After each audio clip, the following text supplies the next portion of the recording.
Rich Dad, Poor Dad. What the rich teach their kids about money that the poor and middle class do not. By Robert T. Kiyosaki. To parents everywhere, a child's first and most important teachers, and to all those who educate, influence, and lead by example. Acknowledgements. How does a person say thank you when there are so many people to thank?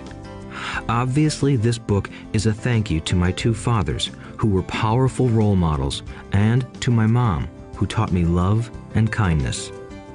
The person most responsible for this book becoming a reality is my wife, Kim, my partner in marriage, business, and in life. She makes my life complete. Introduction. Rich Dad, Poor Dad. Having two dads offered me the choice of contrasting points of view, one of a rich man and one of a poor man.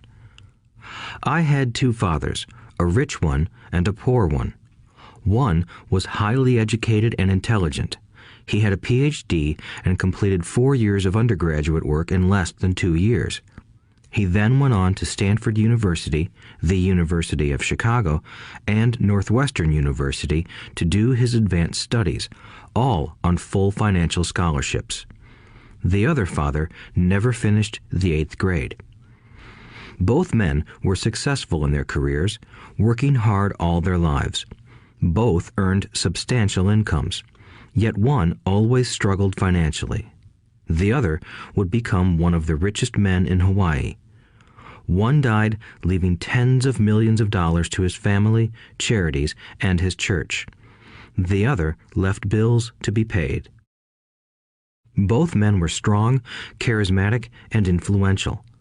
Both men offered me advice, but they did not advise the same things. Both men believed strongly in education, but did not recommend the same course of study. If I had had only one dad, I would have had to accept or reject his advice. Having two dads offered me the choice of contrasting points of view, one of a rich man and one of a poor man. Instead of simply accepting or rejecting one or the other, I found myself thinking more, comparing, and then choosing for myself. The problem was that the rich man was not rich yet, and the poor man was not yet poor. Both were just starting out on their careers, and both were struggling with money and families. But they had very different points of view about money.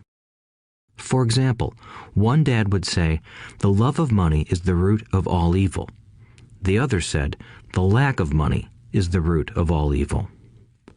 As a young boy, having two strong fathers, both influencing me, was difficult. I wanted to be a good son and listen, but the two fathers did not say the same things. The contrast in their points of view, particularly about money, was so extreme that I grew curious and intrigued. I began to start thinking for long periods of time about what each was saying. Much of my private time was spent reflecting, asking myself questions such as, "Why does he say that?" and then asking the same question of the other dad's statement.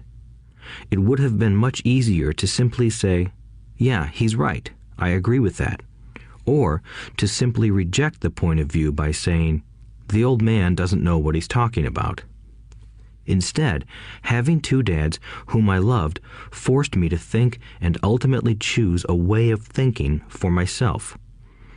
As a process, choosing for myself turned out to be much more valuable in the long run than simply accepting or rejecting a single point of view. One of the reasons the rich get richer, the poor get poorer, and the middle class struggles in debt is that the subject of money is taught at home, not in school. Most of us learn about money from our parents, so what can poor parents tell their child about money? They simply say, "Stay in school and study hard." The child may graduate with excellent grades, but with a poor person's financial programming and mindset. Sadly, money is not taught in schools. Schools focus on scholastic and professional skills, but not on financial skills. This explains how smart bankers, doctors, and accountants who earned excellent grades may struggle financially all of their lives.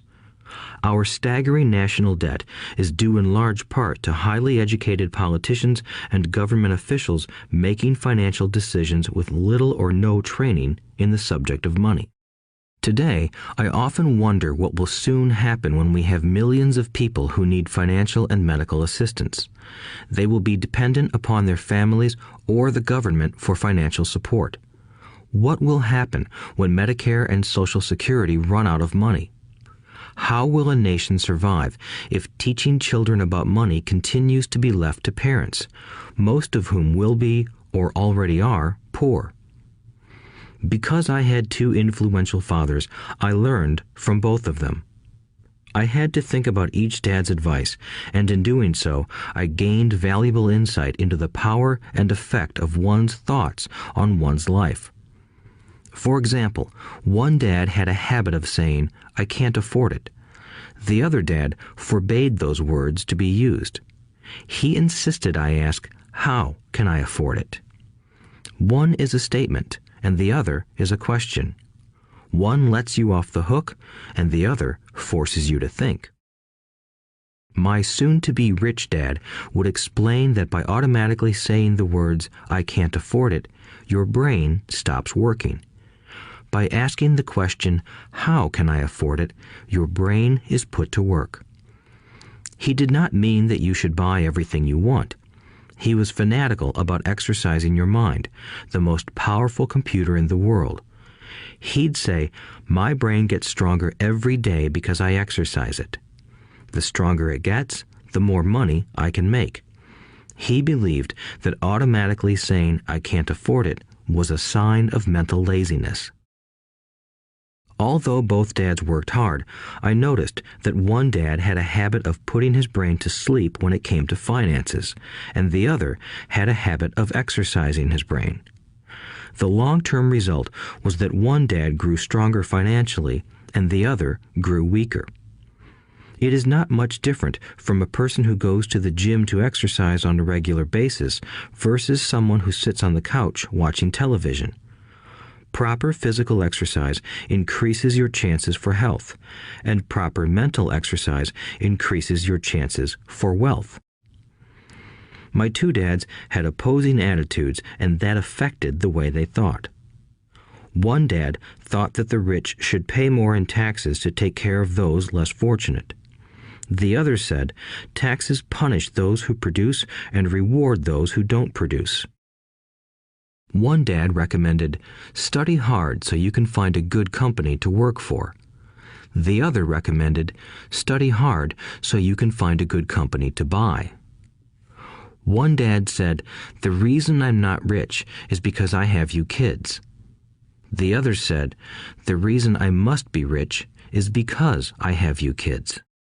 One encouraged talking about money and business at the dinner table, while the other forbade the subject of money to be discussed over a meal.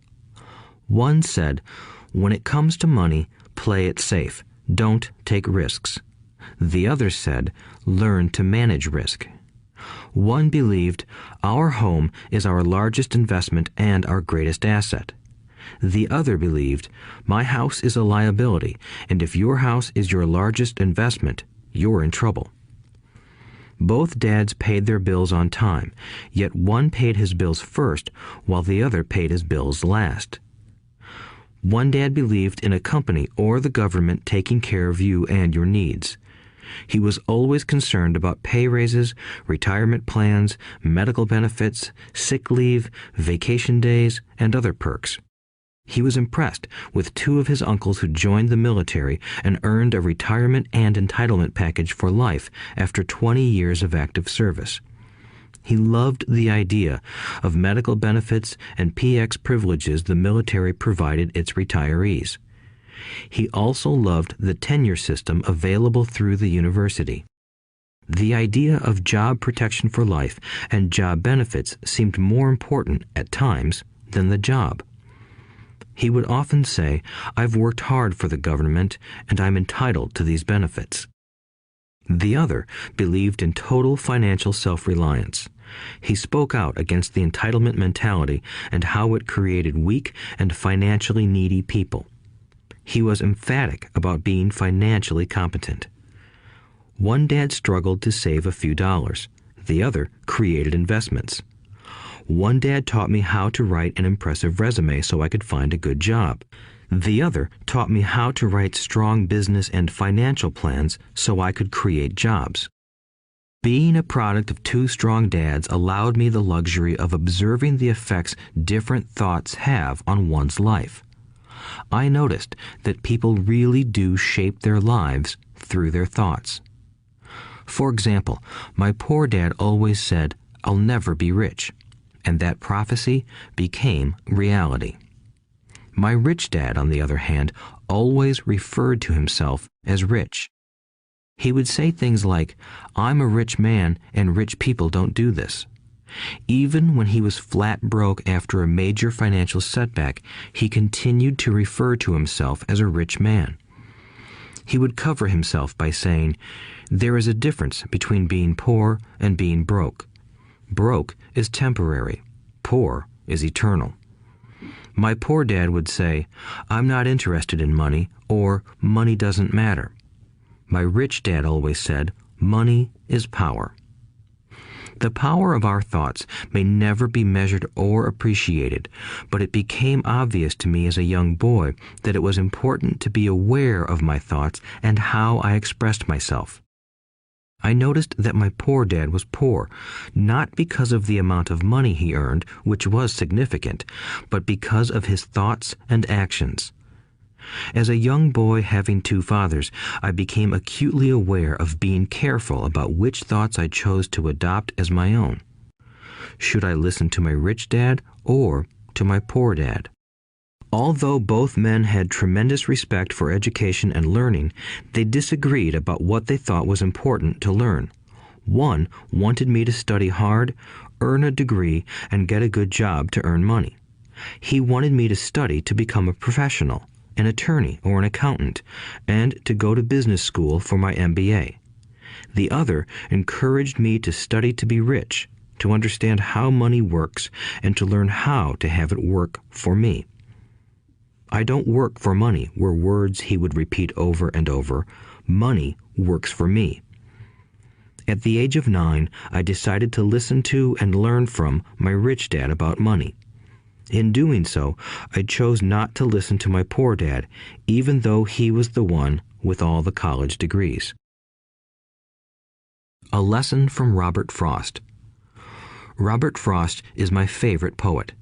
Although I love many of his poems, my favorite is "The Road Not Taken." I use its lesson almost daily. The road not taken. Two roads diverged in a yellow wood, and sorry I could not travel both. And be one traveler long I stood, and looked down one as far as I could, to where it bent in the undergrowth, then took the other as just as fair, and having perhaps the better claim, because it was grassy and wanted wear. Though as for that the passing there had worn them really about the same, and both that morning equally lay in leaves no step had trodden black. Oh, I kept the first for another day, yet knowing how way leads on to way, I doubted if I should ever come back. I shall be telling this with a sigh, somewhere ages and ages hence. Two roads diverged in a wood, and I took the one less traveled by, and that has made all the difference. And that has made all the difference. Over the years, I have often reflected upon Robert Frost's poem. Choosing not to listen to my highly educated dad's advice and attitude about money was a painful decision, but it was a decision that shaped the rest of my life. Once I made up my mind about whom to listen to, my education about money began. My rich dad taught me over a period of 30 years until I was 39 years old. He stopped once he realized that I knew and fully understood what he had been trying to drum into my often thick skull. Money is one form of power, but what is more powerful is financial education. Money comes and goes, but if you have the education about how money works, you gain power over it and can begin building wealth. The reason positive thinking alone does not work is because most people went to school and never learned how money works, so they spend their lives working for money. Because I was only 9 years old when I started, the lessons my rich dad taught me were simple. And when it was all said and done, there were only 6 main lessons, repeated over 30 years. This audiobook is about those 6 lessons, put as simply as possible, just as simply as my rich dad put forth those lessons to me. The lessons are meant not to be answers, but guideposts that will assist you and your children to grow wealthier no matter what happens in a world of increasing change and uncertainty. Chapter 1. Lesson 1. The rich don't work for money. The poor and the middle class work for money. The rich have money work for them. Dad, can you tell me how to get rich? My dad put down the evening paper. Why do you want to get rich, son? Because today Jimmy's mom drove up in their new Cadillac and they were going to their beach house for the weekend. He took 3 of his friends, but Mike and I weren't invited. They told us we weren't invited because we were poor kids. They did? My dad asked incredulously. Yeah, they did, I replied in a hurt tone. My dad silently shook his head, pushed his glasses up the bridge of his nose, and went back to reading the paper. I stood waiting for an answer. The year was 1956. I was 9 years old. By some twist of fate, I attended the same public school where the rich people sent their kids. We were primarily a sugar plantation town.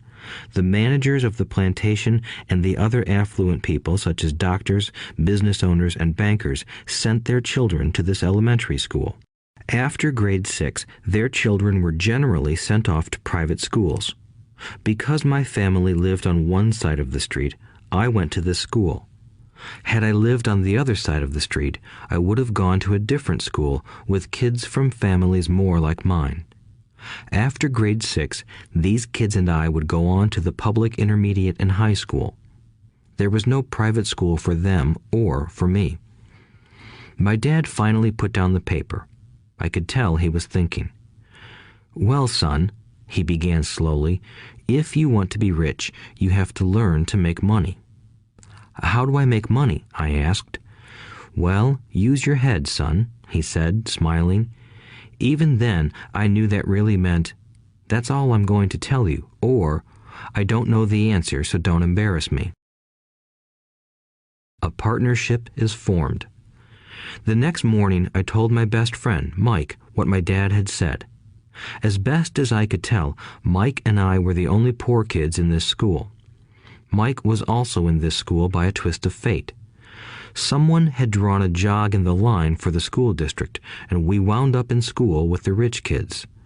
We weren't really poor, but we felt as if we were because all the other boys had new baseball gloves, new bicycles, new everything. Mom and Dad provided us with the basics, like food and shelter and clothes, but that was about it. My dad used to say, if you want something, work for it. We wanted things, but there was not much work available for 9-year-old boys. So what do we do to make money? Mike asked. I don't know, I said, but do you want to be my partner? He agreed, and so on that Saturday morning, Mike became my first business partner. We spent all morning coming up with ideas on how to make money. Occasionally, we talked about all the cool guys at Jimmy's beach house having fun. It hurt a little, but that hurt was good, because it inspired us to keep thinking of a way to make money. Finally, that afternoon, a bolt of lightning struck. It was an idea Mike got from a science book he had read. Excitedly, we shook hands, and the partnership now had a business. For the next several weeks, Mike and I ran around our neighborhood, knocking on doors and asking our neighbors if they would save their toothpaste tubes for us. With puzzled looks, most adults consented with a smile. Some asked us what we were doing, to which we replied, "We can't tell you. It's a business secret." My mom grew distressed as the weeks wore on. We had selected a site next to her washing machine as the place we would stockpile our raw materials. In a brown cardboard box that at one time held ketchup bottles, our little pile of used toothpaste tubes began to grow. Finally, my mom put her foot down. The sight of her neighbor's messy, crumpled used toothpaste tubes had gotten to her. "What are you boys doing?" she asked, "and I don't want to hear again that it's a business secret. Do something with this mess or I'm going to throw it out." Mike and I pleaded and begged, explaining that we would soon have enough and then we would begin production. We informed her that we were waiting on a couple of neighbors to finish their toothpaste so we could have their tubes. Mom granted us a 1-week extension. The date to begin production was moved up, and the pressure was on. My first partnership was already being threatened with an eviction notice by my own mom. It became Mike's job to tell the neighbors to quickly use up their toothpaste, saying their dentist wanted them to brush more often anyway. I began to put together the production line. One day, my dad drove up with a friend to see 2 9-year-old boys in the driveway with a production line operating at full speed. There was fine white powder everywhere. On a long table were small milk cartons from school, and our family's hibachi grill was glowing with red-hot coals at maximum heat.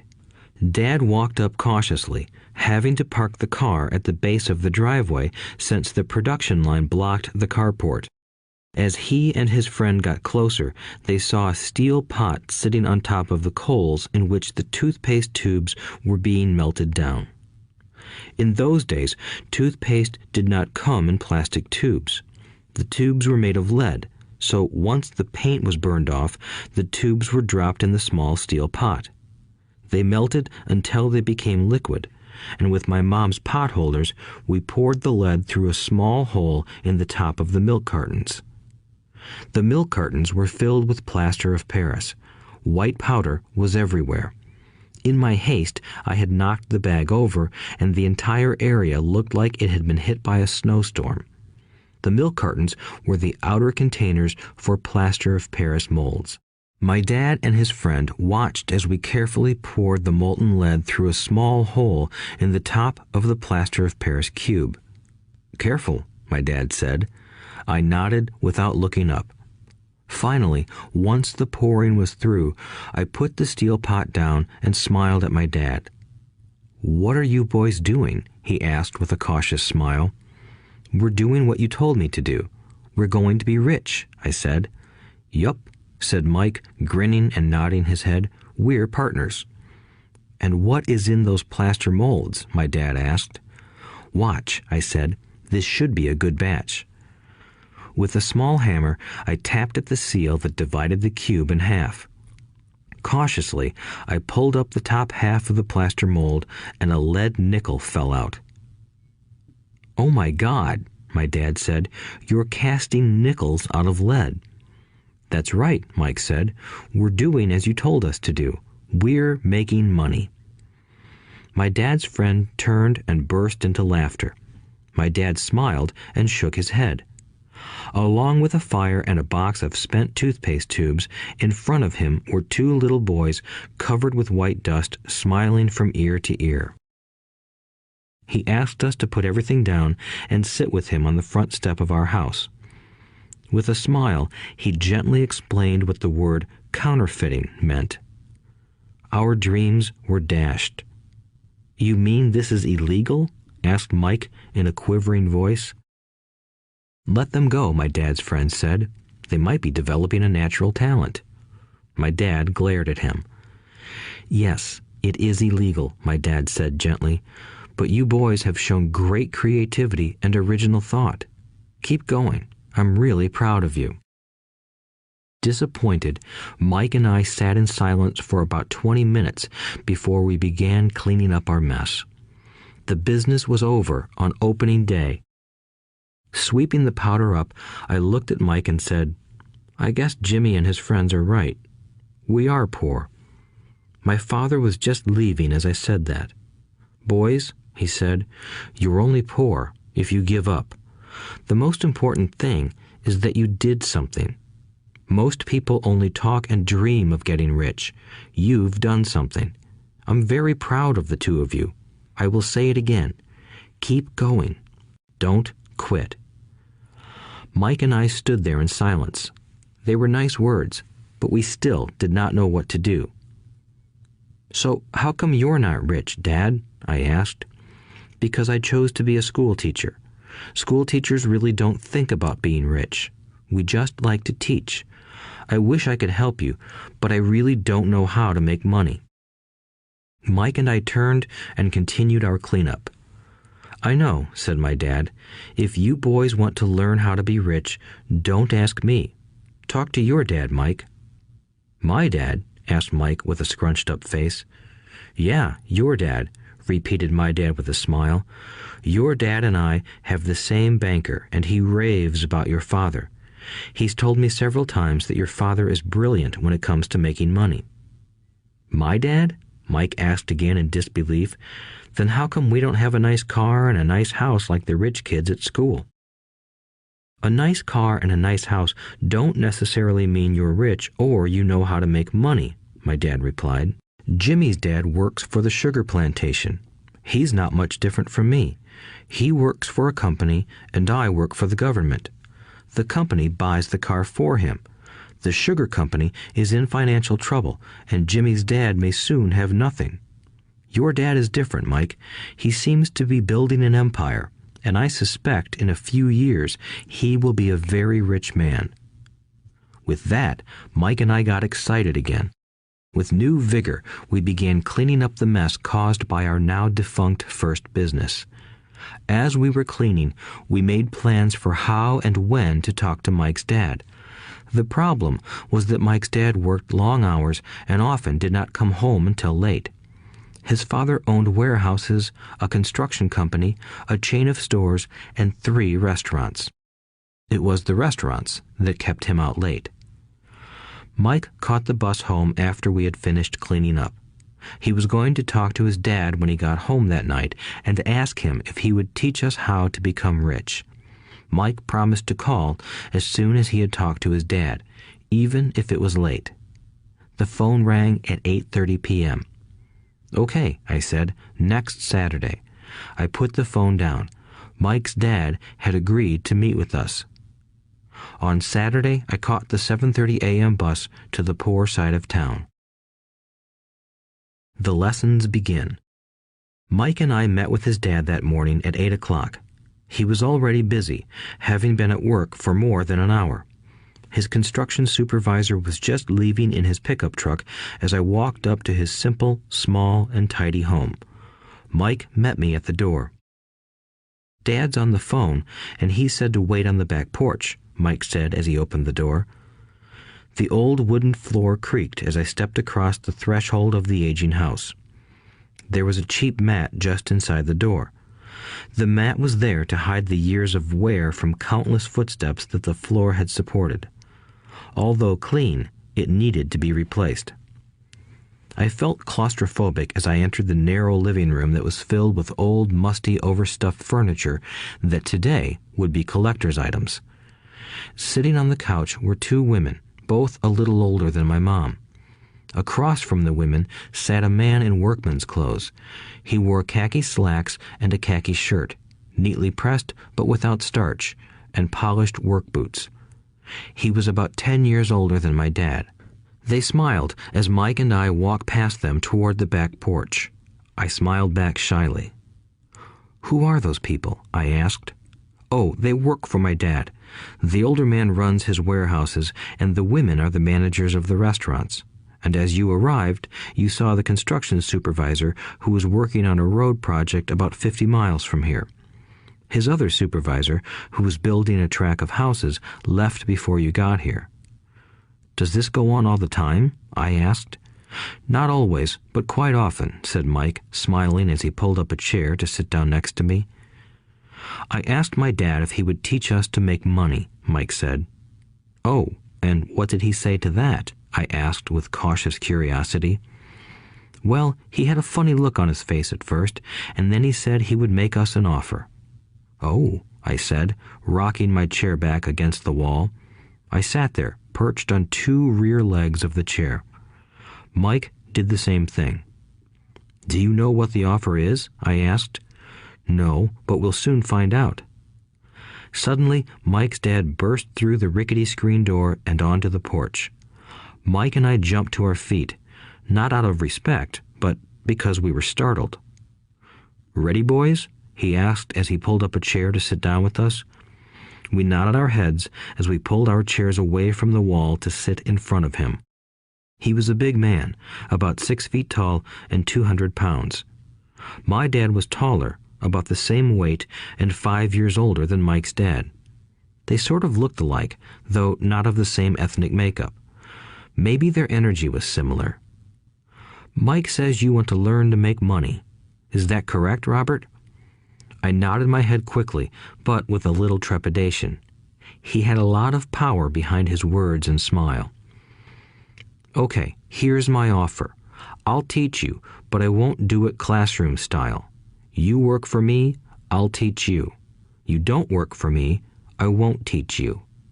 I can teach you faster if you work, and I'm wasting my time if you just want to sit and listen like you do in school. That's my offer. Take it or leave it." May I ask a question first?" I asked. "No, take it or leave it. I've got too much work to do to waste my time. If you can't make up your mind decisively, then you'll never learn to make money anyway. Opportunities come and go. Being able to know when to make quick decisions is an important skill. You have the opportunity that you asked for. School is beginning, or it's over, in 10 seconds, Mike's dad said with a teasing smile. "Take it," I said. "Take it," said Mike. "Good," said Mike's dad. "Mrs. Martin will be by in 10 minutes. After I'm through with her, you'll ride with her to my superette and you can begin working. I'll pay you 10 cents an hour and you'll work 3 hours every Saturday." "But I have a softball game today," I said. Mike's dad lowered his voice to a stern tone. "Take it or leave it," he said. "I'll take it," I replied, choosing to work and learn instead of playing. 30 cents later. By 9 a.m. that day, Mike and I were working for Mrs. Martin. She was a kind and patient woman. She always said that Mike and I reminded her of her 2 grown sons. Although kind, she believed in hard work and kept us moving. We spent 3 hours taking canned goods off the shelves, brushing each can with a feather duster to get the dust off, and then restacking them neatly. It was excruciatingly boring work. Mike's dad, whom I called my rich dad, owned 9 of these little superettes, each with a large parking lot. They were the early version of the 7-Eleven convenience stores, little neighborhood grocery stores where people bought items such as milk, bread, butter, and cigarettes. The problem was that this was Hawaii before air conditioning was widely used, and the stores could not close their doors because of the heat. On 2 sides of the store, the doors had to be wide open to the road and parking lot. Every time a car drove by or pulled into the parking lot, dust would swirl and settle in the store. We knew we had a job as long as there was no air conditioning. For 3 weeks, Mike and I reported to Mrs. Martin and worked our 3 hours. By noon, our work was over, and she dropped 3 little dimes in each of our hands. Now, even at the age of 9 in the mid-1950s, 30 cents was not too exciting. Comic books cost 10 cents back then, so I usually spent my money on comic books and went home. By Wednesday of the 4th week, I was ready to quit. I had agreed to work only because I wanted to learn to make money from Mike's dad, and now I was a slave for 10 cents an hour. On top of that, I had not seen Mike's dad since that first Saturday.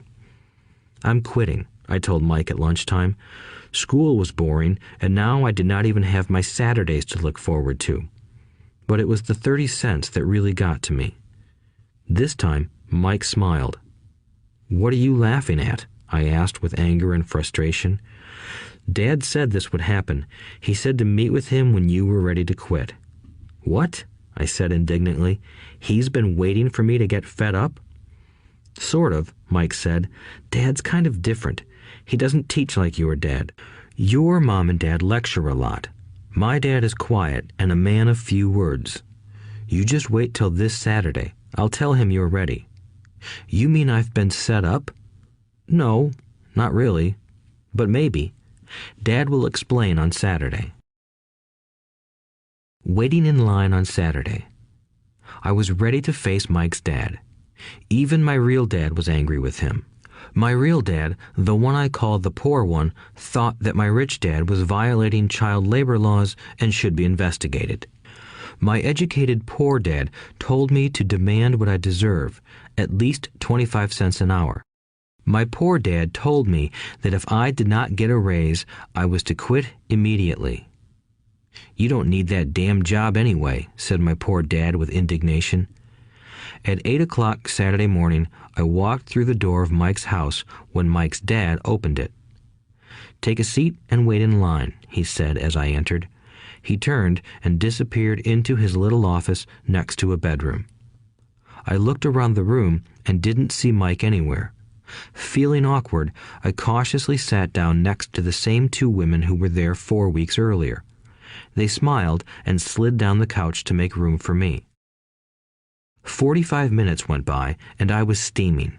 The two women had met with him and left 30 minutes earlier. An older gentleman was in there for 20 minutes and was also gone. The house was empty, and here I sat in a musty, dark living room on a beautiful, sunny Hawaiian day, waiting to talk to a cheapskate who exploited children. I could hear him rustling around the office, talking on the phone, and ignoring me. I was ready to walk out, but for some reason I stayed. Finally, 15 minutes later, at exactly 9 o'clock, Rich Dad walked out of his office, said nothing, and signaled with his hand for me to enter.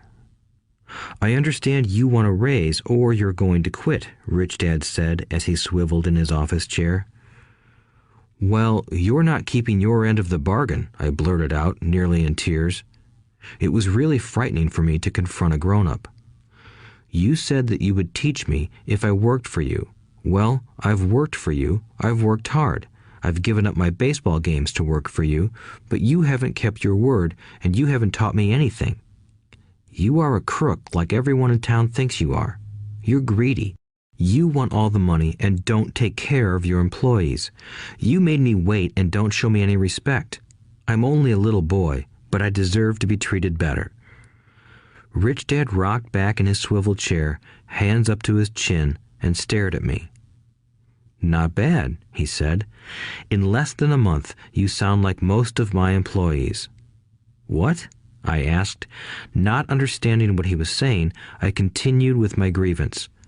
I thought you were going to keep your end of the bargain and teach me. Instead, you want to torture me? That's cruel. That's really cruel. I am teaching you, Rich Dad said quietly. What have you taught me? Nothing, I said angrily. You haven't even talked to me once since I agreed to work for peanuts. 10 cents an hour. Ha! I should notify the government about you. We have child labor laws, you know. My dad works for the government, you know. Wow, said Rich Dad. Now you sound just like most of the people who used to work for me. People I've either fired or who have quit. So, what do you have to say? I demanded, feeling pretty brave for a little kid. You lied to me. I've worked for you, and you have not kept your word. You haven't taught me anything. How do you know that I've not taught you anything? Asked Rich Dad calmly. Well, you've never talked to me. I've worked for 3 weeks, and you have not taught me anything, I said with a pout. Does teaching mean talking or a lecture? Rich Dad asked. Well, yes, I replied. That's how they teach you in school, he said, smiling. But that is not how life teaches you, and I would say that life is the best teacher of all. Most of the time, life does not talk to you. It just sort of pushes you around. Each push is life saying, wake up, there's something I want you to learn. What is this man talking about? I asked myself silently. Life pushing me around was life talking to me? Now I knew I had to quit my job. I was talking to someone who needed to be locked up. If you learn life's lessons, you will do well. If not, life will just continue to push you around. People do two things. Some just let life push them around. Others get angry and push back. But they push back against their boss, or their job, or their husband or wife.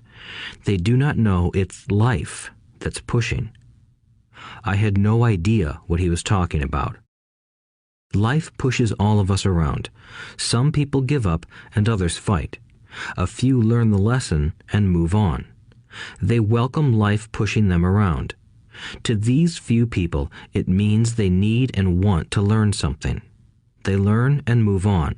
Most quit, and a few, like you, fight. Rich Dad stood and shut the creaky old wooden window that needed repair. If you learn this lesson, you will grow into a wise, wealthy, and happy young man. If you don't, you will spend your life blaming a job, low pay, or your boss for your problems. You'll live life always hoping for that big break that will solve all your money problems. Rich Dad looked over at me to see if I was still listening. His eyes met mine. We stared at each other, communicating through our eyes. Finally, I looked away once I had absorbed his message. I knew he was right. I was blaming him, and I did ask to learn. I was fighting. Rich Dad continued, "Or, if you are the kind of person who has no guts, you just give up every time life pushes you. If you are that kind of person, you'll live all your life playing it safe, doing the right things, saving yourself for some event that never happens. Then you die a boring old man. You'll have lots of friends who really like you because you were such a nice, hard-working guy. But the truth is that you let life push you into submission. Deep down, you were terrified of taking risks. You really wanted to win, but the fear of losing was greater than the excitement of winning. Deep inside, you and only you will know you didn't go for it. You chose to play it safe." Our eyes met again. "You've been pushing me around?" I asked.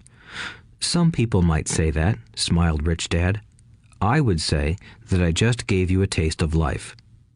"What taste of life?" I asked, still angry, but now curious and ready to learn. "You boys are the first people that have ever asked me to teach them how to make money. I have more than 150 employees, and not one of them has asked me what I know about money. They ask me for a job and a paycheck, but never to teach them about money. So most will spend the best years of their lives working for money, not really understanding what it is they are working for." I sat there listening intently. "So when Mike told me you wanted to learn how to make money, I decided to design a course that mirrored real life. I could talk until I was blue in the face, but you wouldn't hear a thing. So I decided to let life push you around a bit so you could hear me. That's why I only paid you 10 cents. "So what is the lesson I learned from working for only 10 cents an hour?" I asked. "That you're cheap and exploit your workers?" Rich Dad rocked back and laughed heartily. Finally, he said, "You'd best change your point of view. Stop blaming me and thinking I'm the problem. If you think I'm the problem, then you have to change me. If you realize that you're the problem, then you can change yourself, learn something, and grow wiser. Most people want everyone else in the world to change but themselves. Let me tell you, it's easier to change yourself than everyone else." "I don't understand," I said. "Don't blame me for your problems," Rich Dad said, growing impatient. "But you only pay me 10 cents. "So what are you learning?" Rich Dad asked, smiling. "That you're cheap," I said with a sly grin. "See, you think I'm the problem," said Rich Dad. "But you are. Well, keep that attitude and you'll learn nothing. Keep the attitude that I'm the problem, and what choices do you have?" "Well, if you don't pay me more or show me more respect and teach me, I'll quit." "Well put," Rich Dad said, "and that's exactly what most people do. They quit and go looking for another job, a better opportunity and higher pay, actually thinking that this will solve the problem. In most cases, it won't. So what should I do? I asked. Just take this measly 10 cents an hour and smile? Rich Dad smiled. That's what the other people do. But that's all they do, waiting for a raise, thinking that more money will solve their problems. Most just accept it, and some take a second job working harder, but again, accepting a small paycheck. I sat staring at the floor, beginning to understand the lesson Rich Dad was presenting. I could sense it was a taste of life. Finally, I looked up and asked, "So what will solve the problem?" "This," he said, leaning forward in his chair and tapping me gently on the head. "This stuff between your ears." It was at that moment that Rich Dad shared the pivotal point of view that separated him from his employees and my poor dad, and led him to eventually become one of the richest men in Hawaii, while my highly educated but poor dad struggled financially all his life. It was a singular point of view that made all the difference over a lifetime. Rich Dad said this point of view over and over, which I call lesson number 1. The poor and the middle class work for money. The rich have money work for them. On that bright Saturday morning, I learned a completely different point of view from what I had been taught by my poor dad. At the age of 9, I understood that both dads wanted me to learn. Both dads encouraged me to study, but not the same things. My highly educated dad recommended that I do what he did. "Son, I want you to study hard, get good grades so you can find a safe, secure job with a big company, and make sure it has excellent benefits." My rich dad wanted me to learn how money works so I could make it work for me. These lessons I would learn through life with his guidance, not because of a classroom. My rich dad continued my first lesson. "I'm glad you got angry about working for 10 cents an hour. If you hadn't got angry and had simply accepted it, I would have to tell you that I could not teach you. You see, true learning takes energy, passion, and a burning desire. Anger is a big part of that formula, for passion is anger and love combined. When it comes to money, most people want to play it safe and feel secure, so passion does not direct them. Fear does. So is that why they'll take jobs with low pay?" I asked. "Yes," said Rich Dad. "Some people say I exploit people because I don't pay as much as the sugar plantation or the government. I say the people exploit themselves. It's their fear, not mine." "But don't you feel you should pay them more?" I asked. "I don't have to. And besides, more money will not solve their problems. Just look at your dad. He makes a lot of money, and he still can't pay his bills. Most people, given more money, only get into more debt." "So that's why the 10 cents an hour," I said, smiling. "It's part of the lesson." "That's right," smiled Rich Dad. "You see, your dad went to school and got an excellent education so he could get a high-paying job. But he still has money problems because he never learned anything about money in school. On top of that, he believes in working for money." "And you don't?" I asked. "No, not really," said Rich Dad. "If you want to learn to work for money, then stay in school. That is a great place to learn to do that. But if you want to learn how to have money work for you, then I will teach you that. But only if you want to learn." "Wouldn't everyone want to learn that?" I asked. "No," said Rich Dad, "simply because it's easier to learn to work for money, especially if fear is your primary emotion when the subject of money is discussed." "I don't understand," I said with a frown. "Don't worry about that for now. Just know that it's fear that keeps most people working at a job. The fear of not paying their bills, the fear of being fired, the fear of not having enough money, and the fear of starting over. That's the price of studying to learn a profession or trade and then working for money. Most people become a slave to money and then get angry at their boss. Learning to have money work for you is a completely different course of study? I asked. Absolutely, Rich Dad answered. Absolutely. We sat in the silence on that beautiful Hawaiian Saturday morning. My friends had just started their Little League baseball game, but for some reason I was now thankful I had decided to work for 10 cents an hour. I sensed that I was about to learn something my friends wouldn't learn in school. Ready to learn? Asked Rich Dad. Absolutely, I said with a grin. I have kept my promise.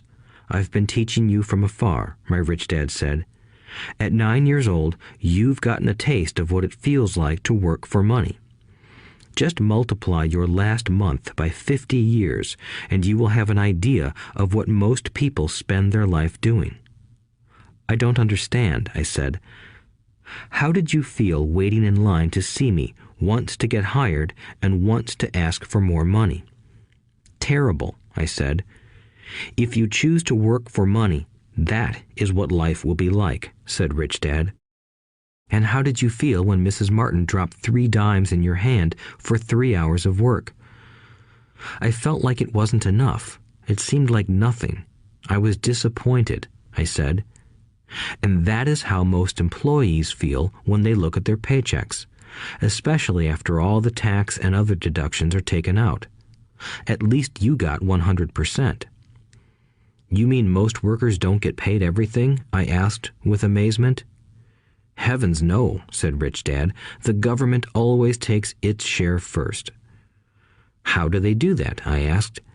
Taxes, said Rich Dad. You're taxed when you earn. You're taxed when you spend. You're taxed when you save. You're taxed when you die. Why do people let the government do that to them? The rich don't, said Rich Dad with a smile. The poor and the middle class do. I'll bet you that I earn more than your dad, yet he pays more in taxes. How can that be? I asked. At my age, that made no sense to me. Why would someone let the government do that to them? Rich Dad rocked slowly and silently in his chair, just looking at me. Ready to learn? He asked. I nodded my head slowly. As I said, there is a lot to learn. Learning how to have money work for you is a lifetime study. Most people go to college for 4 years and their education ends. I already know that my study of money will continue over my lifetime, simply because the more I find out I need to know. Most people never study the subject. They go to work, get their paycheck, balance their checkbooks, and that's it. Then they wonder why they have money problems. They think that more money will solve the problem, and don't realize that it's their lack of financial education that is the problem. So my dad has tax problems because he doesn't understand money? I asked, confused. Look, said Rich Dad, taxes are just one small section on learning how to have money work for you. Today, I just wanted to find out if you still have the passion to learn about money. Most people don't. They want to go to school, learn a profession, have fun at their work, and earn lots of money. One day they wake up with big money problems, and then they can't stop working. That's the price of only knowing how to work for money instead of studying how to have money work for you. So, do you still have the passion to learn? Asked Rich Dad. I nodded my head. Good, said Rich Dad. Now get back to work. This time, I will pay you nothing. What? I asked in amazement. You heard me. Nothing. You will work the same 3 hours every Saturday, but this time you will not be paid 10 cents per hour. You said you wanted to learn to not work for money, so I'm not going to pay you anything. I couldn't believe what I was hearing. I've already had this conversation with Mike, and he's already working, dusting and stacking canned goods for free. You better hurry and get back there. That's not fair, I shouted. You've got to pay something. You said you wanted to learn.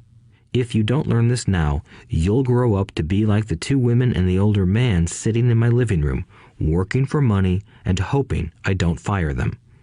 Or, like your dad, earning lots of money only to be in debt up to his eyeballs, hoping more money will solve the problem.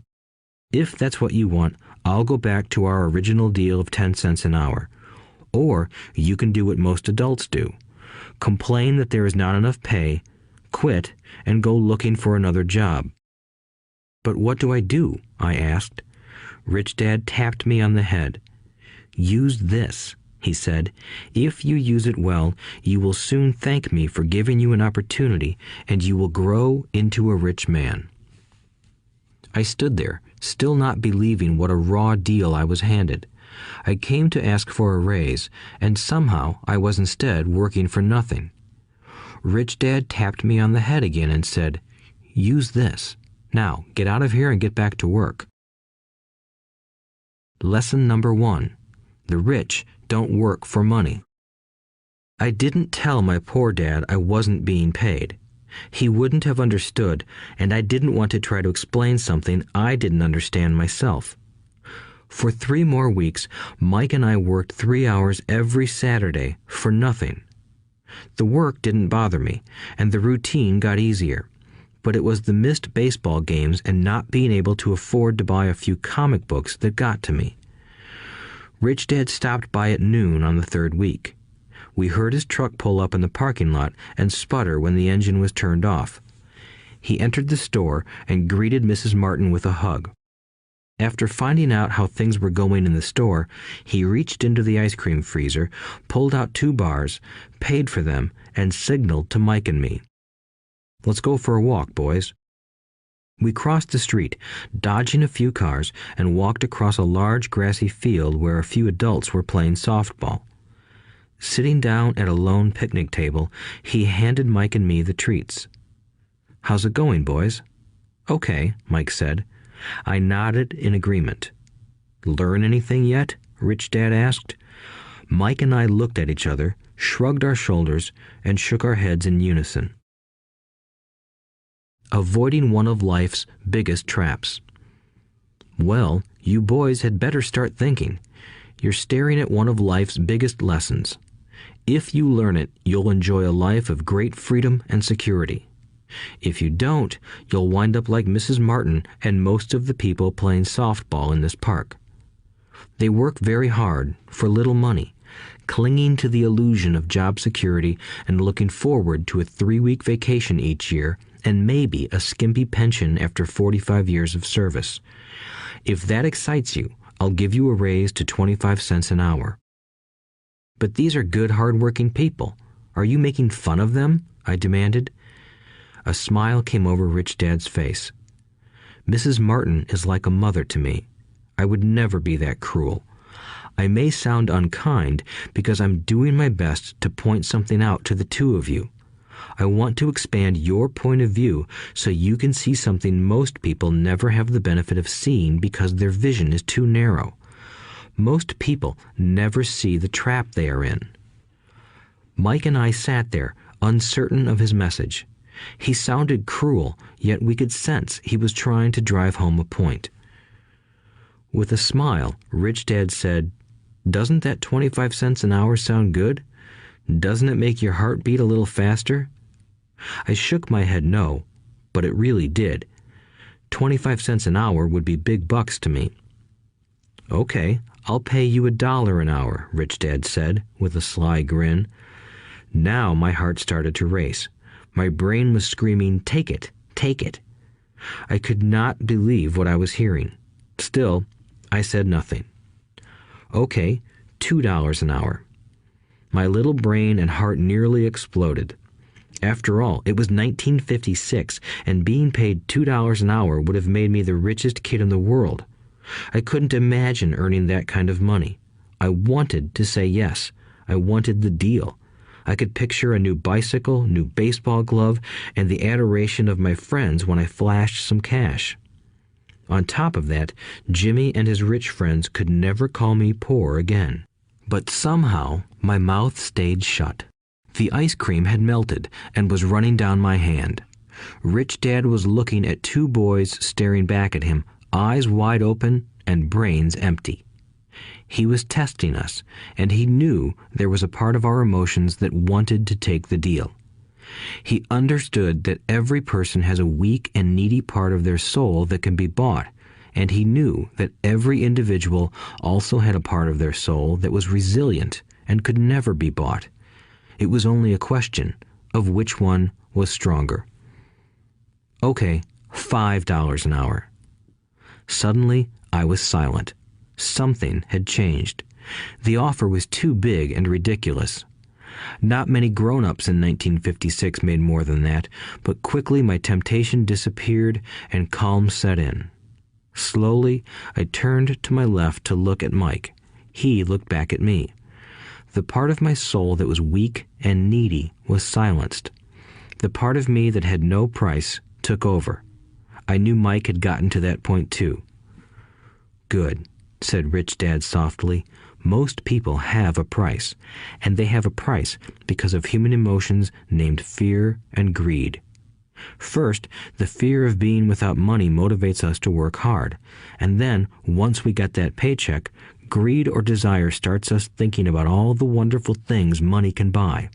The pattern is then set." "What pattern?" I asked. "The pattern of get up, go to work, pay bills, get up, go to work, pay bills." People's lives are forever controlled by two emotions, fear and greed. Offer them more money, and they continue the cycle by increasing their spending. This is what I call the rat race. "There is another way?" Mike asked. "Yes," said Rich Dad slowly, "but only a few people find it." "And what is that way?" Mike asked. "That's what I hope you boys will learn as you work and study with me. That is why I took away all forms of pay." "Any hints?" Mike asked. "We're kind of tired of working hard, especially for nothing." "Well, the first step is telling the truth," said Rich Dad. "We haven't been lying," I said. "I did not say you were lying. I said to tell the truth," Rich Dad retorted. "The truth about what?" I asked. "How you're feeling," Rich Dad said. "You don't have to say it to anyone else. Just admit it to yourself." "You mean the people in this park, the people who work for you, Mrs. Martin, they don't do that?" I asked. "I doubt it," said Rich Dad. "Instead, they feel the fear of not having money. They don't confront it logically. They react emotionally instead of using their heads," Rich Dad said. "Then they get a few bucks in their hands, and again, the emotions of joy, desire, and greed take over. And again they react instead of think." "So their emotions control their brain," Mike said. "That's correct," said Rich Dad.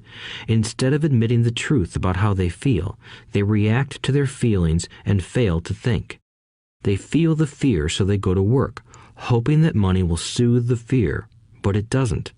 It continues to haunt them, and they return to work, hoping again that money will calm their fears, and again it doesn't. Fear keeps them in this trap of working, earning money, working, earning money, hoping the fear will go away. But every day they get up, and that old fear wakes up with them. For millions of people, that old fear keeps them awake all night, causing a night of turmoil and worry. So they get up and go to work, hoping that a paycheck will kill that fear gnawing at their souls. Money is running their lives, and they refuse to tell the truth about that. Money is in control of their emotions and their souls." Rich Dad sat quietly, letting his words sink in. Mike and I had heard what he said, but didn't understand fully what he was talking about. I just knew that I often wondered why grown-ups hurried off to work. It did not seem like much fun, and they never looked that happy, but something kept them going. Realizing we had absorbed as much as possible of what he was talking about, Rich Dad said, "I want you boys to avoid that trap. That is really what I want to teach you. Not just to be rich, because being rich does not solve the problem." "It doesn't?" I asked, surprised. No, it doesn't. Let me explain the other emotion, desire. Some call it greed, but I prefer desire.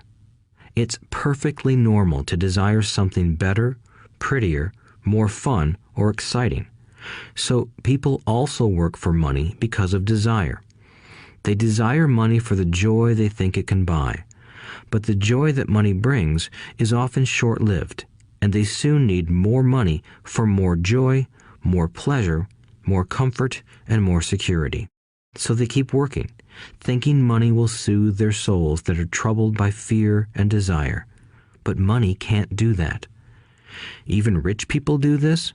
Mike asked. Rich people included, said Rich Dad. In fact, the reason many rich people are rich isn't because of desire, but because of fear. They believe that money can eliminate the fear of being poor, so they amass tons of it, only to find the fear gets worse. Now they fear losing the money. I have friends who keep working even though they have plenty. I know people who have millions who are more afraid now than when they were poor. They're terrified of losing it all. The fears that drove them to get rich got worse. That weak and needy part of their soul is actually screaming louder. They don't want to lose the big houses, the cars, and the high life money has bought them. They worry about what their friends would say if they lost all their money. Many are emotionally desperate and neurotic, although they look rich and have more money. So, is a poor man happier? I asked. No, I don't think so, replied Rich Dad. The avoidance of money is just as psychotic as being attached to money. As if on cue, the town derelict went past our table, stopping by the large rubbish can and rummaging around in it. The three of us watched him with great interest, when before we probably would have just ignored him. Rich Dad pulled $1 out of his wallet and gestured to the older man. Seeing the money, the derelict came over immediately, took the bill, thanked Rich Dad profusely, and hurried off, ecstatic with his good fortune. He's not much different from most of my employees, said Rich Dad. I've met so many people who say, "Oh, I'm not interested in money," yet they'll work at a job for 8 hours a day. That's a denial of truth. If they weren't interested in money, then why are they working? That kind of thinking is probably more psychotic than a person who hoards money. As I sat there listening to my Rich Dad, my mind flashed back to the countless times my own dad said, "I'm not interested in money." He said those words often. He also covered himself by always saying, "I work because I love my job." So, what do we do? I asked. Not work for money until all traces of fear and greed are gone? No, that would be a waste of time, said Rich Dad. Emotions are what make us human. The word emotion stands for energy in motion. Be truthful about your emotions and use your mind and emotions in your favor, not against yourself. Whoa, said Mike. Don't worry about what I just said. It will make more sense in years to come. Just be an observer, not a reactor, to your emotions. Most people do not know that it's their emotions that are doing the thinking. Your emotions are your emotions, but you have got to learn to do your own thinking. Can you give me an example? I asked. Sure, replied Rich Dad. When a person says, "I need to find a job," it's most likely an emotion doing the thinking. Fear of not having money generates that thought. But people do need money if they have bills to pay, I said. Sure they do, smiled Rich Dad. All I'm saying is that it's fear that is all too often doing the thinking. I don't understand, said Mike. For example, said Rich Dad, if the fear of not having enough money arises, instead of immediately running out to get a job, they instead might ask themselves this question. Will a job be the best solution to this fear over the long run? In my opinion, the answer is no. A job is really a short-term solution to a long-term problem. But my dad is always saying, stay in school and get good grades so you can find a safe, secure job, I interjected, somewhat confused. Yes, I understand he says that, said Rich Dad, smiling. Most people recommend that, and it's a good path for most people. But people make that recommendation primarily out of fear. You mean my dad says that because he's afraid? Yes, said Rich Dad. He's terrified that you won't earn enough money and won't fit into society. Don't get me wrong. He loves you and wants the best for you. I, too, believe an education and a job are important, but it won't handle the fear. You see, that same fear that makes him get up in the morning to earn a few bucks is the fear that is causing him to be so fanatical about your going to school. So what do you recommend? I asked. I want to teach you to master the power of money instead of being afraid of it. They don't teach that in school, and if you don't learn it, you become a slave to money. It was finally making sense. He wanted us to widen our views and to see what the Mrs. Martins of this world couldn't see. He used examples that sounded cruel at the time, but I've never forgotten them.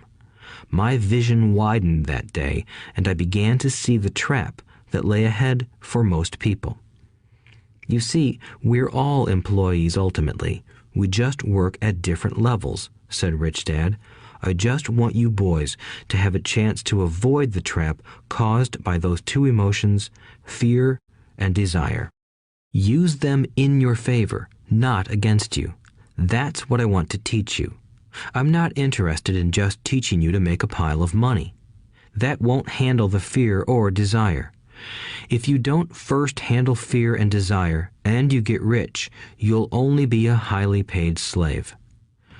So how do we avoid the trap? I asked. The main cause of poverty or financial struggle is fear and ignorance, not the economy or the government or the rich. It's self-inflicted fear and ignorance that keep people trapped. So you boys go to school and get your college degrees, and I'll teach you how to stay out of the trap. The pieces of the puzzle were appearing. My highly educated dad had a great education and a great career, but school never told him how to handle money or his fear of it. It became clear that I could learn different and important things from two fathers. So you've been talking about the fear of not having money. How does the desire for money affect our thinking? Mike asked. How did you feel when I tempted you with a pay raise? Did you notice your desires rising? We nodded our heads. By not giving in to your emotions, you were able to delay your reactions and think. That is important. We will always have emotions of fear and greed. From here on in, it's imperative for you to use those emotions to your advantage, and for the long term to not let your emotions control your thinking. Most people use fear and greed against themselves. That's the start of ignorance. Most people live their lives chasing paychecks, pay raises, and job security because of the emotions of desire and fear, not really questioning where those emotion-driven thoughts are leading them. It's just like the picture of a donkey dragging a cart with its owner dangling a carrot just in front of its nose. The donkey's owner may be going where he wants to, but the donkey is chasing an illusion. Tomorrow, there will only be another carrot for the donkey. You mean the moment I pictured a new baseball glove, candy, and toys, that's like a carrot to a donkey? Mike asked. Yes, and as you get older, your toys get more expensive.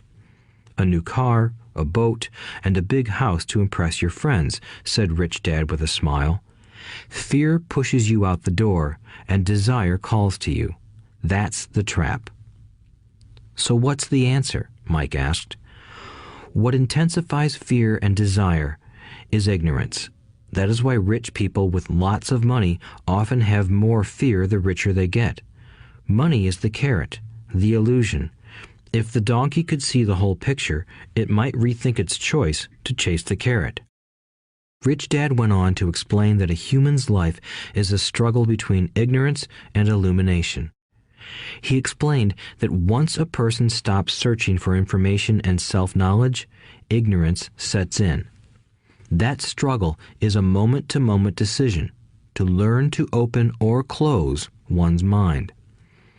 Look, school is very important. You go to school to learn a skill or profession to become a contributing member of society. Every culture needs teachers, doctors, mechanics, artists, cooks, business people, police officers, firefighters, and soldiers. Schools train them so society can thrive and flourish, said Rich Dad. Unfortunately, for many people, school is the end, not the beginning. There was a long silence. Rich Dad was smiling. I didn't comprehend everything he said that day, but as with most great teachers, his words continued to teach for years. I've been a little cruel today, said Rich Dad, but I want you to always remember this talk. I want you to always think of Mrs. Martin, and I want you always to remember that donkey. Never forget that fear and desire can lead you into life's biggest trap if you are not aware of them controlling your thinking. To spend your life living in fear, never exploring your dreams, is cruel. To work hard for money, thinking that it will buy you things that will make you happy, is also cruel. To wake up in the middle of the night terrified about paying bills is a horrible way to live. To live a life dictated by the size of a paycheck is not really living a life. Thinking that a job makes you secure is lying to yourself. That's cruel, and that's the trap I want you to avoid. I've seen how money runs people's lives. Don't let that happen to you. Please, don't let money run your life. A softball rolled under our table. Rich Dad picked it up and threw it back. So what does ignorance have to do with greed and fear? I asked. Because it is ignorance about money that causes so much greed and fear, said Rich Dad. Let me give you some examples. A doctor, wanting more money to better provide for his family, raises his fees. By raising his fees, it makes healthcare more expensive for everyone. It hurts the poor people the most, so they have worse health than those with money. Because the doctors raise their fees, the attorneys raise their fees. Because the attorneys' fees have gone up, school teachers want a raise, which raises our taxes, and on and on and on. Soon, there will be such a horrifying gap between the rich and the poor that chaos will break out and another great civilization will collapse. History proves that great civilizations collapse when the gap between the haves and have-nots is too great. Sadly, America is on that same course because we haven't learned from history. We only memorize historical dates and names, not the lesson. Aren't prices supposed to go up? I asked. In an educated society with a well-run government, prices should actually come down. Of course, that is often only true in theory. Prices go up because of greed and fear caused by ignorance. If schools taught people about money, there would be more money and lower prices. But schools focus only on teaching people to work for money, not how to harness money's power. But don't we have business schools? Mike asked. And haven't you encouraged me to go for my MBA? Yes, said Rich Dad, but all too often business schools train employees to become sophisticated bean counters. Heaven forbid a bean counter takes over a business. All they do is look at the numbers, fire people, and kill the business. I know this because I hire bean counters. All they think about is cutting costs and raising prices, which cause more problems. Bean counting is important. I wish more people knew it, but it, too, is not the whole picture, added Rich Dad angrily. So, is there an answer? Asked Mike. Yes, said Rich Dad. Learn to use your emotions to think, not think with your emotions. When you boys mastered your emotions by agreeing to work for free, I knew there was hope. When you again resisted your emotions when I tempted you with more money, you were again learning to think in spite of being emotionally charged. That's the first step. Why is that step so important? I asked. Well, that's up to you to find out. If you want to learn, I'll take you boys into the briar patch, a place almost everyone else avoids. If you go with me, you'll let go of the idea of working for money and instead learn to have money work for you. And what will we get if we go with you? What if we agree to learn from you? What will we get? I asked. The same thing Brer Rabbit got, said Rich Dad, referring to the classic children's story. Is there a briar patch? I asked. Yes, said Rich Dad. The briar patch is our fear and greed.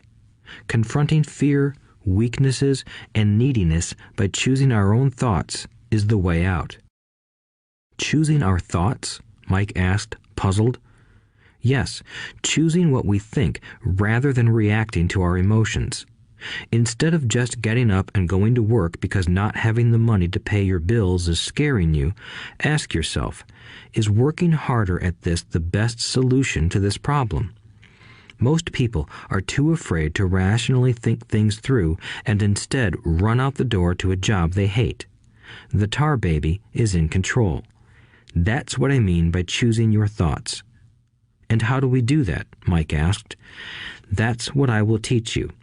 I'll teach you to have a choice of thoughts rather than a knee-jerk reaction, like gulping down your morning coffee and running out the door. Remember what I said before. A job is only a short-term solution to a long-term problem. Most people have only one problem in mind, and it's short-term. It's the bills at the end of the month, the tar baby. Money controls their lives, or should I say the fear and ignorance about money controls it. So they do as their parents did. They get up every day and go work for money, not taking the time to ask the question, is there another way? Their emotions now control their thinking, not their heads. Can you tell the difference between emotions thinking and the head thinking? Mike asked. Oh yes, I hear it all the time, said Rich Dad.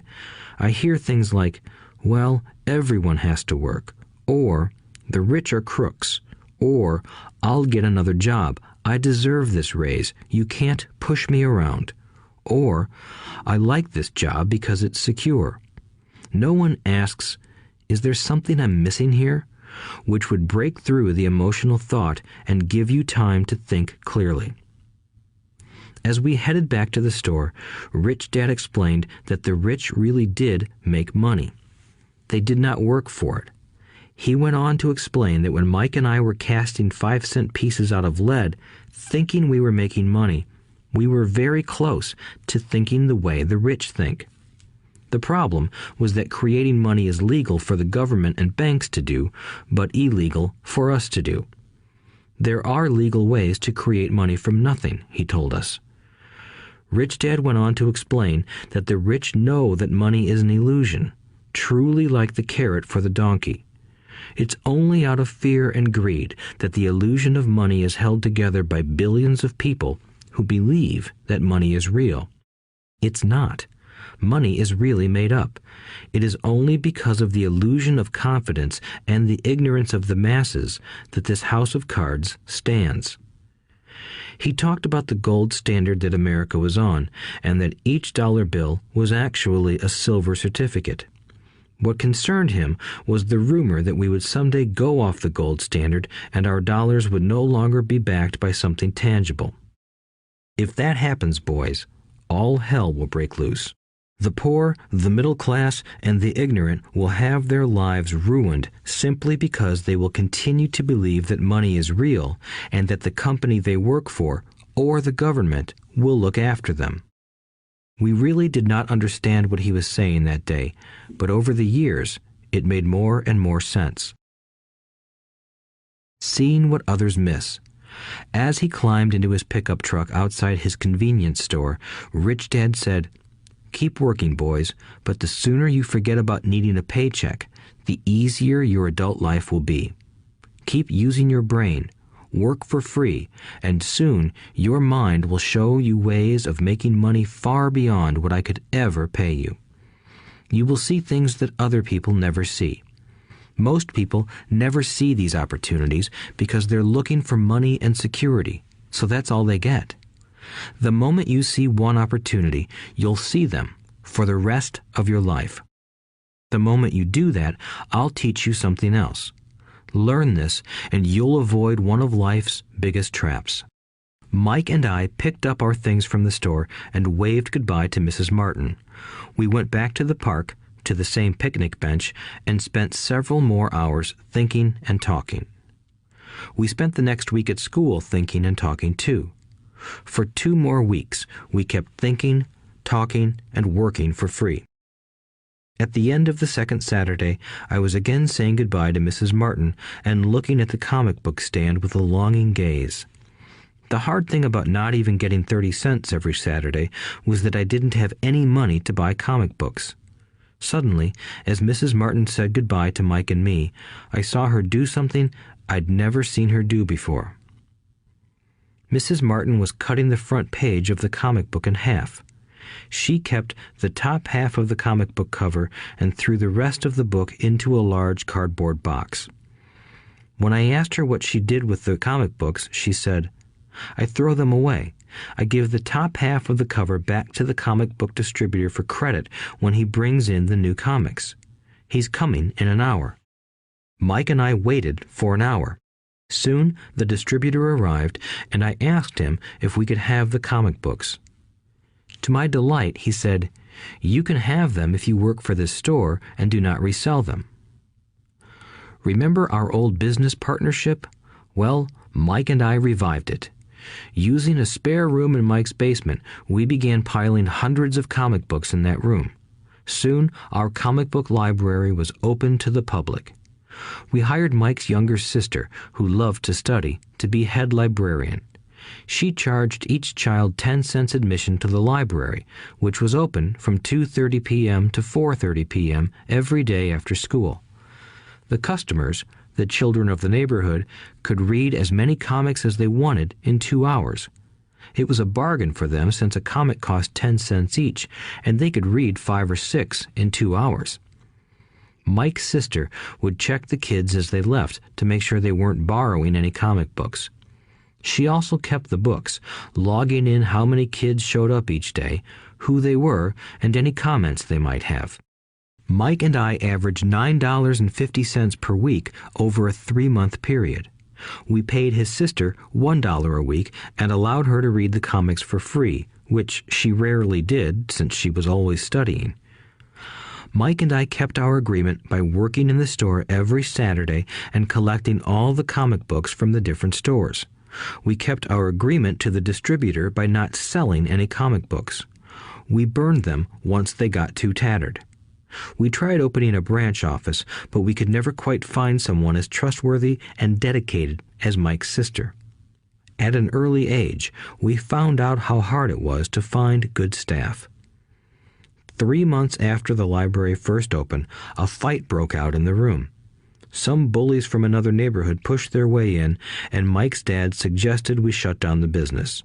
So our comic book business shut down, and we stopped working on Saturdays at the convenience store. But Rich Dad was excited because he had new things he wanted to teach us. He was happy because we had learned our first lessons so well. We learned to make money work for us. By not getting paid for our work at the store, we were forced to use our imaginations to identify an opportunity to make money. By starting our own business, the comic book library, we were in control of our own finances, not dependent on an employer. The best part was that our business generated money for us even when we weren't physically there. Our money worked for us. Instead of paying us money, Rich Dad had given us so much more. Chapter 2. Lesson 2. Why teach financial literacy? It's not how much money you make, it's how much money you keep. In 1990, Mike took over his father's empire and is, in fact, doing a better job than his dad did. We see each other once or twice a year on the golf course. He and his wife are wealthier than you can imagine. Rich Dad's empire is in great hands, and Mike is now grooming his son to take his place, as his dad had groomed us.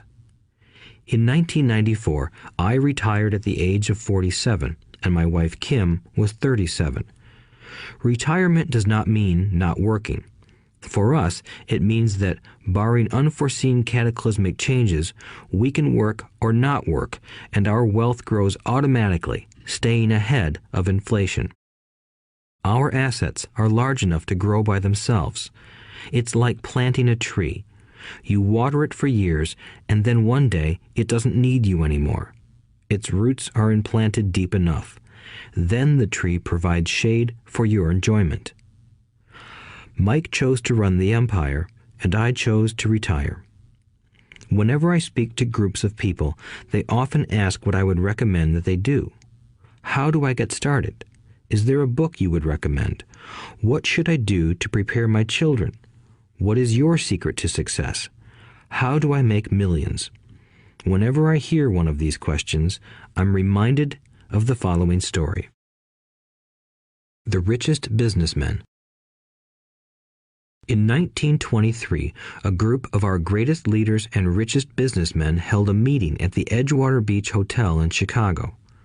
Among them were Charles Schwab, head of the largest independent steel company; Samuel Insull, president of the world's largest utility; Howard Hobson, head of the largest gas company; Ivar Kruger, president of International Match Company, one of the world's largest companies at that time; Leon Fraser, president of the Bank of International Settlements; Richard Whitney, president of the New York Stock Exchange; Arthur Cotton and Jesse Livermore, two of the biggest stock speculators; and Albert Fall, a member of President Harding's cabinet.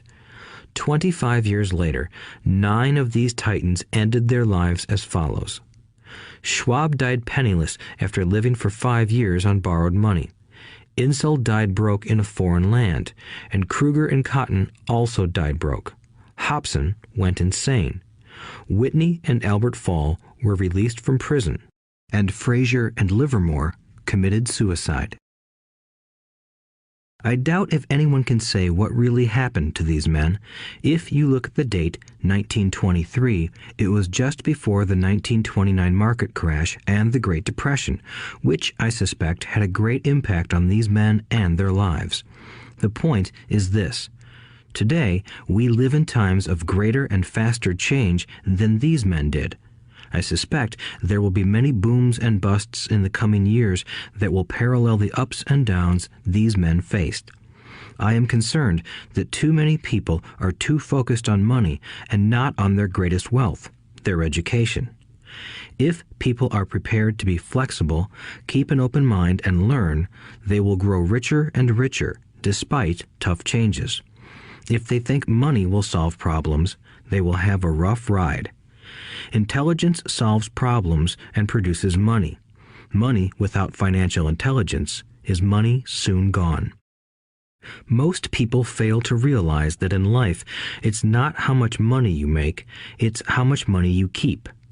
We've all heard stories of lottery winners who are poor, then suddenly rich, and then poor again. They win millions, yet are soon back where they started. Or stories of professional athletes who at the age of 24 are earning millions, but are sleeping under a bridge 10 years later. I remember a story of a young basketball player who a year ago had millions. Today, at just 29, he claims his friends, attorney, and accountant took his money and he was forced to work at a car wash for minimum wage. He was fired from the car wash because he refused to take off his championship ring as he was wiping off the cars. His story made national news, and he is appealing his termination, claiming hardship and discrimination. He claims that the ring is all he has left, and if it was stripped away, he'll crumble. I know so many people who became instant millionaires, and while I am glad some people have become richer and richer, I caution them that in the long run, it's not how much money you make, it's how much you keep and how many generations you keep it. So when people ask, where do I get started, or tell me how to get rich quick, they often are greatly disappointed with my answer. I simply say to them what my rich dad said to me when I was a little kid. If you want to be rich, you need to be financially literate. That idea was drummed into my head every time we were together. As I said, my educated dad stressed the importance of reading books, while my rich dad stressed the need to master financial literacy. If you are going to build the Empire State Building, the first thing you need to do is dig a deep hole and pour a strong foundation. If you are going to build a home in the suburbs, all you need to do is pour a 6-inch slab of concrete. Most people, in their drive to get rich, are trying to build an Empire State Building on a 6-inch slab. Our school system, created in the agrarian age, still believes in homes with no foundation. Dirt floors are still the rage, so kids graduate from school with virtually no financial foundation. One day, sleepless and deep in debt in suburbia, living the American dream, they decide that the answer to their financial problems is to find a way to get rich quick. Construction on the skyscraper begins. It goes up quickly, and soon, instead of the Empire State Building, we have the Leaning Tower of suburbia. The sleepless nights return. As for Mike and me in our adult years, both of our choices were possible because we were taught to pour a strong financial foundation when we were just kids. Accounting is possibly the most confusing, boring subject in the world, but if you want to be rich long term, it could be the most important subject. For Rich Dad, the question was how to take a boring and confusing subject and teach it to kids. The answer he found was to make it simple by teaching it in pictures. My rich dad poured a strong financial foundation for Mike and me. Since we were just kids, he created a simple way to teach us. For years, he only drew pictures and used few words. Mike and I understood the simple drawings, the jargon, the movement of money, and then in later years, Rich Dad began adding numbers. Today, Mike has gone on to master much more complex and sophisticated accounting analysis because he had to in order to run his empire. I am not as sophisticated because my empire is smaller, yet we come from the same simple foundation. Over the following pages, we will discuss those same simple line drawings Mike's dad created for us. Though basic, those drawings helped guide two little boys in building great sums of wealth on a solid and deep foundation. Rule number 1.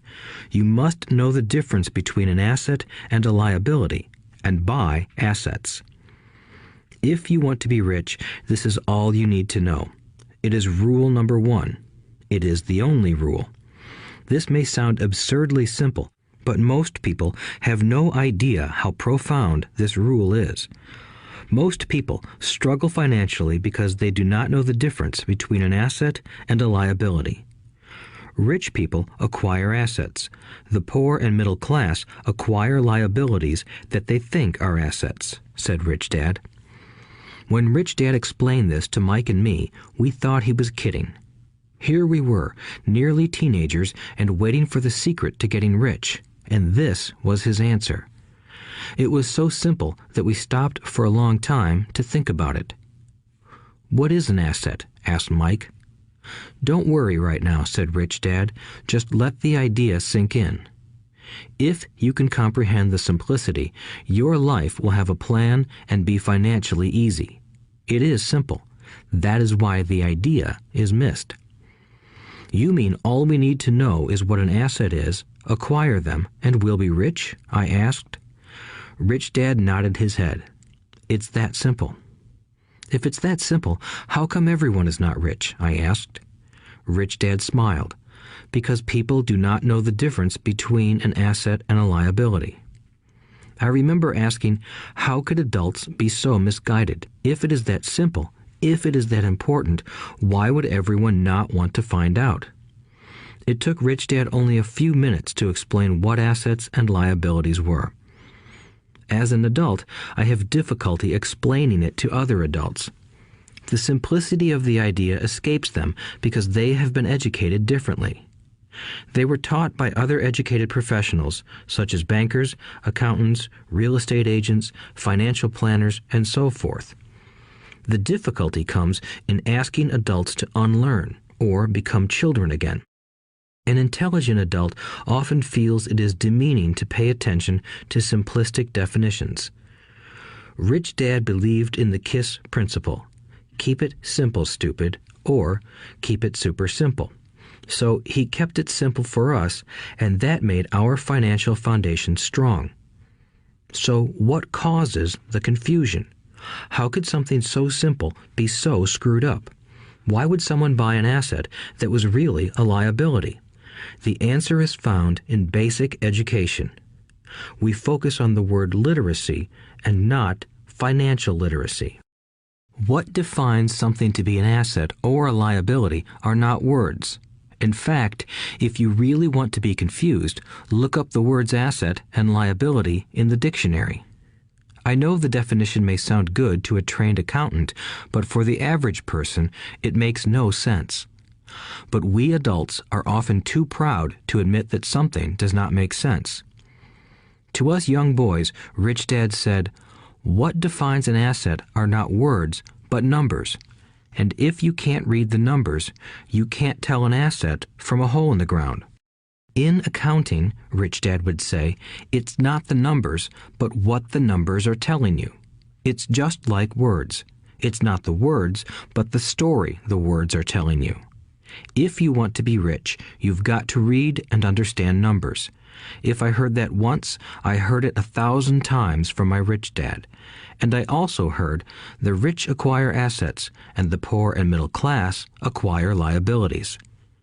Here is how to tell the difference between an asset and a liability. Most accountants and financial professionals do not agree with the definitions, but these simple drawings were the start of strong financial foundations for two young boys. An asset is something that puts money in my pocket. A liability is something that takes money out of my pocket. This is really all you need to know. If you want to be rich, simply spend your life buying assets. If you want to be poor or middle class, spend your life buying liabilities. Illiteracy, both in words and numbers, is the foundation of financial struggle. If people are having difficulties financially, there is something that they don't understand, either in words or numbers. The rich are rich because they are more literate in different areas than people who struggle financially. So if you want to be rich and maintain your wealth, it's important to be financially literate in words as well as numbers. Numbers alone mean little, just as words out of context mean little. It's the story that counts. In financial reporting, reading numbers is looking for the plot, the story of where the cash is flowing. In 80% of most families, the financial story paints a picture of hard work to get ahead. However, this effort is for naught because they spend their lives buying liabilities instead of assets. Everyone has living expenses, the need for food, shelter, and clothing. It is the cash flow that tells the story of how a person handles their money. The reason I started with the story of the richest men in America is to illustrate the flaw in believing that money will solve all problems. That is why I cringe whenever I hear people ask me how to get rich quicker or where they should start. I often hear, "I'm in debt, so I need to make more money." But more money will often not solve the problem. In fact, it may compound the problem. Money often makes obvious our tragic human flaws, putting a spotlight on what we don't know. That is why, all too often, a person who comes into a sudden windfall of cash, let's say an inheritance, a pay raise, or lottery winnings, soon returns to the same financial mess, if not worse than the mess they were in before. Money only accentuates the cash flow pattern running in your head. If your pattern is to spend everything you get, most likely an increase in cash will just result in an increase in spending. Thus the saying, "A fool and his money is one big party." I have said many times that we go to school to gain scholastic and professional skills, both of which are important. We learn to make money with our professional skills. In the 1960s, when I was in high school, if someone did well academically, people assumed this bright student would go on to be a medical doctor because it was the profession with the promise of the greatest financial reward. Today, doctors face financial challenges I wouldn't wish on my worst enemy. Insurance companies taking control of the business, managed health care, government intervention, and malpractice suits. Today, kids want to be famous athletes, movie stars, rock stars, beauty queens, or CEOs because that is where the fame, money, and prestige are. That is the reason it is so hard to motivate kids in school today. They know that professional success is no longer solely linked to academic success, as it once was. Because students leave school without financial skills, millions of educated people pursue their profession successfully, but later find themselves struggling financially. They work harder, but don't get ahead. What is missing from their education is not how to make money, but how to manage money. It's called financial aptitude, what you do with the money once you make it, how to keep people from taking it from you, how to keep it longer, and how to make that money work hard for you. Most people don't understand why they struggle financially because they don't understand cash flow. A person can be highly educated, professionally successful, and financially illiterate. These people often work harder than they need to because they learned how to work hard, but not how to have their money work hard for them. The story of how the quest for a financial dream turns into a financial nightmare. The classic story of hardworking people has set a pattern. Recently married, the happy, highly educated young couple moves into one of their cramped, rented apartments. Immediately, they realize that they are saving money because two can live as cheaply as one. The problem is the apartment is cramped. They decide to save money to buy their dream home so they can have kids. They now have two incomes, and they begin to focus on their careers. Their incomes begin to increase. As their incomes go up, their expenses go up as well. The number one expense for most people is taxes. Many people think it's income tax, but for most Americans, their highest tax is Social Security.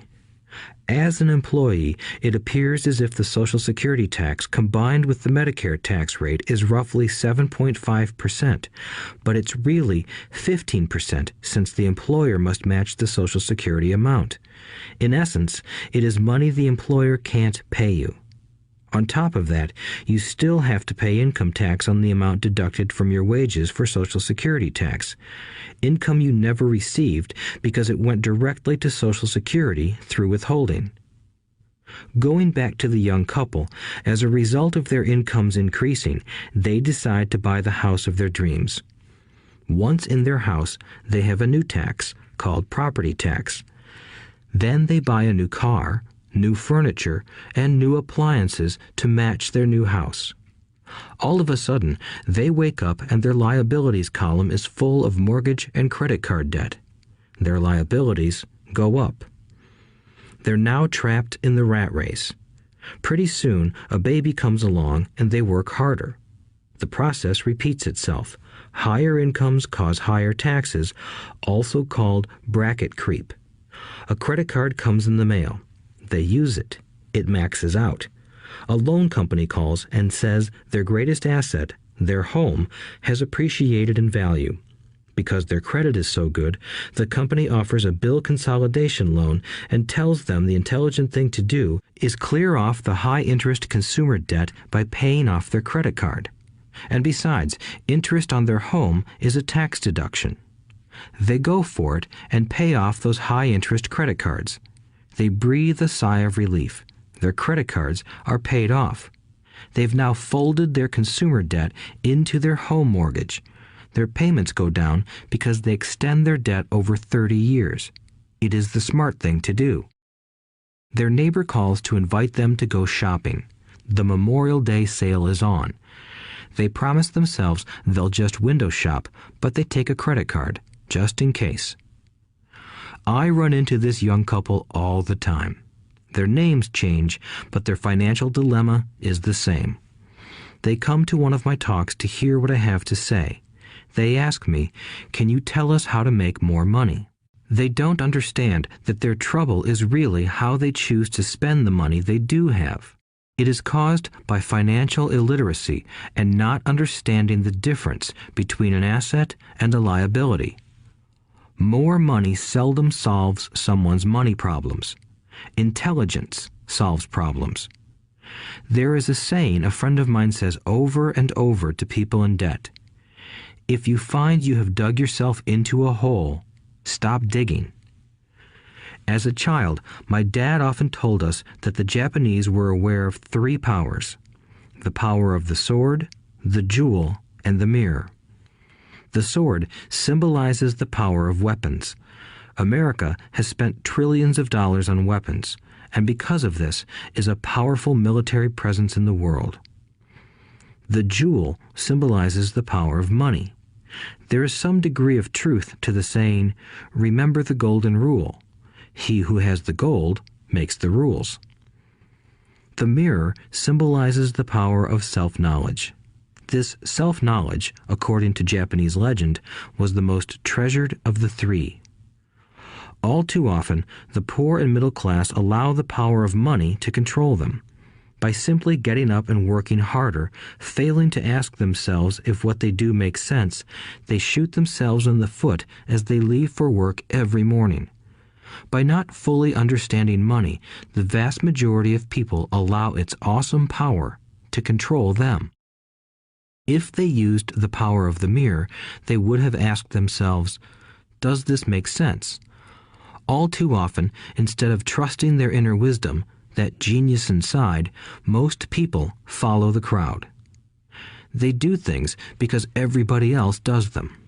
They conform rather than question. Often, they mindlessly repeat what they have been told. Diversify. Your home is an asset. Your home is your biggest investment. You get a tax break for going into greater debt. Get a safe job. Don't make mistakes. Don't take risks. It is said that the fear of public speaking is a fear greater than death for most people. According to psychiatrists, the fear of public speaking is caused by the fear of ostracism, the fear of standing out, the fear of criticism, the fear of ridicule, and the fear of being an outcast. The fear of being different prevents most people from seeking new ways to solve their problems. That is why my educated dad said the Japanese valued the power of the mirror the most, for it is only when we look into it that we find truth. Fear is the main reason that people say, "Play it safe." That goes for anything, be it sports, relationships, careers, or money. It is that same fear, the fear of ostracism, that causes people to conform to, and not question, commonly accepted opinions or popular trends. Your home is an asset.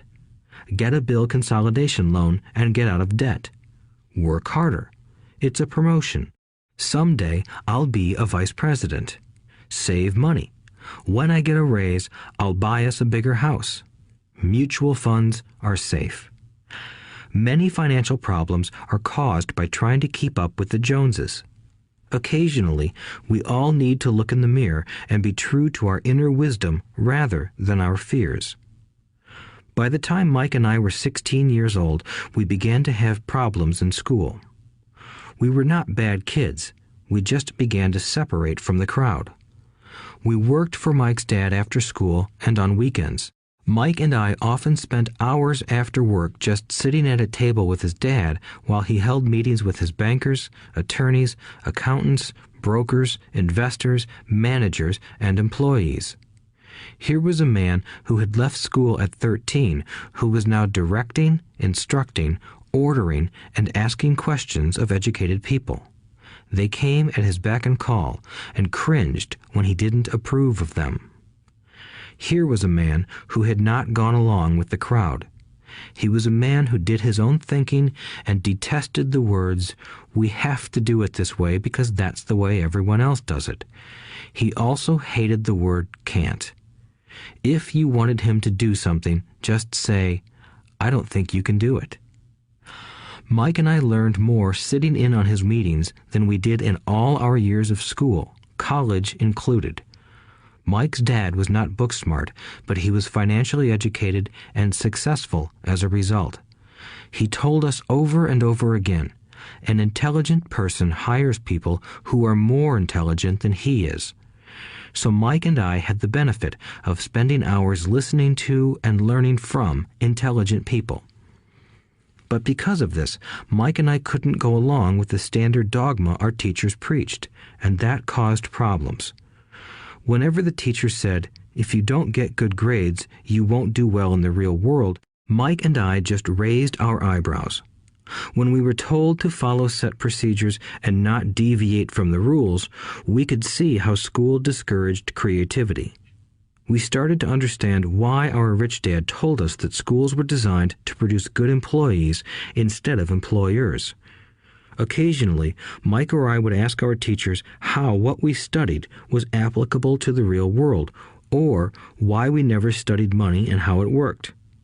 To the latter question, we often got the answer that money was not important, that if we excelled in our education, the money would follow. The more we knew about the power of money, the more distant we grew from the teachers and our classmates. My highly educated dad never pressured me about my grades, but we did begin to argue about money. By the time I was 16, I probably had a far better foundation with money than both my parents. I could keep books, I listened to tax accountants, corporate attorneys, bankers, real estate brokers, investors, and so forth. By contrast, my dad talked to other teachers. One day, my dad told me that our home was his greatest investment. A not too pleasant argument took place when I showed him why I thought a house was not a good investment. I showed him the ancillary expenses that went along with owning the home. A bigger home meant bigger expenses, and the cash flow kept going out through the expense column. Today, people still challenge me on the idea of a house not being an asset. I know that for many people, it is their dream as well as their largest investment. And owning your own home is better than nothing. I simply offer an alternative way of looking at this popular dogma. If my wife and I were to buy a bigger, flashier house, we realize it wouldn't be an asset. It would be a liability since it would take money out of our pocket. So here is the argument I put forth. I really don't expect most people to agree with it because your home is an emotional thing, and when it comes to money, high emotions tend to lower financial intelligence. I know from personal experience that money has a way of making every decision emotional. 1. When it comes to houses, most people work all their lives paying for a home they never own. In other words, most people buy a new house every few years, each time incurring a new 30-year loan to pay off the previous one. 2. Even though people receive a tax deduction for interest on mortgage payments, they pay for all their other expenses with after-tax dollars, even after they pay off their mortgage. 3. My wife's parents were shocked when the property taxes on their home increased to $1,000 a month. This was after they had retired, so the increase put a strain on their retirement budget and they felt forced to move. 4. Houses do not always go up in value. I have friends who owe $1 million for a home that today would sell for far less. 5. The greatest losses of all are those from missed opportunities. If all your money is tied up in your house, you may be forced to work harder because your money continues blowing out of the expense column instead of adding to the asset column, the classic middle-class cash flow pattern. If a young couple would put more money into their asset column early on, their later years would be easier. Their assets would have grown and would be available to help cover expenses. All too often, a house only serves as a vehicle for incurring a home equity loan to pay for mounting expenses. In summary, the end result in making a decision to own a house that is too expensive in lieu of starting an investment portfolio impacts an individual in at least the following 3 ways. 1. Loss of time during which other assets could have grown in value. 2. Loss of additional capital which could have been invested instead of paying for high maintenance expenses related directly to the home. 3. Loss of education. Too often, people count their house and savings and retirement plans as all they have in their asset column. Because they have no money to invest, they simply don't invest. This costs them investment experience. Most never become what the investment world calls a sophisticated investor. And the best investments are usually first sold to sophisticated investors, who then turn around and sell them to the people playing it safe. I am not saying don't buy a house. What I'm saying is that you should understand the difference between an asset and a liability. When I want a bigger house, I first buy assets that will generate the cash flow to pay for the house. My educated dad's personal financial statement best demonstrates the life of someone caught in the rat race. His expenses match his income, never allowing him enough left over to invest in assets. As a result, his liabilities are larger than his assets. Why the rich get richer. A review of my rich dad's financial statement shows why the rich get richer.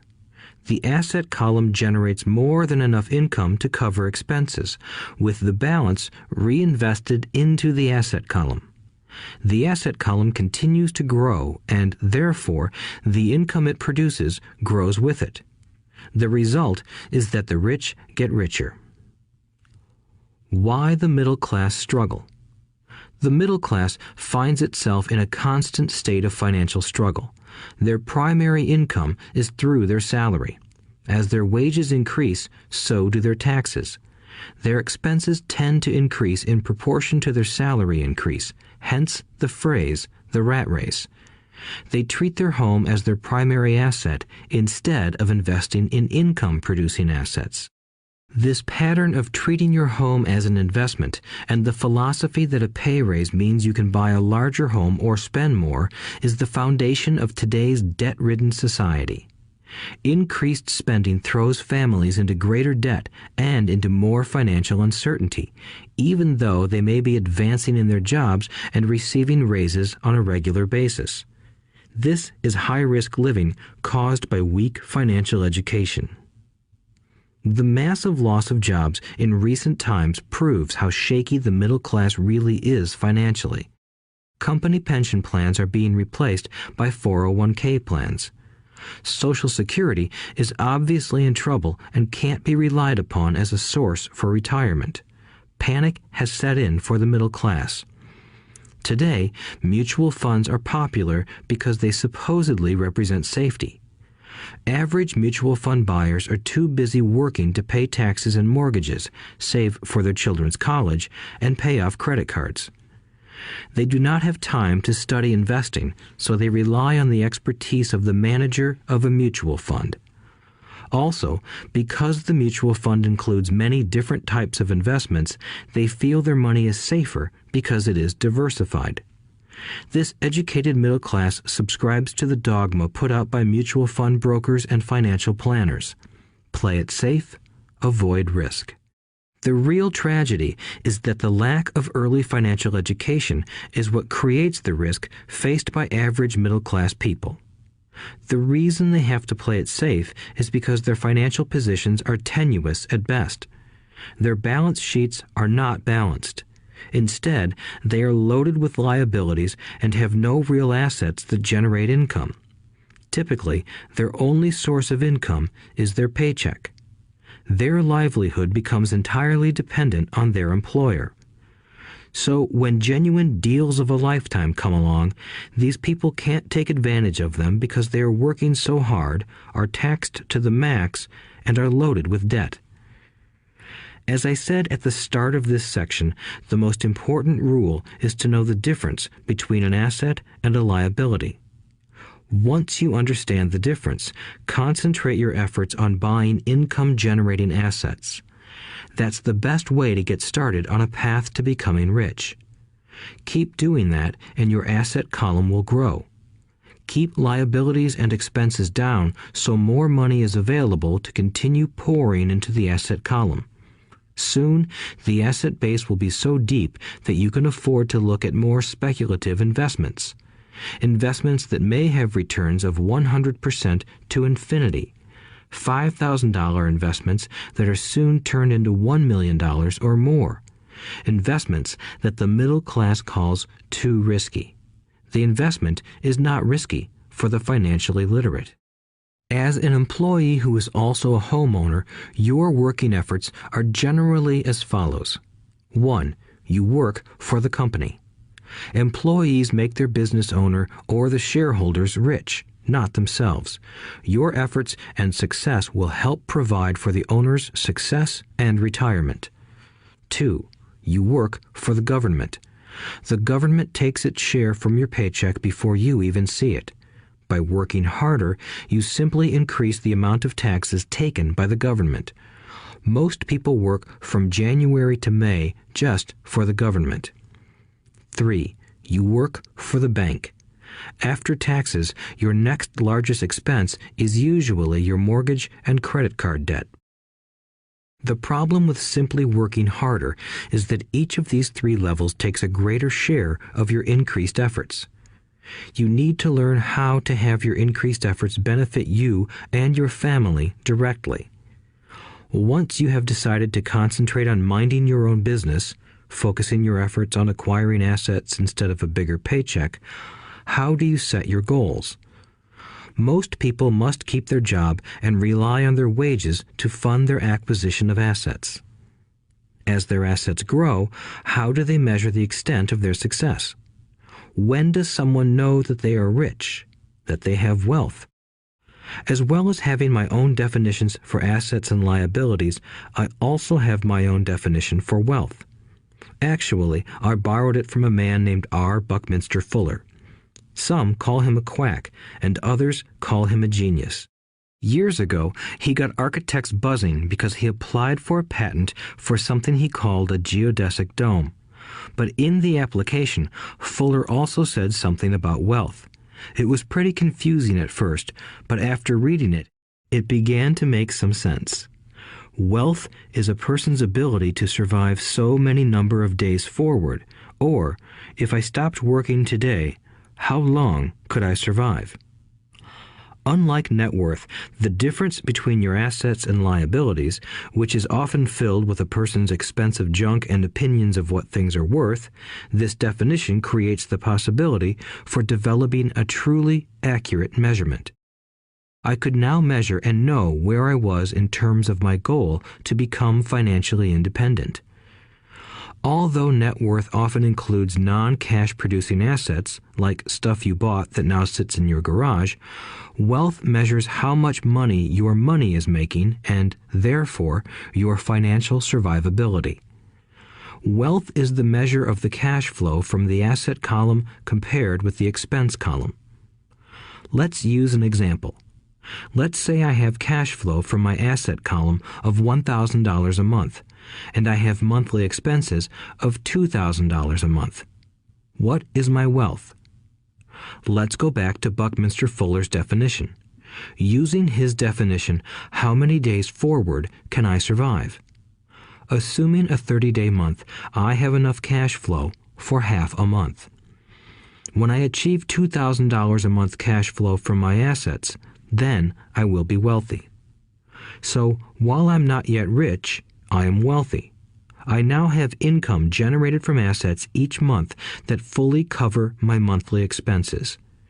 If I want to increase my expenses, I first must increase my cash flow to maintain this level of wealth.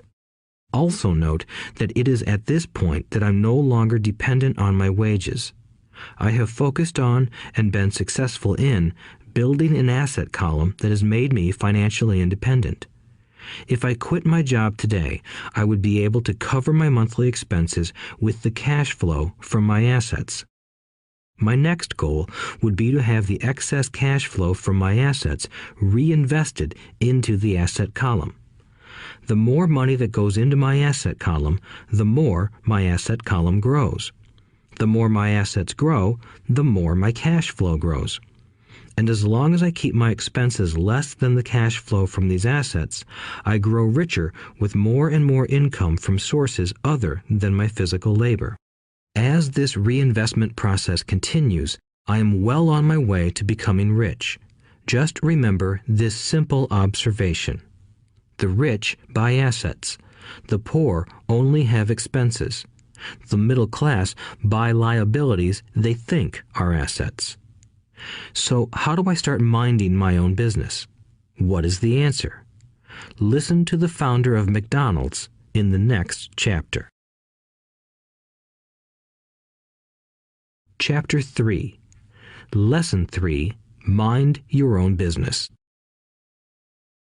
The rich focus on their asset columns while everyone else focuses on their income statements.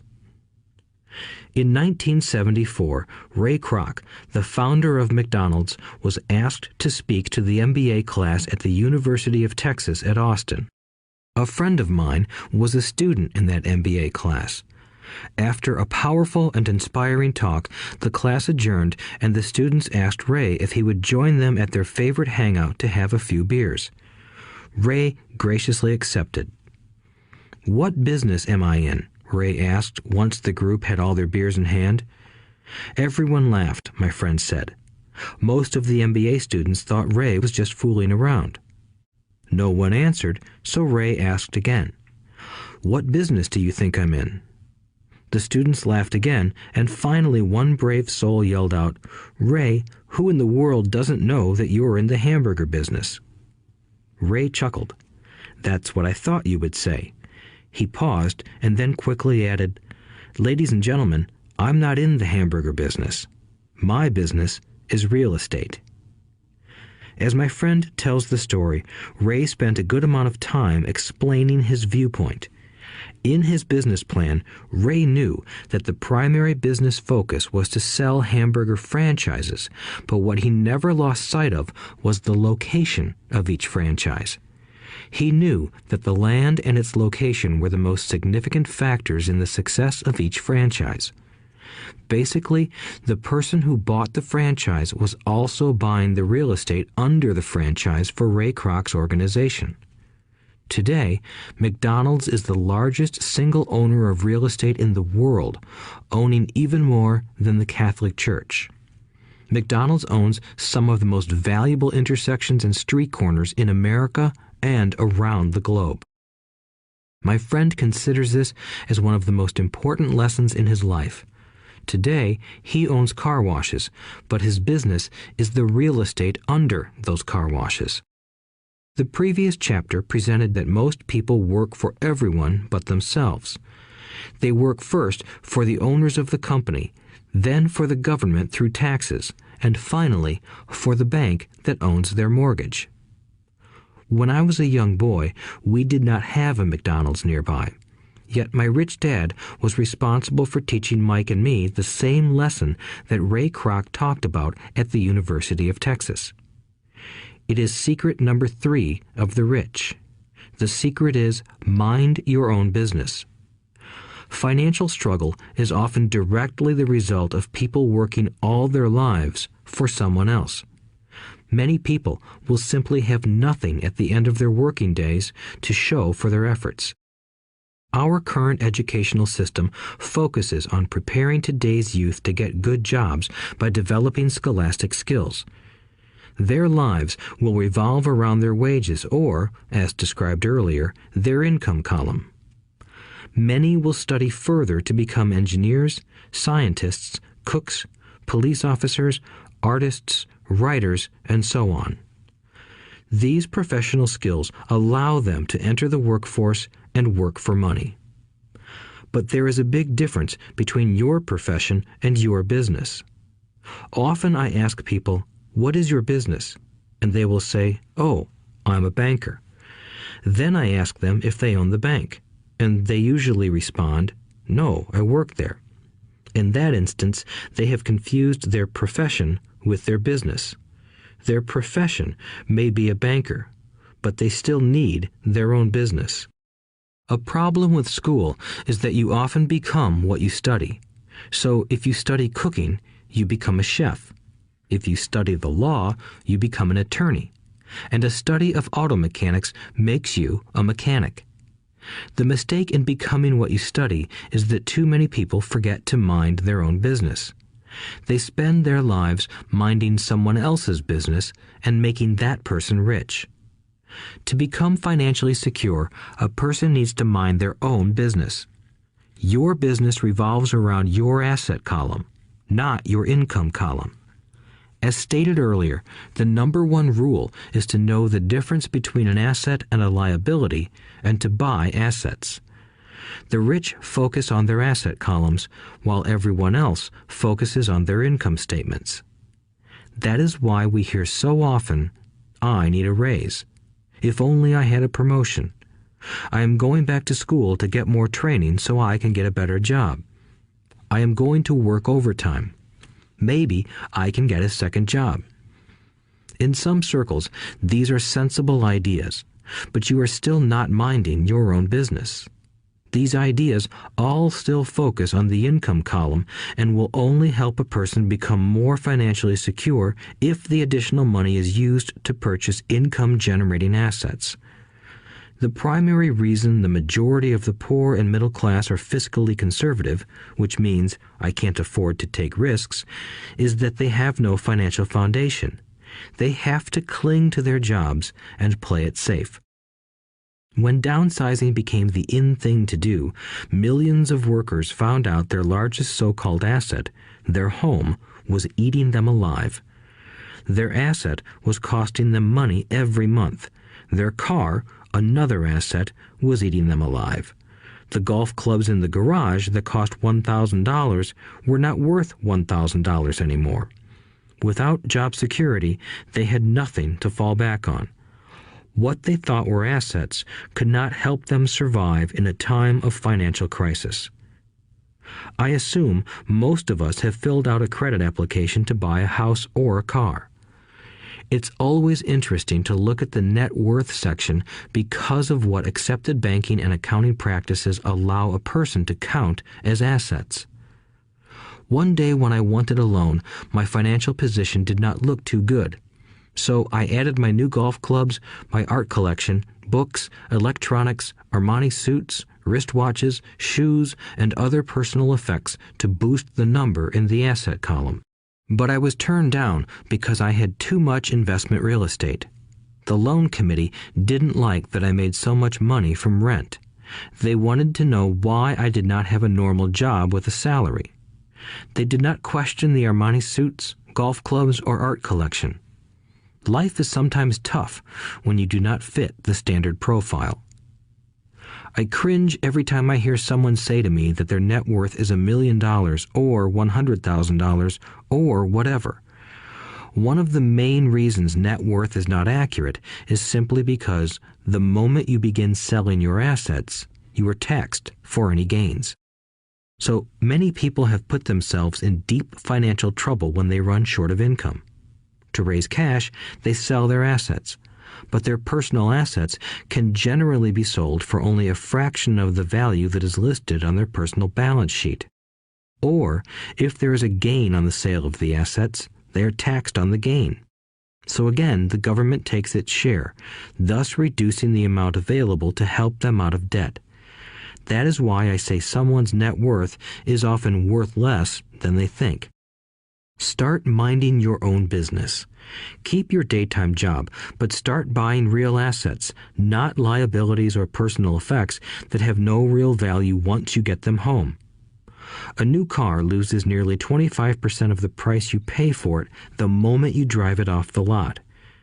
It is not a true asset even if your banker lets you list it as one.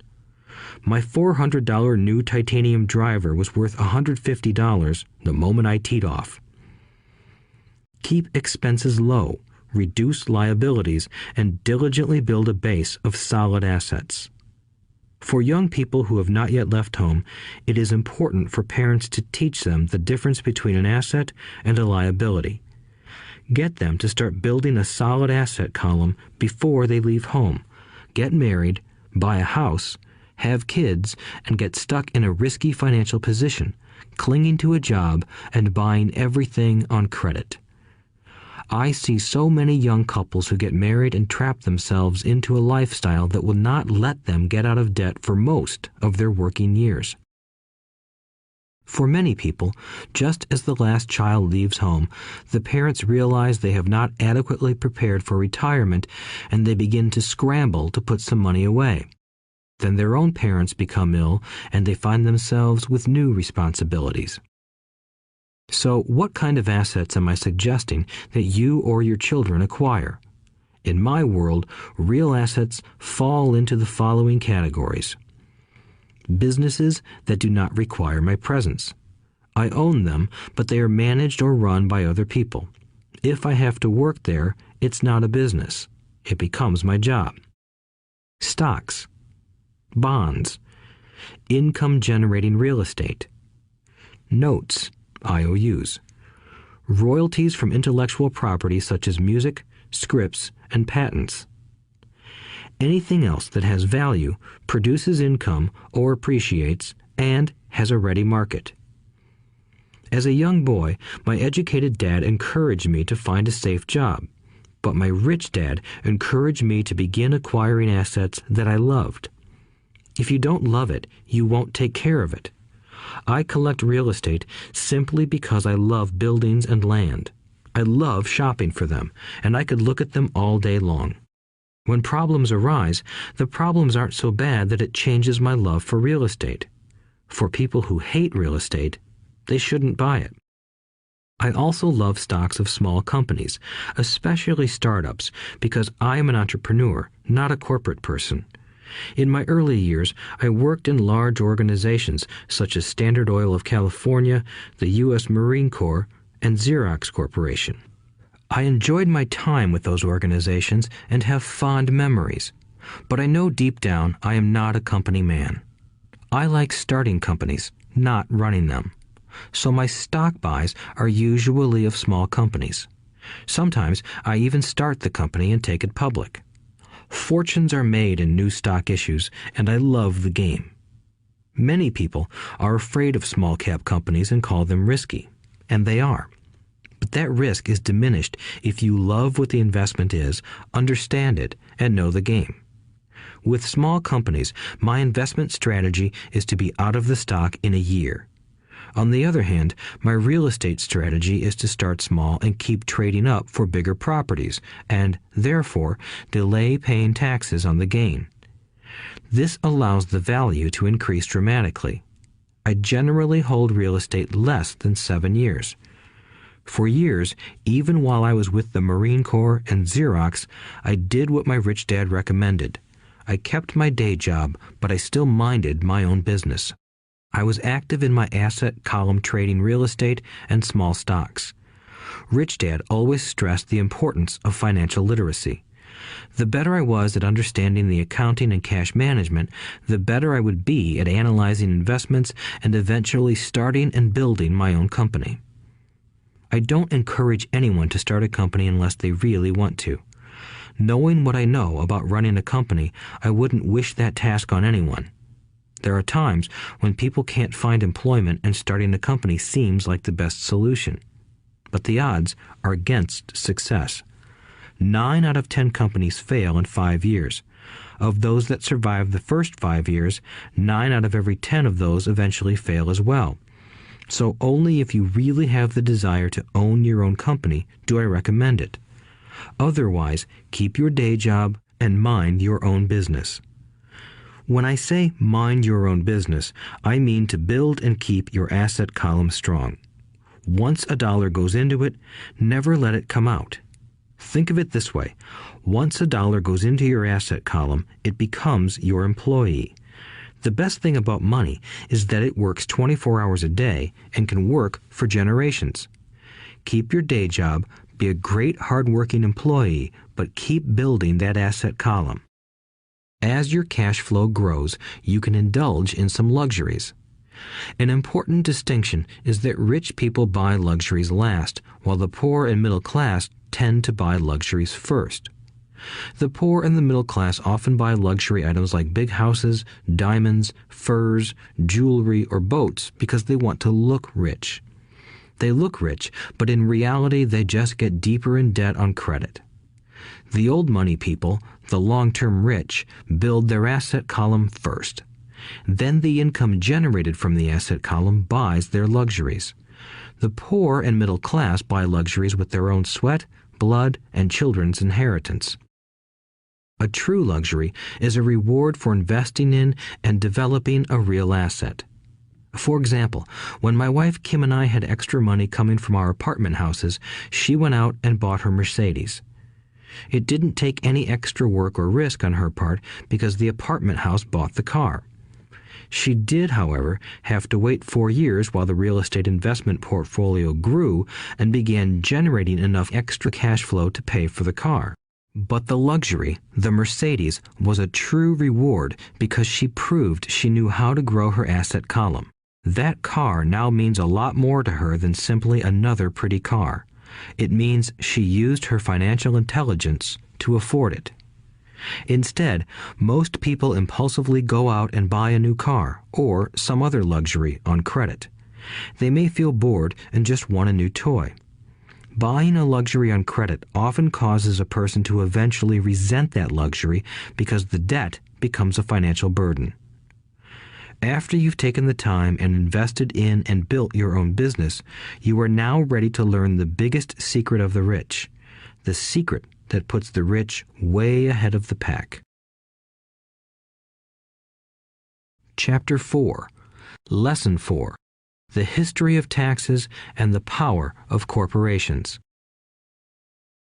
My rich dad just played the game smart, and he did it through corporations, the biggest secret of the rich. I remember in school being told the story of Robin Hood and his merry men. My teacher thought it was a wonderful story of a romantic hero who robbed from the rich and gave to the poor. My rich dad did not see Robin Hood as a hero. He called Robin Hood a crook. Robin Hood may be long gone, but his followers live on. I often still hear people say, "Why don't the rich pay for it?" Or, "The rich should pay more in taxes and give it to the poor." It is this Robin Hood fantasy, or taking from the rich to give to the poor, that has caused the most pain for the poor and the middle class. The reason the middle class is so heavily taxed is because of the Robin Hood ideal. The reality is that the rich are not taxed. It's the middle class who pays for the poor, especially the educated, upper-income middle class. Again, to understand fully how things happen, we need to look at the history of taxes. Although my highly educated dad was an expert on the history of education, my rich dad fashioned himself an expert on the history of taxes. Rich Dad explained to Mike and me that originally in England and America, there were no taxes. Occasionally, there were temporary taxes levied in order to pay for wars. The king or the president would put the word out and ask everyone to chip in. Taxes were levied in Britain for the fight against Napoleon from 1799 to 1816, and in America to pay for the Civil War from 1861 to 1865. In 1874, England made income tax a permanent levy on its citizens. In 1913, an income tax became permanent in the United States with the adoption of the 16th Amendment to the U.S. Constitution. At one time, Americans were anti-tax. It had been the tax on tea that led to the famous Tea Party in Boston Harbor, an incident that helped ignite the Revolutionary War. It took approximately 50 years in both England and the United States to sell the idea of a regular income tax. What these historical dates fail to reveal is that both of these taxes were initially levied against only the rich. It was this point that Rich Dad wanted Mike and me to understand. He explained that the idea of taxes was made popular and accepted by the majority by telling the poor and the middle class that taxes were created only to punish the rich. This is how the masses voted for the law, and it became constitutionally legal. Although it was intended to punish the rich, in reality it wound up punishing the very people who voted for it, the poor and middle class. Once government got a taste of money, its appetite grew, said Rich Dad. Your dad and I are exactly opposite. He's a government bureaucrat, and I am a capitalist. We get paid, and our success is measured on opposite behaviors. He gets paid to spend money and hire people. The more he spends and the more people he hires, the larger his organization becomes. In the government, a large organization is a respected organization. On the other hand, within my organization, the fewer people I hire and the less money I spend, the more I am respected by my investors. That's why I don't like government people. They have different objectives than most business people. As the government grows, more and more tax dollars are needed to support it. My educated dad sincerely believed that government should help people. He loved John F. Kennedy and especially the idea of the Peace Corps. He loved the idea so much that both he and my mom worked for the Peace Corps, training volunteers to go to Malaysia, Thailand, and the Philippines. He always strived for additional grants and budget increases so he could hire more people, both in his job with the Education Department and in the Peace Corps. From the time I was about 10 years old, I would hear from my rich dad that government workers were a pack of lazy thieves, and from my poor dad I would hear how the rich were greedy crooks who should be made to pay more taxes. Both sides had valid points. It was difficult to go to work for one of the biggest capitalists in town and come home to a father who was a prominent government leader. It was not easy to know which dad to believe. Yet, when you study the history of taxes, an interesting perspective emerges. As I said, the passage of taxes was only possible because the masses believed in the Robin Hood theory of economics. Take from the rich and give to everyone else. The problem was that the government's appetite for money was so great that taxes soon needed to be levied on the middle class, and from there it kept trickling down. However, the rich saw an opportunity because they don't play by the same set of rules. The rich knew about corporations, which became popular in the days of sailing ships. The rich created the corporation as a vehicle to limit their risk to the assets of each voyage. The rich put their money into a corporation to finance the voyage. The corporation would then hire a crew to sail to the New World to look for treasure. If the ship was lost, the crew lost their lives, but the loss to the rich would be limited only to the money they invested for that particular voyage. It is the knowledge of the legal corporate structure that really gives the rich a vast advantage over the poor and middle class. Having two fathers teaching me, one a socialist and the other a capitalist, I quickly began to realize that the philosophy of the capitalist made more financial sense to me. It seemed to me that the socialists ultimately penalized themselves due to their lack of financial education. No matter what the take from the rich crowd came up with, the rich always found a way to outsmart them. That is how taxes were eventually levied on the middle class. The rich outsmarted the intellectuals solely because they understood the power of money, a subject not taught in schools. How did the rich outsmart the intellectuals? Once the take from the rich tax was passed, cash started flowing into government coffers. Initially, people were happy. Money was handed out to government workers and the rich. It went to government workers in the form of jobs and pensions, and it went to the rich via their factories receiving government contracts. The government received a large pool of money, but the problem was the fiscal management of that money. The government ideal is to avoid having excess money. If you fail to spend your allotted funds, you risk losing it in the next budget. You would certainly not be recognized for being efficient.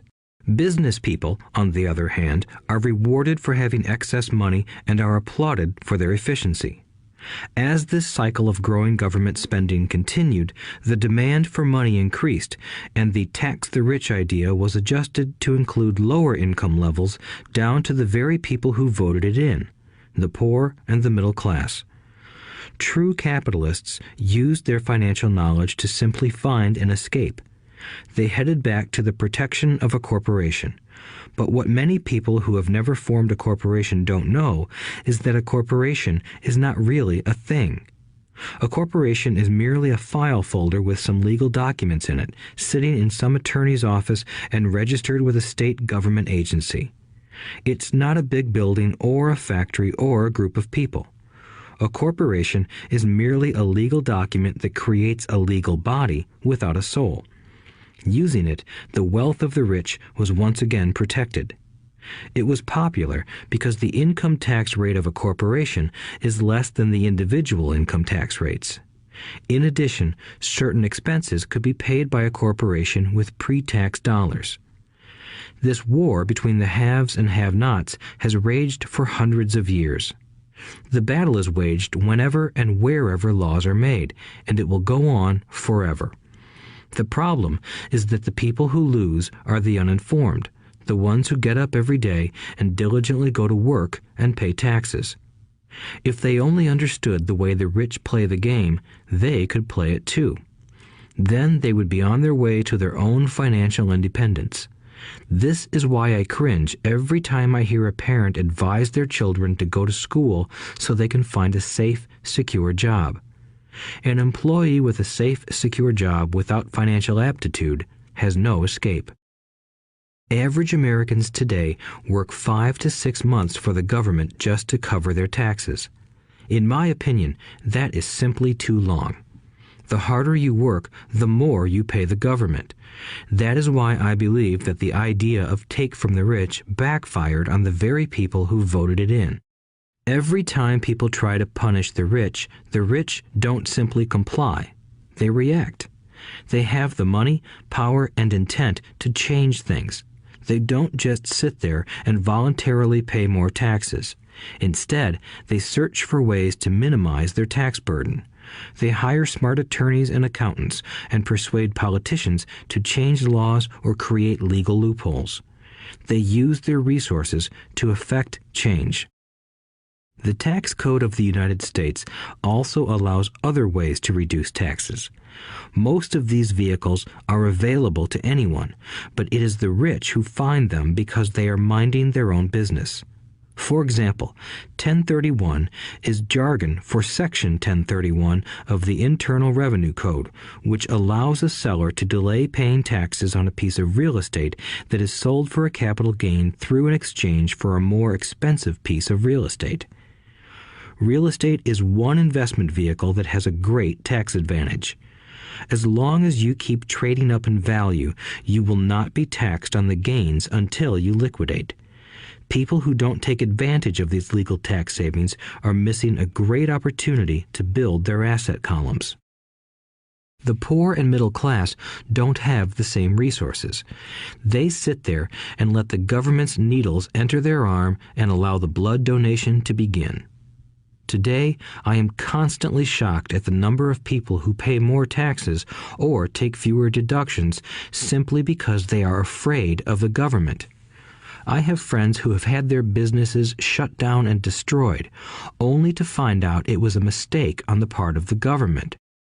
I realize all that, but the price of working from January to May is a high price to pay for that intimidation. My poor dad never fought back. My rich dad didn't either. He just played the game smarter, and he did it through corporations, the biggest secret of the rich. You may remember the first lesson I learned from my rich dad. I was a little boy of 9 who had to sit and wait for him to choose to talk to me. I sat in his office waiting for him to get to me. He was ignoring me on purpose. He wanted me to recognize his power and to desire to have that power for myself one day. During all the years I studied and learned from him, he always reminded me that knowledge is power. And with money comes great power that requires the right knowledge to keep it and make it multiply. Without that knowledge, the world pushes you around. Rich Dad constantly reminded Mike and me that the biggest bully was not the boss or the supervisor, but the tax man. The tax man will always take more if you let him. The first lesson of having money work for you, as opposed to you working for money, is all about power. If you work for money, you give the power to your employer. If money works for you, you keep the power and control it. Once we had this knowledge of the power of money working for us, he wanted us to be financially smart and not let anyone or anything push us around. If you're ignorant, it's easy to be bullied. If you know what you're talking about, you have a fighting chance. That is why he paid so much for smart tax accountants and attorneys. It was less expensive to pay them than to pay the government. His best lesson to me was, be smart and you won't be pushed around as much. He knew the law because he was a law-abiding citizen and because it was expensive to not know the law. If you know you're right, you're not afraid of fighting back, even if you are taking on Robin Hood and his band of merry men. My highly educated dad always encouraged me to land a good job with a strong corporation. He spoke of the virtues of working your way up the corporate ladder. He didn't understand that, by relying solely on a paycheck from a corporate employer, I would be a docile cow ready for milking.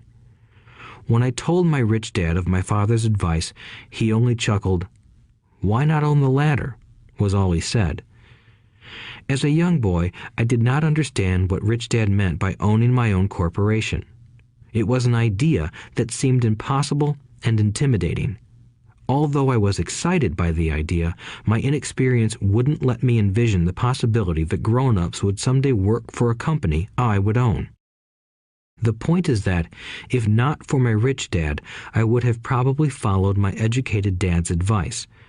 It was merely the occasional reminder of my rich dad that kept the idea of owning my own corporation alive and kept me on a different path. By the time I was 15 or 16, I knew I wasn't going to continue down the path my educated dad recommended. I didn't know how I was going to do it, but I was determined not to head in the direction most of my classmates were heading. That decision changed my life.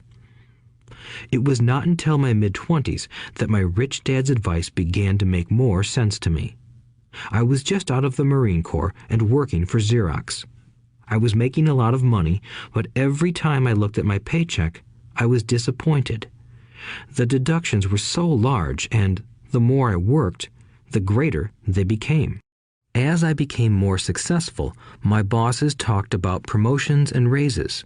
It was flattering, but I could hear my rich dad asking in my ear, "Who are you working for? Who are you making rich?" In 1974, while still an employee for Xerox, I formed my first corporation and began minding my own business. There were already a few assets in my asset column, but now I was determined to focus on making it bigger. Those paychecks, with all the deductions, made all the years of my rich dad's advice make total sense. I could see the future if I followed my educated dad's advice. Many employers feel that advising their workers to mind their own business is bad for business. But for me, focusing on my own business and developing assets made me a better employee because I now had a purpose. I came in early and worked diligently, amassing as much money as possible so I could invest in real estate. Hawaii was just set to boom, and there were fortunes to be made. The more I realized that we were in the beginning stages of a boom, the more Xerox machines I sold. The more I sold, the more money I made, and, of course, the more deductions came out of my paycheck. It was inspiring. I wanted out of the employee trap so badly that I worked even harder so I could invest more. By 1978, I was consistently one of the top 5 salespeople at the company. I badly wanted out of the rat race. In less than 3 years, I was making more in my real estate holding corporation than I was making at Xerox, and the money I was making in my asset column in my own corporation was money working for me, not me pounding on doors selling copiers. My rich dad's advice made much more sense. Soon, the cash flow from my properties were so strong that my company bought me my first Porsche. My fellow Xerox salespeople thought I was spending my commissions. I wasn't. I was investing my commissions in assets. My money was working hard to make more money. Each dollar in my asset column was a great employee, working hard to make more employees and buy the boss a new Porsche with before-tax dollars. I began to work harder for Xerox. The plan was working, and my Porsche was the proof. By using the lessons I learned from my rich dad, I was able to get out of the proverbial rat race at an early age. It was made possible because of the strong financial knowledge I had acquired through Rich Dad's lessons. Without this financial knowledge, which I call financial intelligence or financial IQ, my road to financial independence would have been much more difficult. I now teach others in the hope that I may share my knowledge with them. I remind people that financial IQ is made up of knowledge from 4 broad areas of expertise. 1. Accounting. Accounting is financial literacy or the ability to read numbers. This is a vital skill if you want to build an empire. The more money you are responsible for, the more accuracy is required, or the house comes tumbling down. This is the left brain side, or the details. Financial literacy is the ability to read and understand financial statements, which allows you to identify the strengths and weaknesses of any business.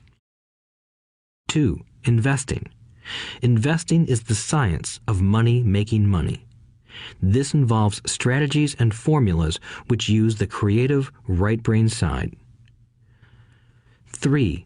Understanding markets. Understanding markets is the science of supply and demand. You need to know the technical aspects of the market, which are emotion-driven, in addition to the fundamental or economic aspects of an investment. Does an investment make sense or does it not make sense based on current market conditions? 4. The law. A corporation wrapped around the technical skills of accounting, investing, and markets can contribute to explosive growth.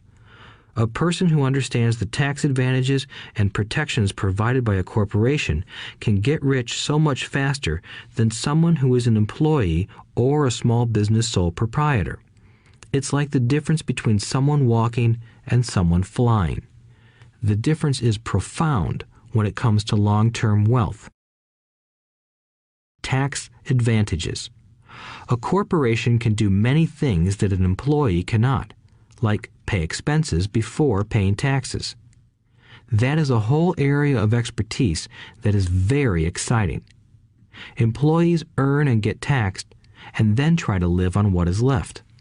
A corporation earns, spends everything it can, and is taxed on anything that is left. It's one of the biggest legal tax loopholes that the rich use. They're easy to set up and are not expensive if you own investments that are producing good cash flow. For example, by owning your own corporation, your vacations can be board meetings in Hawaii. Car payments, insurance, repairs, and health club memberships are company expenses. Most restaurant meals are partial expenses, and on. But it's done legally with pre-tax dollars. Protection from lawsuits. We live in a litigious society. Everybody wants a piece of your action.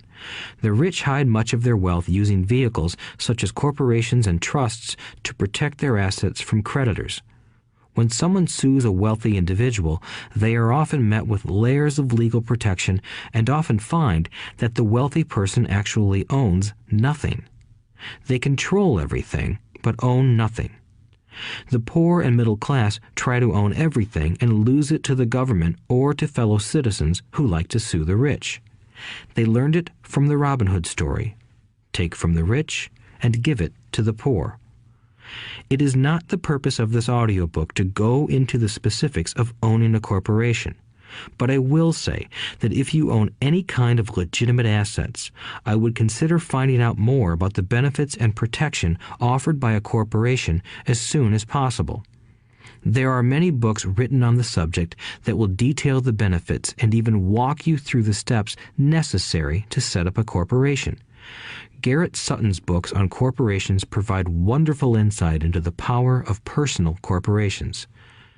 Financial IQ is actually the synergy of many skills and talents.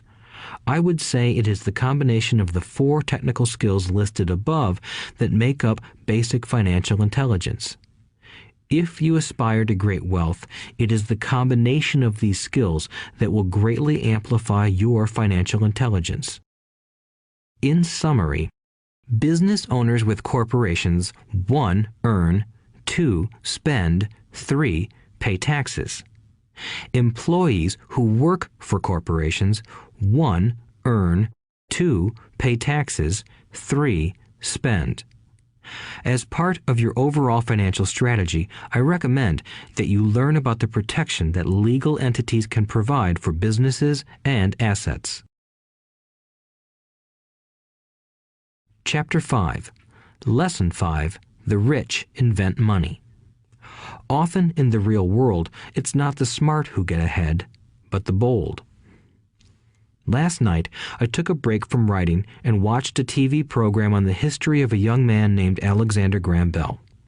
Bell had just patented his telephone and was having growing pains because the demand for his new invention was so strong.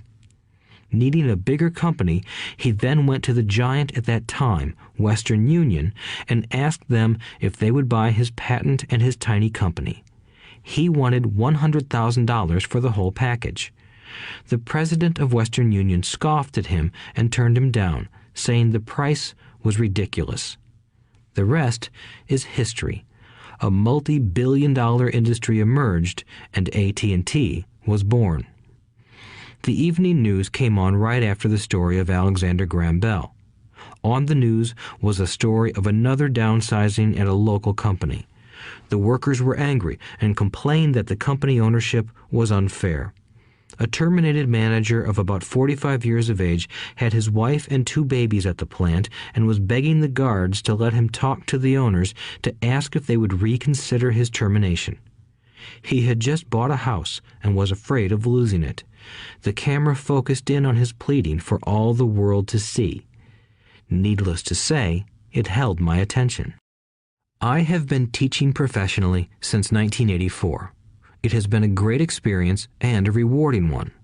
It is also a disturbing profession, for I have taught thousands of individuals, and I see one thing in common in all of us, myself included. We all have tremendous potential, and we all are blessed with gifts. Yet the one thing that holds all of us back is some degree of self-doubt. It is not so much the lack of technical information that holds us back, but more the lack of self-confidence. Some are more affected than others. Once we leave school, most of us know that it is not so much a matter of college degrees or good grades that count.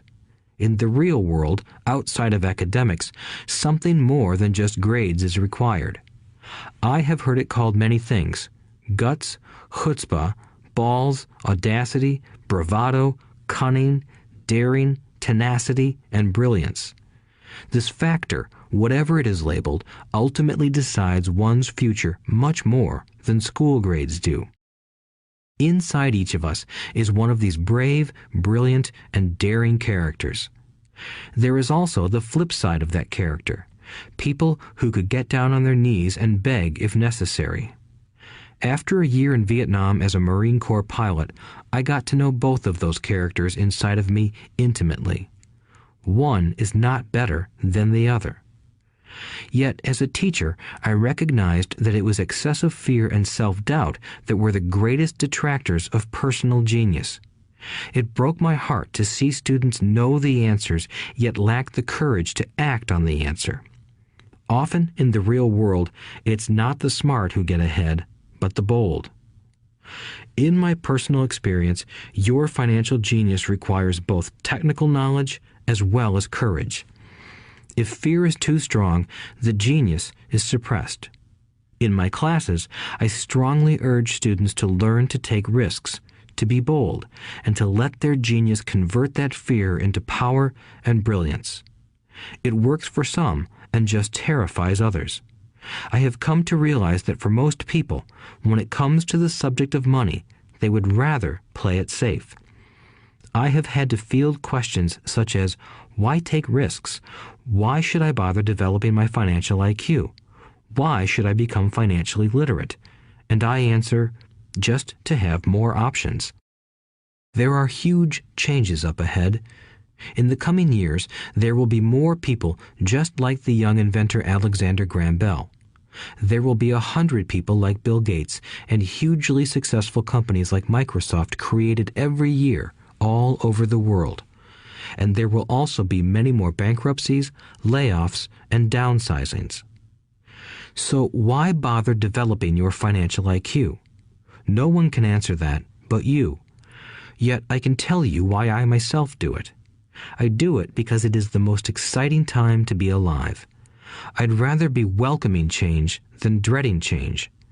I'd rather be excited about making millions than worrying about not getting a raise. This period we are in now is a most exciting time, unprecedented in our world's history. Generations from now, people will look back at this period of time and remark at what an exciting era it must have been. It was the death of the old and birth of the new. It was full of turmoil, and it was exciting. So why bother developing your financial IQ? Because if you do, you will prosper greatly. And if you don't, this period of time will be a frightening one. It will be a time of watching some people move boldly forward while others cling to worn-out life preservers. Land was wealth 300 years ago, so the person who owned the land owned the wealth. Later, wealth was in factories and production, and America rose to dominance. The industrialist owned the wealth. Today, wealth is in information, and the person who has the most timely information owns the wealth. The problem is that information flies around the world at the speed of light. The new wealth cannot be contained by boundaries and borders as land and factories were. The changes will be faster and more dramatic. There will be a dramatic increase in the number of new multimillionaires. There also will be those who are left behind. I find so many people struggling today, often working harder, simply because they cling to old ideas. They want things to be the way they were, and they resist change. I know people who are losing their jobs or their houses, and they blame technology or the economy or their boss. Sadly, they fail to realize that they might be the problem. Old ideas are their biggest liability. It is a liability simply because they fail to realize that while that idea or way of doing something was an asset yesterday, yesterday is gone. One afternoon, I was teaching how to invest using a board game I had invented, Cash Flow, as a teaching tool. A friend had brought someone along to attend the class. This friend of a friend was recently divorced, had been badly burned in the divorce settlement, and was now searching for some answers. Her friend thought the class might help. The game was designed to help people learn how money works. In playing the game, they learn about the interaction of the income statement with the balance sheet. They learn how cash flows between the two and how the road to wealth is through striving to increase your monthly cash flow from the asset column to the point that it exceeds your monthly expenses. Once you accomplish this, you are able to get out of the rat race and out onto the fast track. As I have said, some people hate the game, some love it, and others miss the point. This woman missed a valuable opportunity to learn something. In the opening round, she drew a doodad card with the boat on it. At first, she was happy. "Oh, I've got a boat." Then, as her friend tried to explain how the numbers worked on her income statement and balance sheet, she got frustrated because she had never liked math. The rest of her table waited while her friend continued explaining the relationship between the income statement, balance sheet, and monthly cash flow. Suddenly, when she realized how the numbers worked, it dawned on her that her boat was eating her alive. Later on in the game, she was also downsized and had a child. It was a horrible game for her. After the class, her friend came by and told me that she was upset. She had come to the class to learn about investing and did not like the idea that it took so long to play a silly game. Her friend attempted to tell her to look within herself to see if the game reflected her in any way. With that suggestion, the woman demanded her money back. She said that the very idea that a game could be a reflection of her was ridiculous. Her money was promptly refunded, and she left. Since 1984, I have made millions simply by doing what the school system does not do. In school, most teachers lecture. I hated lectures as a student. I was soon bored, and my mind would drift. In 1984, I began teaching via games and simulations, and I still rely on these tools today. I always encourage adult students to look at games as reflecting back to them what they know and what they need to learn. Most importantly, games reflect behavior. They are instant feedback systems. Instead of the teacher lecturing you, the game is giving you a personalized lecture, one that is custom-made just for you. The friend of the woman who left later called to give me an update. She said her friend was fine and had calmed down. In her cooling off period, she could see some slight relationship between the game and her life. Although she and her husband did not own a boat, they did own everything else imaginable. She was angry after their divorce, both because he had run off with a younger woman and because, after 20 years of marriage, they had accumulated little in the way of assets. There was virtually nothing for them to split. Their 20 years of married life had been incredible fun, but all they had accumulated was a ton of doodads. She realized that her anger at doing the numbers, the income statement and balance sheet, came from her embarrassment about not understanding them. She believed that finances were the man's job. She maintained the house and did the entertaining, and he handled the finances. She was now quite certain that in the last 5 years of their marriage, he had hidden money from her. She was angry at herself for not being more aware of where the money was going, as well as for not knowing about the other woman. Just like a board game, the world is always providing us with instant feedback. We could learn a lot if we tuned in more. One day, not long ago, I complained to my wife that the cleaners must have shrunk my pants. My wife gently smiled and poked me in the stomach to inform me that the pants had not shrunk. Something else had expanded. Me. The cash flow game was designed to give every player personal feedback. Its purpose is to give you options. If you draw the boat card and it puts you into debt, the question is, now what can you do? How many different financial options can you come up with? That is the purpose of the game, to teach players to think and create new and various financial options. Thousands of people throughout the world have played this game. The players who get out of the rat race the quickest are the people who understand numbers and have creative financial minds. They recognize different financial options. Rich people are often creative and take calculated risks. People who take the longest are people who are not familiar with numbers and often do not understand the power of investing. Some people playing cash flow gain lots of money in the game, but they don't know what to do with it. Even though they have money, everyone else seems to be getting ahead of them.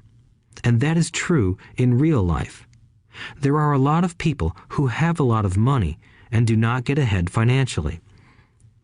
Limiting your options is the same as hanging on to old ideas.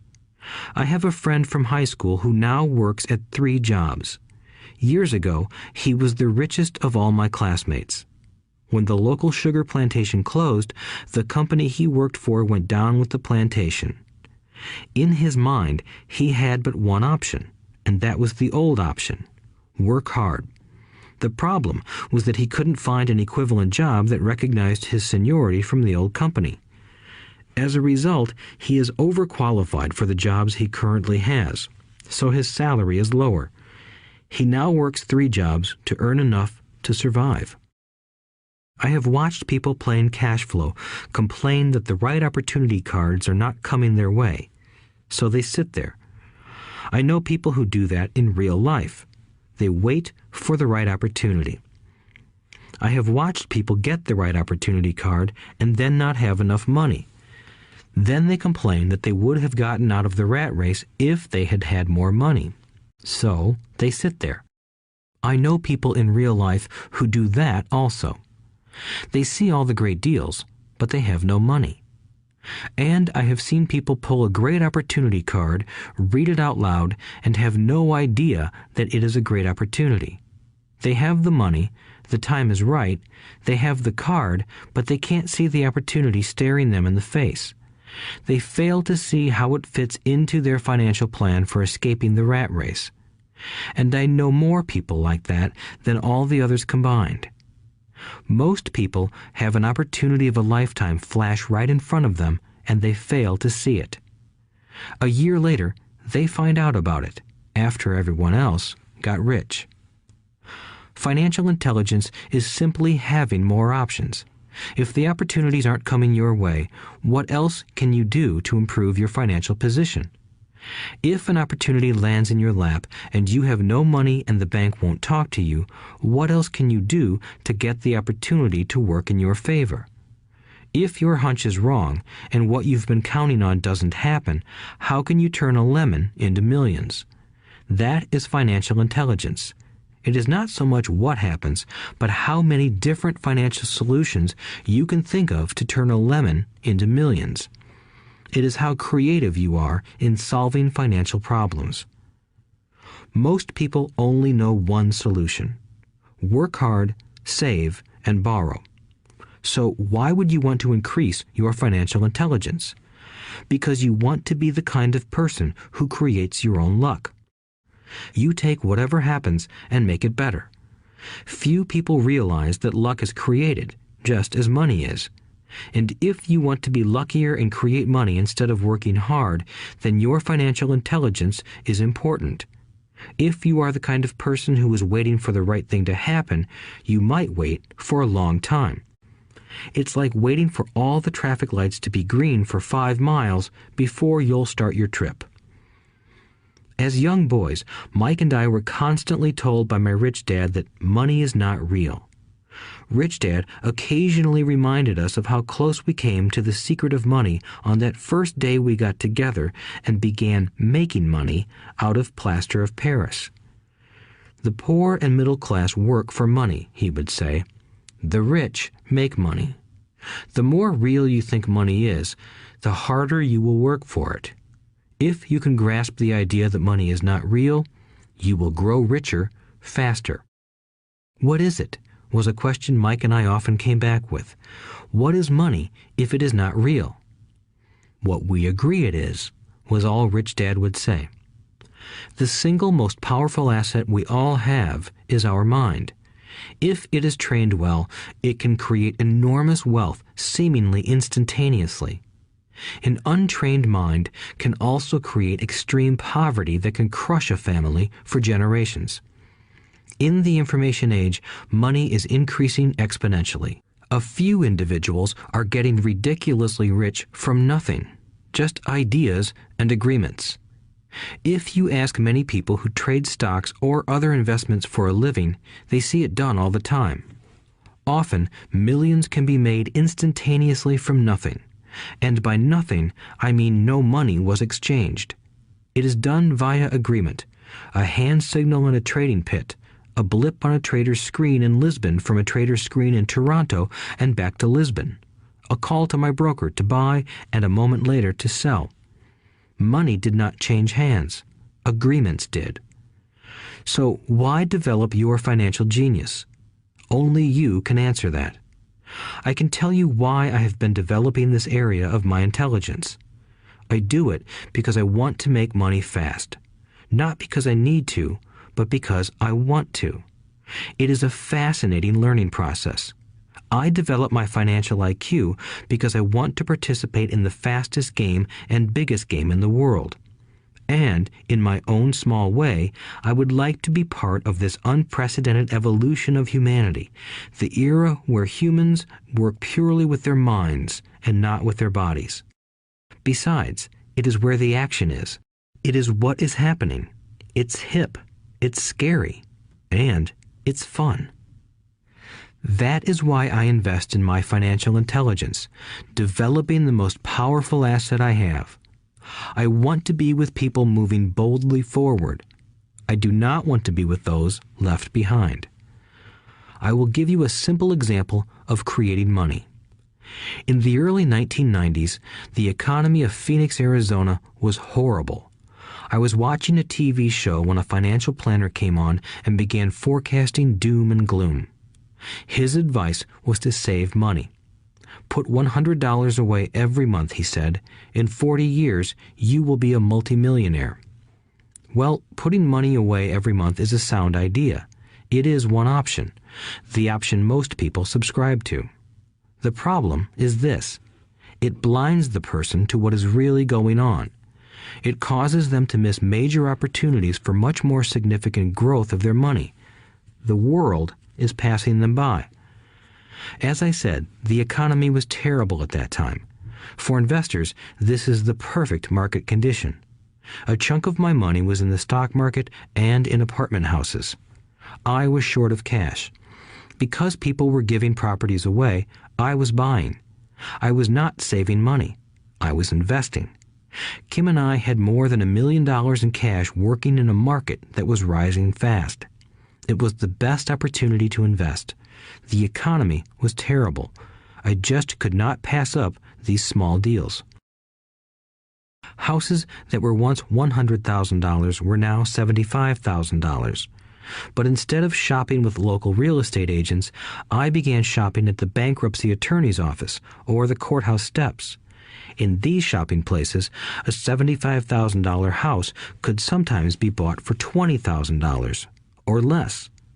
For $2,000, which was loaned to me from a friend for 90 days for $200, I gave an attorney a cashier's check as a down payment.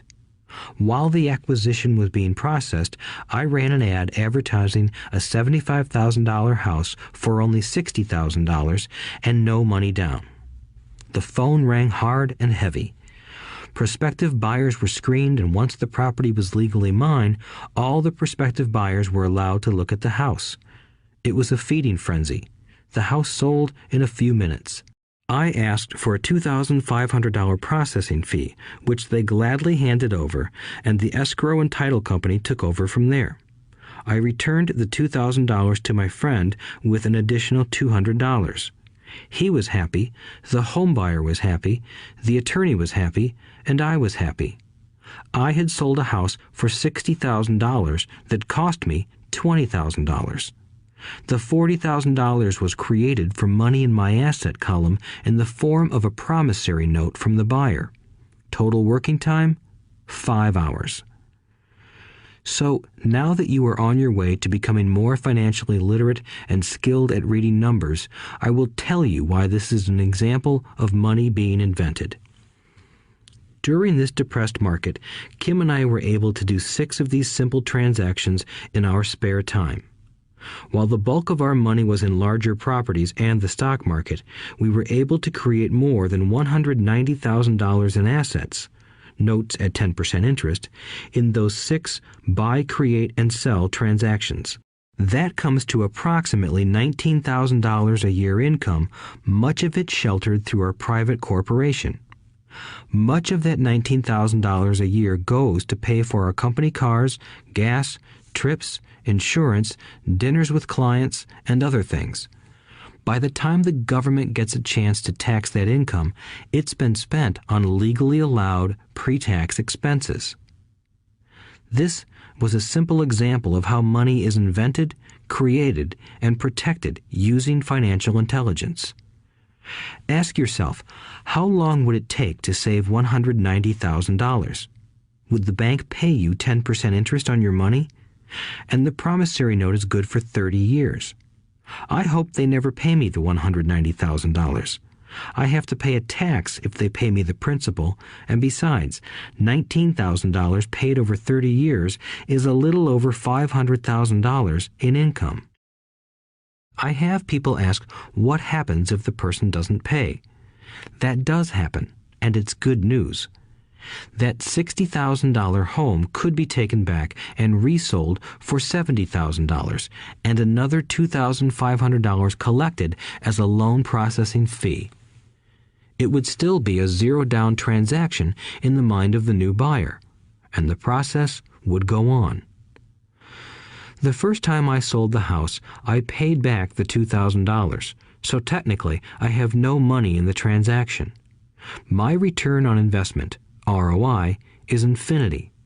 It's an example of no money making a lot of money.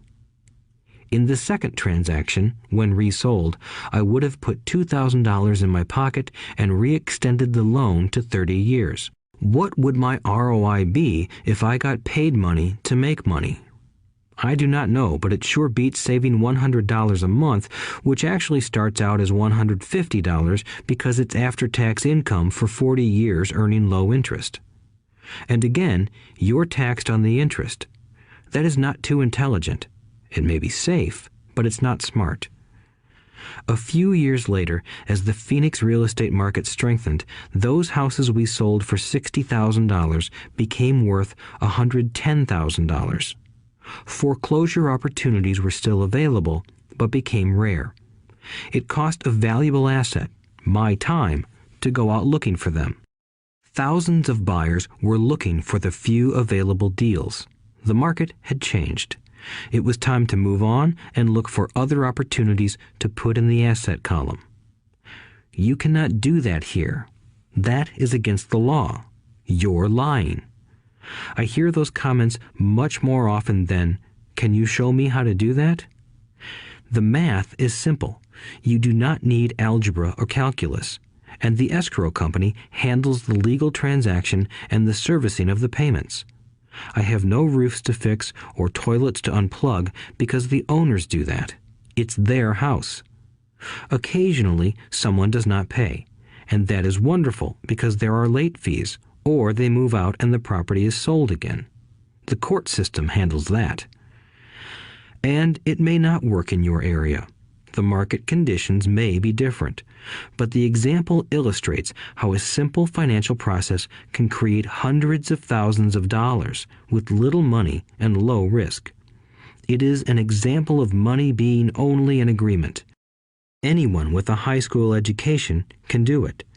Yet most people won't. Most people listen to the standard advice of work hard and save money. For about 30 hours of work, approximately $190,000 was created in the asset column, and no taxes were paid. Which one sounds harder to you? 1. Work hard, pay 50% in taxes, save what is left, your savings, then earn 5%, which is also taxed. Or 2. Take the time to develop your financial intelligence, harness the power of your brain and the asset column. If you use option number 1, be sure to factor in how much time it takes you to save $190,000. Time is one of your greatest assets. Now, you may understand why I silently shake my head when I hear parents say, "My child is doing well in school and receiving a good education." It may be good, but is it adequate? I know the above investment strategy is a small one. It is used to illustrate how small can grow into big. Again, my success reflects the importance of a strong financial foundation, which starts with a strong financial education. I have said it before, but it's worth repeating. Financial intelligence is made up of these 4 main technical skills. 1. Accounting. Accounting is financial literacy, or the ability to read numbers. This is a vital skill if you want to build businesses or investments. 2. Investing. Investing is the science of money making money. 3. Understanding markets. Understanding markets is the science of supply and demand. Alexander Graham Bell gave the market what it wanted. So did Bill Gates. A $75,000 house offered for $60,000 that cost $20,000 was also the result of seizing an opportunity created by the market. Somebody was buying, and someone was selling. 4. The law. The law is the awareness of accounting, corporate, state, and federal regulations. I recommend playing by the rules. It is this basic foundation, or the combination of these skills, that is needed to be successful in the pursuit of wealth, whether it be through the buying of small homes, apartment buildings, companies, stocks, bonds, precious metals, baseball cards, or the like. A few years later, the real estate market rebounded and everyone else was getting in. The stock market was booming and everyone was getting in. The U.S. economy was getting back on its feet. I began selling and was now traveling to Peru, Norway, Malaysia, and the Philippines. The investment landscape had changed. We were no longer buying real estate. Now I just watch the values climb inside the asset column and will probably begin selling. I suspect that some of those 6 little house deals will sell and the $40,000 note will be converted to cash. I need to call my accountant to be prepared for cash and seek ways to shelter it. The point I would like to make is that investments come and go.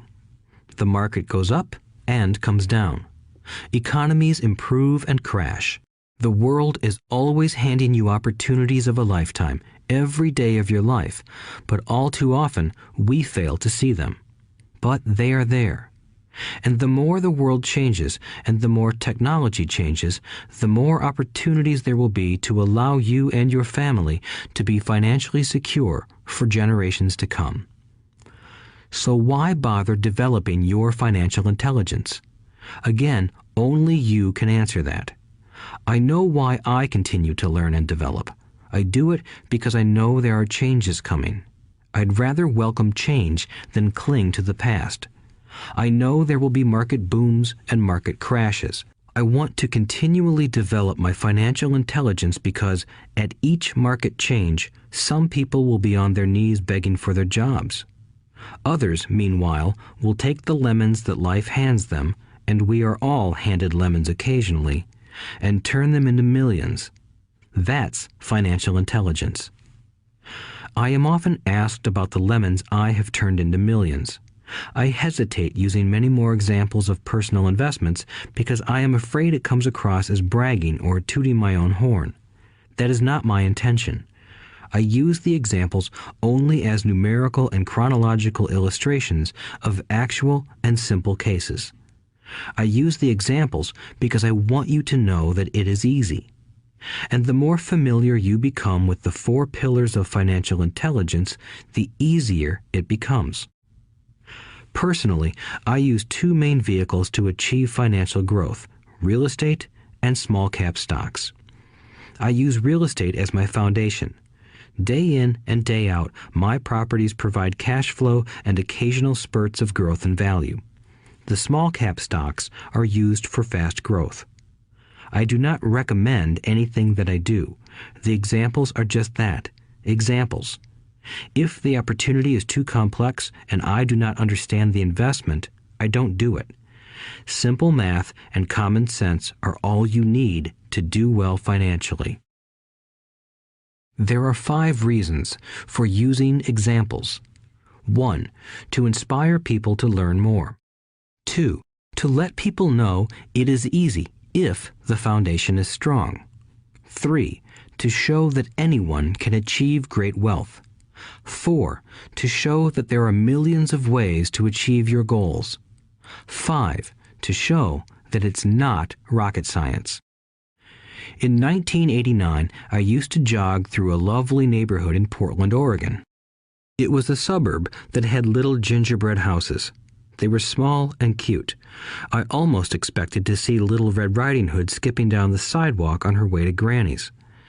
There were for sale signs everywhere. The timber market was terrible.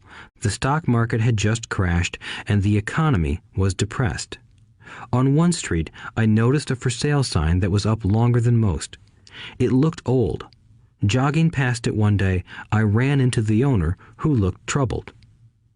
"What are you asking for your house?" I asked. The owner turned and smiled weakly. "Make me an offer," he said. "It's been for sale for over a year. Nobody even comes by anymore to look at it." "I'll look," I said, and I bought the house a half hour later for $20,000 less than his asking price. It was a cute little 2-bedroom home with gingerbread trim on all the windows. It was light blue with gray accents and had been built in 1930. Inside, there was a beautiful rock fireplace, as well as 2 tiny bedrooms. It was a perfect rental house. I gave the owner $5,000 down for a $45,000 house that was really worth $65,000, except that no one wanted to buy it. The owner moved out in a week, happy to be free, and my first tenant moved in, a local college professor. After the mortgage, expenses, and management fees were paid, I put a little less than $40 in my pocket at the end of each month. Hardly exciting. A year later, the depressed Oregon real estate market had begun to pick up. California investors, flush with money from their still booming real estate market, were moving north and buying up Oregon and Washington. I sold that little house for $95,000 to a young couple from California who thought it was a bargain. My capital gains of approximately $40,000 were placed into a 1031 tax-deferred exchange, and I went shopping for a place to put my money. In about a month, I found a 12-unit apartment house right next to the Intel plant in Beaverton, Oregon. The owners lived in Germany, had no idea what the place was worth, and again, just wanted to get out of it. I offered $275,000 for a $450,000 building. They agreed to $300,000. I bought it and held it for 2 years. Utilizing the same 1031 exchange process, we sold the building for $495,000 and bought a 30-unit apartment building in Phoenix, Arizona. We had moved to Phoenix by then to get out of the rain and needed to sell anyway. Like the former Oregon market, the real estate market in Phoenix was depressed. The price of the 30-unit apartment building in Phoenix was $875,000, with $225,000 down. The cash flow from the 30 units was a little over $5,000 a month.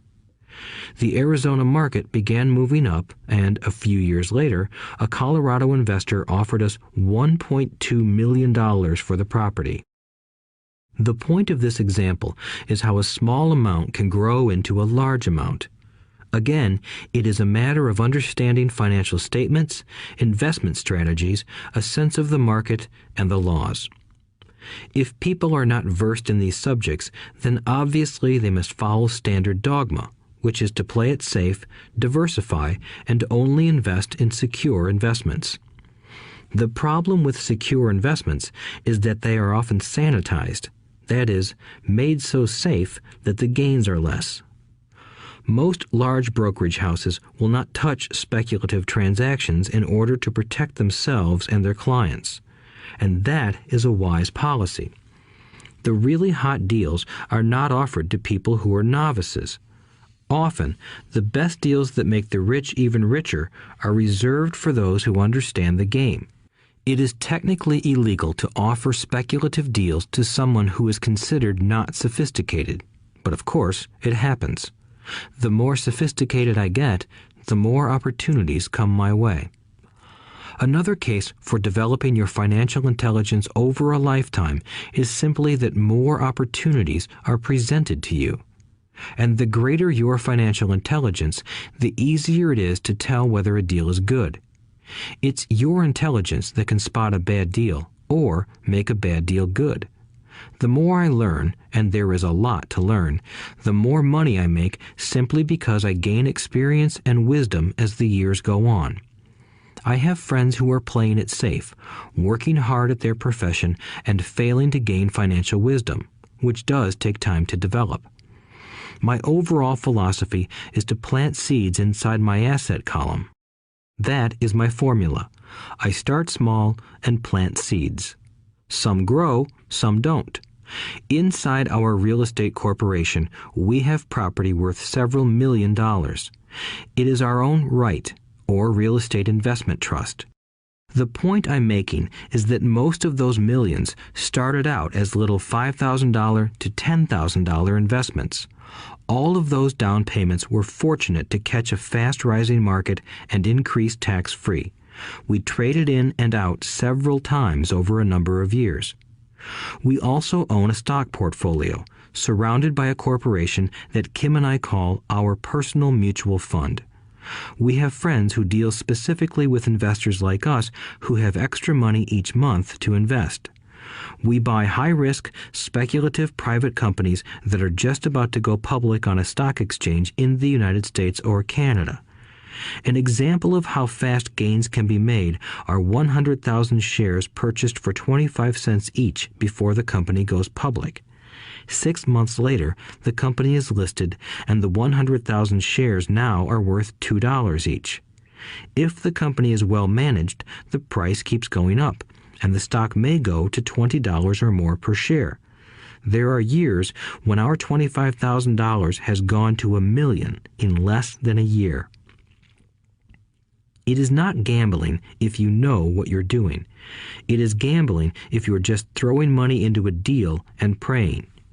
The idea in anything is to use your technical knowledge, wisdom, and love of the game to cut the odds down, to lower the risk. Of course, there is always risk. It is financial intelligence that improves the odds. Thus, what is risky for one person is less risky to someone else. That is the primary reason I constantly encourage people to invest more in their financial education than in stocks, real estate, or other markets. The smarter you are, the better chance you have of beating the odds. The stock plays I personally invested in were extremely high risk for most people and absolutely not recommended. I have been playing that game since 1979 and have paid more than my share in dues. But if you will review why investments such as these are high risk for most people, you may be able to set your life up differently, so that the ability to take $25,000 and turn it into $1 million in a year is low risk for you. As stated earlier, nothing I have written is a recommendation. It is only used as an example of what is simple and possible. What I do is small potatoes in the grand scheme of things.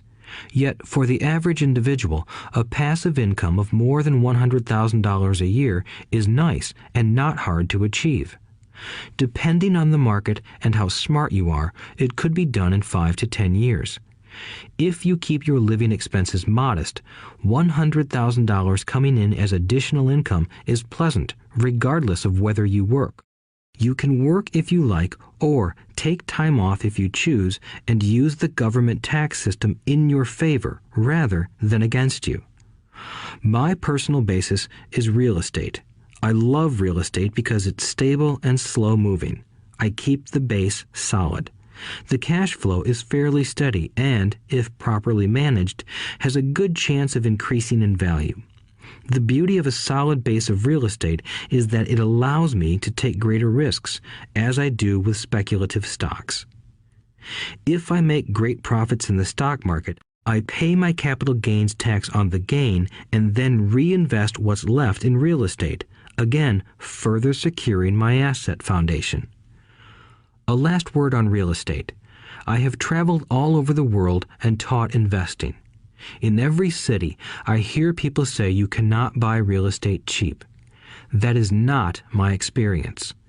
Even in New York or Tokyo, or just on the outskirts of the city, prime bargains are overlooked by most people. In Singapore, with their high real estate prices, there are still bargains to be found within a short driving distance. So whenever I hear someone say, "You can't do that here," pointing at me, I remind them that maybe the real statement is, "I don't know how to do that here. Yet." Great opportunities are not seen with your eyes. They are seen with your mind.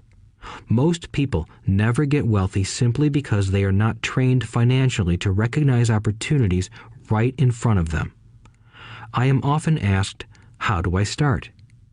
In the final chapter of this audiobook, I offer 10 steps that I followed on the road to my financial freedom. But always remember to have fun. When you learn the rules and the vocabulary of investing and begin to build your asset column, I think you'll find that it's as fun a game as you've ever played. Sometimes you win, and sometimes you learn. But have fun. Most people never win because they're more afraid of losing. That is why I found school so silly. In school, we learn that mistakes are bad, and we are punished for making them. Yet if you look at the way humans are designed to learn, we learn by making mistakes. We learn to walk by falling down. If we never fell down, we would never walk. The same is true for learning to ride a bike. I still have scars on my knees, but today I can ride a bike without thinking. The same is true for getting rich. Unfortunately, the main reason most people are not rich is because they are terrified of losing. Winners are not afraid of losing, but losers are. Failure is part of the process of success. People who avoid failure also avoid success. I look at money much like my game of tennis. I play hard, make mistakes, correct, make more mistakes, correct, and I get better. If I lose the game, I reach across the net, shake my opponent's hand, smile, and say, "See you next Saturday." There are two kinds of investors. One, the first and most common type is a person who buys a packaged investment. They call a retail outlet, such as a real estate company, a stockbroker, or a financial planner, and they buy something. It could be a mutual fund, a right, a stock, or bond. It is a clean and simple way of investing.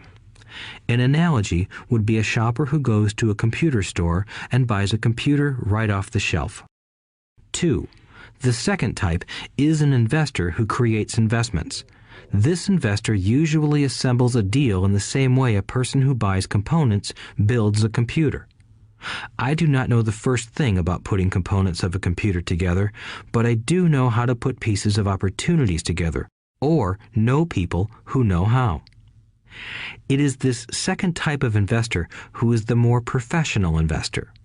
Sometimes it may take years for all the pieces to come together, and sometimes they never do. It is this second type of investor that my rich dad encouraged me to be. It is important to learn how to put the pieces together, because that is where the huge wins reside, and sometimes some huge losses if the tide goes against you. If you want to be the second type of investor, you need to develop 3 main skills. These skills are in addition to those required to become financially intelligent. 1. Find an opportunity that everyone else missed. You see with your mind what others miss with their eyes. For example, a friend bought this run-down old house. It was spooky to look at. Everyone wondered why he bought it. What he saw that we did not was that the house came with 4 extra empty lots. He discovered that after going to the title company. After buying the house, he tore the house down and sold the 5 lots to a builder for 3 times what he paid for the entire package. He made $75,000 for 2 months of work. It's not a lot of money, but it sure beats minimum wage, and it's not technically difficult. 2. Raise money. The average person only goes to the bank. This second type of investor needs to know how to raise capital, and there are many ways that don't require a bank. To get started, I learned how to buy houses without a bank. It was the learned skill of raising money more than the houses themselves that was priceless.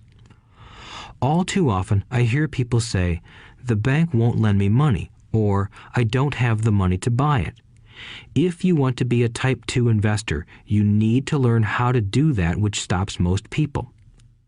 In other words, a majority of people let their lack of money stop them from making a deal. If you can avoid that obstacle, you will be millions ahead of those who don't learn those skills. There have been many times I have bought a house, a stock, or an apartment building without a penny in the bank. I once bought an apartment house for $1.2 million. I did what is called tying it up with a written contract between seller and buyer. I then raised the $100,000 deposit, which bought me 90 days to raise the rest of the money. Why did I do it? Simply because I knew it was worth $2 million. I never raised the money. Instead, the person who put up the $100,000 gave me $50,000 for finding the deal, took over my position, and I walked away. Total working time? 3 days. Again, it's what you know more than what you buy. Investing is not buying. It's more a case of knowing. 3. Organize smart people. Intelligent people are those who work with or hire a person who is more intelligent than they are. When you need advice, make sure you choose your advisor wisely. There is a lot to learn, but the rewards can be astronomical. If you do not want to learn those skills, then being a Type 1 investor is highly recommended. It is what you know that is your greatest wealth. It is what you do not know that is your greatest risk. There is always risk, so learn to manage risk instead of avoiding it. Chapter 6. Lesson 6. Work to learn, don't work for money. Job security meant everything to my educated dad. Learning meant everything to my rich dad. A few years ago, I granted an interview with a newspaper in Singapore. The young female reporter was on time, and the interview got underway immediately. We sat in the lobby of a luxurious hotel, sipping coffee and discussing the purpose of my visit to Singapore. I was to share the platform with Zig Ziglar. He was speaking on motivation, and I was speaking on the secrets of the rich. Someday, I would like to be a best-selling author like you, she said. I had seen some of the articles she had written for the paper, and I was impressed. She had a tough, clear style of writing.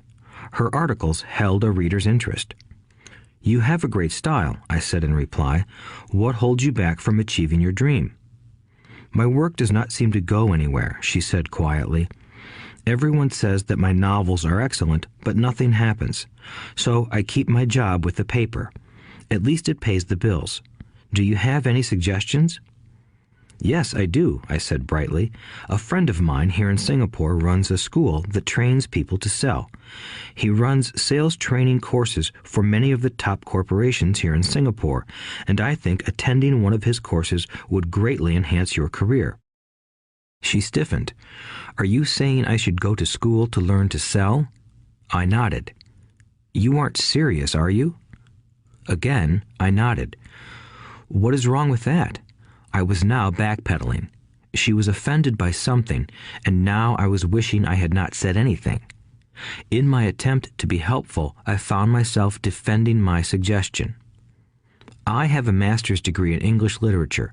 Why would I go to school to learn to be a salesperson? I am a professional. I went to school to be trained in a profession so I would not have to be a salesperson. I hate salespeople. All they want is money. So tell me why I should study sales. She was packing her briefcase. The interview was over. On the coffee table sat a copy of an earlier best-selling book I wrote. I picked it up as well as the notes she had jotted down on her legal pad. Do you see this? I said, pointing to her notes. She looked down at her notes. What? She said, confused. Again, I pointed deliberately to her notes. On her pad she had written, Robert Kiyosaki, best-selling author. It says best-selling author, not best writing author, I said quietly. Her eyes widened. I am a terrible writer, I said. You are a great writer. I went to sales school. You have a master's degree. Put them together, and you get a best-selling author and a best writing author. Anger flared from her eyes. I'll never stoop so low as to learn how to sell. People like you have no business writing. I'm a professionally trained writer, and you are a salesman. It is not fair, she fumed. She put the rest of her notes away and hurried out through the large glass doors into the humid Singapore morning. At least she gave me a fair and favorable write-up the next morning. The world is filled with smart, talented, educated, and gifted people. We meet them every day. They are all around us. A few days ago, my car was not running well. I pulled into a garage, and the young mechanic had it fixed in just a few minutes. He knew what was wrong by simply listening to the engine.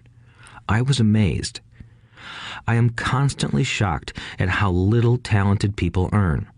I have met brilliant, highly educated people who earn less than $20,000 a year. A business consultant who specializes in the medical trade was telling me how many doctors, dentists, and chiropractors struggle financially. All this time, I thought that when they graduated, the dollars would pour in.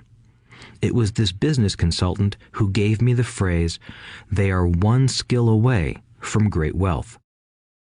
What this phrase means is that most people need only to learn and master one more skill, and their income would jump exponentially. I have mentioned before that financial intelligence is a synergy of accounting, investing, marketing, and law. Combine those 4 technical skills, and making money with money is easier than most people would believe. When it comes to money, the only skill most people know is to work hard. The classic example of a synergy of skills was that young writer for the newspaper. If she diligently learned the skills of sales and marketing, her income would jump dramatically. If I were her, I would take some courses in advertising copywriting as well as sales. Then, instead of working at the newspaper, I would seek a job at an advertising agency. Even if it were a cut in pay, she would learn how to communicate in shortcuts that are used in successful advertising. She also would spend time learning public relations, an important skill. She would learn how to get millions in free publicity.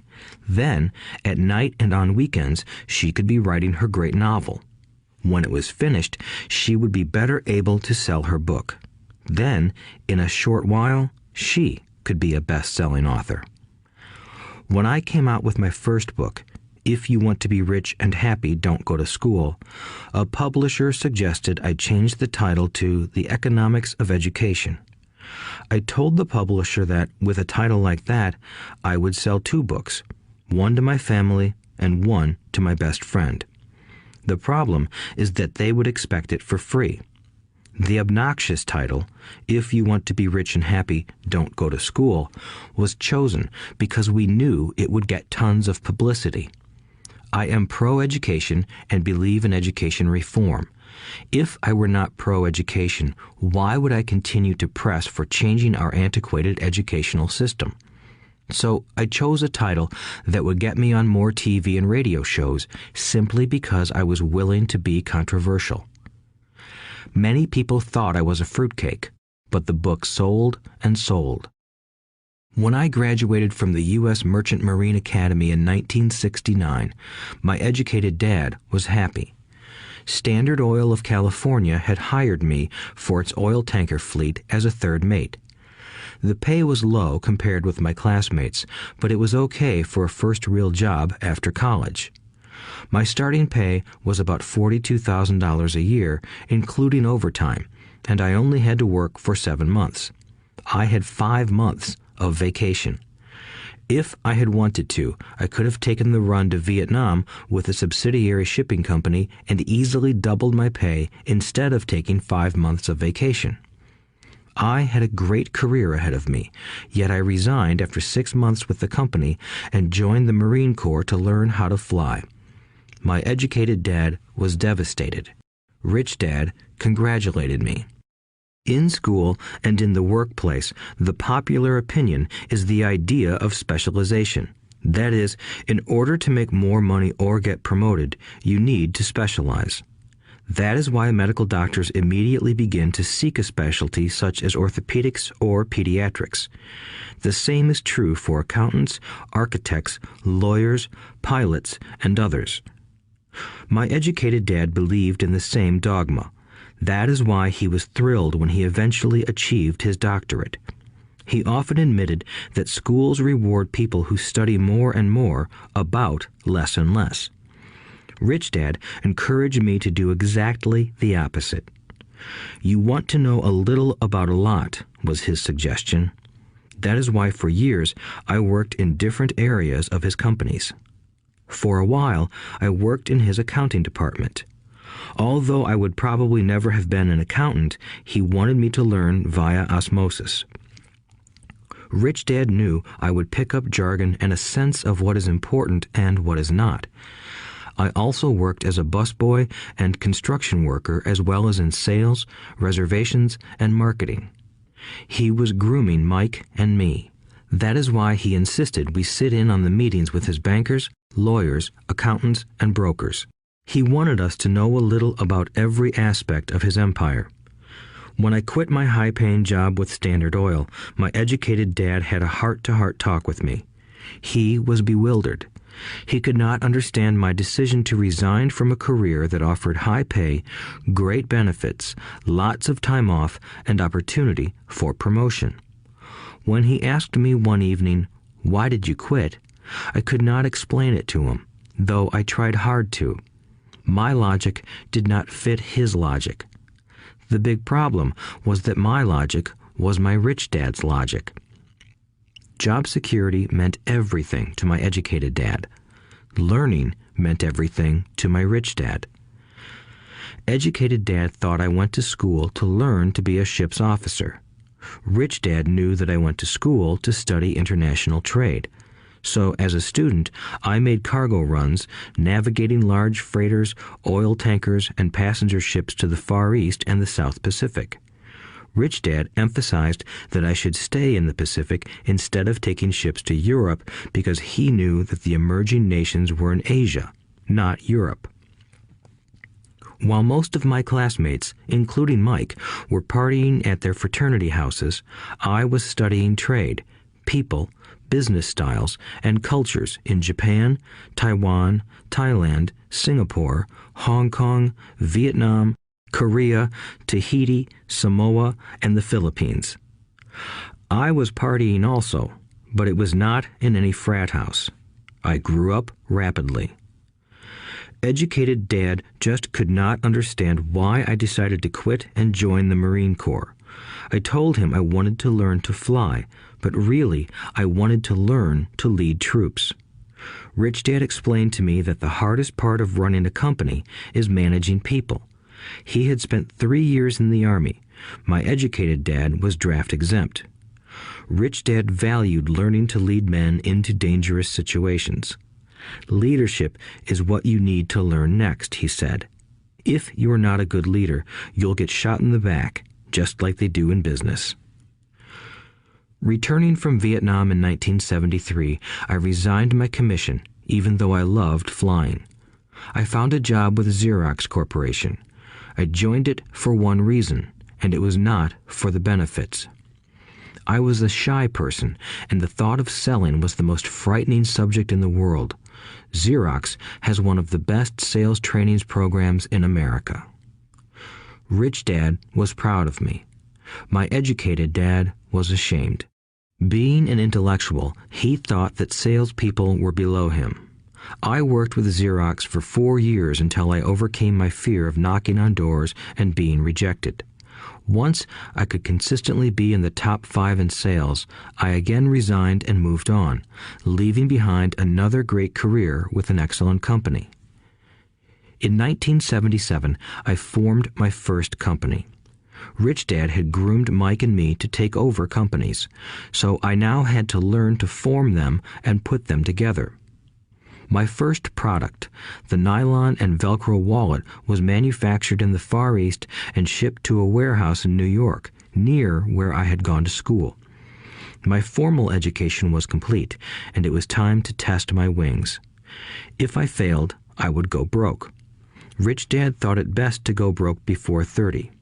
You still have time to recover, was his advice. On the eve of my 30th birthday, my first shipment left Korea for New York. Today, I still do business internationally, and as my rich dad encouraged me to do, I keep seeking the emerging nations. Today, my investment company invests in South American countries and Asian countries, as well as in Norway and Russia. There is an old cliche that goes, "Job is an acronym for just over broke." Unfortunately, I would say that applies to millions of people. Because school does not think financial intelligence is an intelligence, most workers live within their means. They work and they pay bills. There is another horrible management theory that goes, workers work hard enough to not be fired, and owners pay just enough so that workers won't quit. And if you look at the pay scales of most companies, again, I would say there is a degree of truth to that statement. The net result is that most workers never get ahead. They do what they've been taught to do, get a secure job. Most workers focus on working for pay and benefits that reward them in the short term, but are often disastrous in the long run. Instead, I recommend to young people to seek work for what they will learn more than what they will earn. Look down the road at what skills they want to acquire before choosing a specific profession and before getting trapped in the rat race. Once people are trapped in the lifelong process of bill paying, they become like those little hamsters running around in those metal wheels. Their little furry legs are spinning furiously, the wheel is turning furiously, but come tomorrow morning, they'll still be in the same cage. Great job. In the movie Jerry Maguire, starring Tom Cruise, there are many great one-liners. Probably the most memorable is, "Show me the money."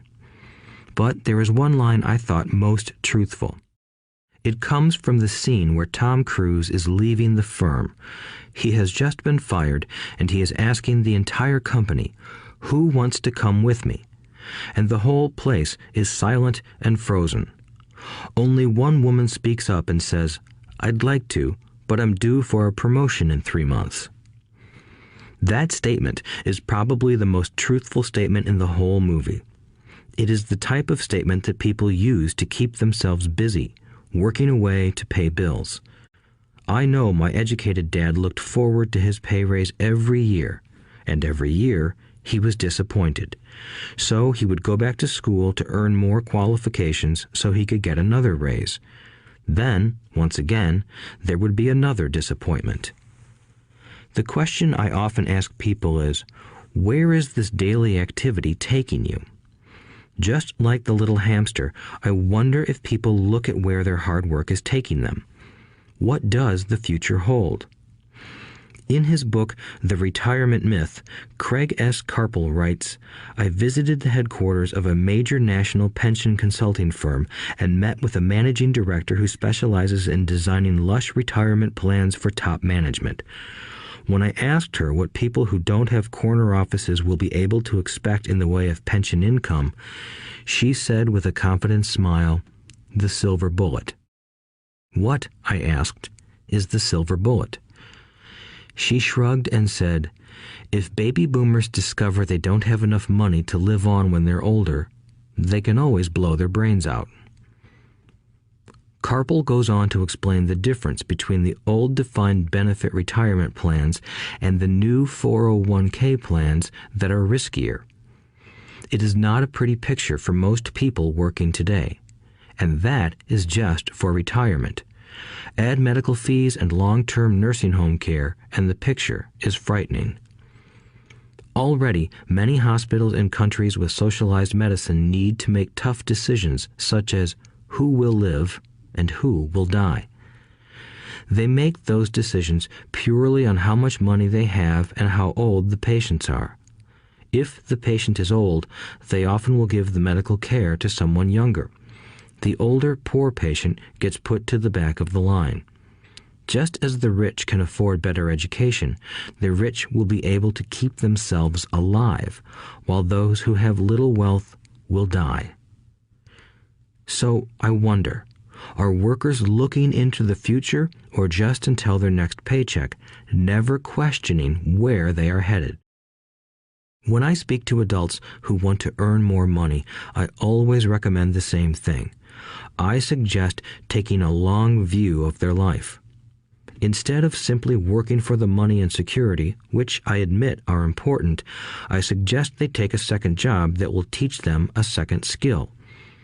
Often I recommend joining a network marketing company, also called multi-level marketing, if they want to learn sales skills. Some of these companies have excellent training programs that help people get over their fear of failure and rejection, which are the main reasons people are unsuccessful.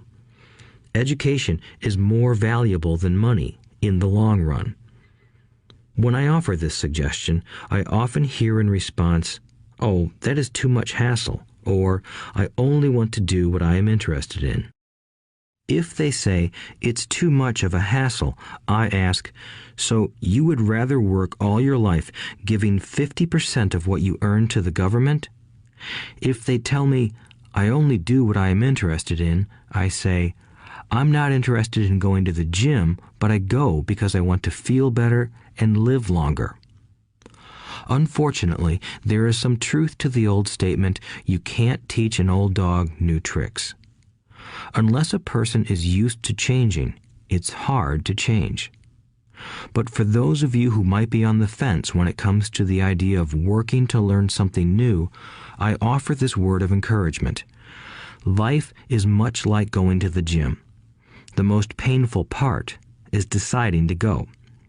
Once you get past that, it's easy. There have been many days I have dreaded going to the gym, but once I am there and in motion, it is a pleasure. After the workout is over, I am always glad I talked myself into going. If you are unwilling to work to learn something new and instead insist on becoming highly specialized within your field, make sure the company you work for is unionized. Labor unions are designed to protect specialists. My educated dad, after falling from grace with the governor, became the head of the teachers' union in Hawaii. He told me that it was the hardest job he ever held. My rich dad, on the other hand, spent his life doing his best to keep his companies from becoming unionized. He was successful. Although the unions came close, Rich Dad was always able to fight them off. Personally, I take no sides because I can see the need for and the benefits of both sides. If you do as school recommends, become highly specialized, then seek union protection. For example, had I continued with my flying career, I would have sought a company that had a strong pilots union. Why? Because my life would be dedicated to learning a skill that was valuable in only one industry. If I were pushed out of that industry, my life's skills would not be as valuable to another industry. A displaced senior pilot with 100,000 hours of heavy airline transport time, earning $150,000 a year, would have a hard time finding an equivalent high-paying job teaching in school. Skills do not necessarily transfer from industry to industry.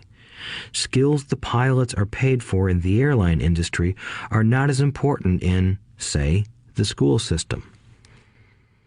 The same is true even for doctors today. With all the changes in medicine, many medical specialists are needing to conform to medical organizations such as HMOs. School teachers definitely need to be union members. Today in America, the teachers' union is the largest and the richest labor union of all. The NEA, the National Education Association, has tremendous political clout. Teachers need the protection of their union because their skills are also of limited value to an industry outside of education. So the rule of thumb is highly specialized, then unionize. It's the smart thing to do. When I ask the classes I teach, how many of you can cook a better hamburger than McDonald's, almost all the students raise their hands. I then ask, so if most of you can cook a better hamburger, how come McDonald's makes more money than you? The answer is obvious. McDonald's is excellent at business systems. The reason so many talented people are poor is because they focus on building a better hamburger and know little to nothing about business systems. A friend of mine in Hawaii is a great artist. He makes a sizable amount of money. One day, his mother's attorney called to tell him that she had left him $35,000. That is what was left of her estate after the attorney and the government took their shares. Immediately, he saw an opportunity to increase his business by using some of this money to advertise. 2 months later, his first 4-color full-page ad appeared in an expensive magazine that targeted the very rich. The ad ran for 3 months. He received no replies from the ad, and all of his inheritance is now gone. He now wants to sue the magazine for misrepresentation. This is a common case of someone who can build a beautiful hamburger but knows little about business. When I asked him what he learned, his only reply was, "Advertising salespeople are crooks." I then asked him if he would be willing to take a course in sales and a course in direct marketing. His reply, "I don't have the time, and I don't want to waste my money." The world is filled with talented poor people. All too often, they're poor or struggle financially or earn less than they are capable of, not because of what they know, but because of what they do not know. They focus on perfecting their skills at building a better hamburger rather than the skills of selling and delivering the hamburger. Maybe McDonald's does not make the best hamburger, but they are the best at selling and delivering a basic average burger. Poor Dad wanted me to specialize. That was his view on how to be paid more. Even after being told by the governor of Hawaii that he could no longer work in state government, my educated dad continued to encourage me to get specialized. Educated Dad then took up the cause of the teachers' union, campaigning for further protection and benefits for these highly skilled and educated professionals. We argued often, but I know he never agreed that over-specialization is what caused the need for union protection. He never understood that the more specialized you become, the more you are trapped and dependent on that specialty. Rich Dad advised that Mike and I groom ourselves. Many corporations do the same thing. They find a young, bright student just out of business school and begin grooming that person to someday take over the company. So these bright young employees do not specialize in one department. They are moved from department to department to learn all the aspects of business systems. The rich often groom their children or the children of others. By doing so, their children gain an overall knowledge of the operations of the business and how the various departments interrelate. For the World War II generation, it was considered bad to skip from company to company. Today, it is considered smart. Since people will skip from company to company rather than seek greater specialization in skills, why not seek to learn more than to earn? In the short term, it may earn you less, but it will pay dividends in the long term. The main management skills needed for success are 1. Management of cash flow, 2. Management of systems, 3. Management of people. The most important specialized skills are sales and marketing. The ability to sell, to communicate to another human being, be it a customer, employee, boss, spouse, or child, is the base skill of personal success. Communication skills such as writing, speaking, and negotiating are crucial to a life of success. These are skills I work on constantly, attending courses or buying educational resources to expand my knowledge. As I have mentioned, my educated dad worked harder and harder the more competent he became. He also became more trapped the more specialized he got. Although his salary went up, his choices diminished. Soon after he was locked out of government work, he found out how vulnerable he really was professionally. It is like professional athletes who suddenly are injured or are too old to play. Their once high-paying position is gone, and they have limited skills to fall back on. I think that is why my educated dad sided so much with the unions after that. He realized how much a union would have benefited him. Rich Dad encouraged Mike and me to know a little about a lot. He encouraged us to work with people smarter than we were and to bring smart people together to work as a team. Today, it would be called a synergy of professional specialties. Today, I meet ex-school teachers earning hundreds of thousands of dollars a year.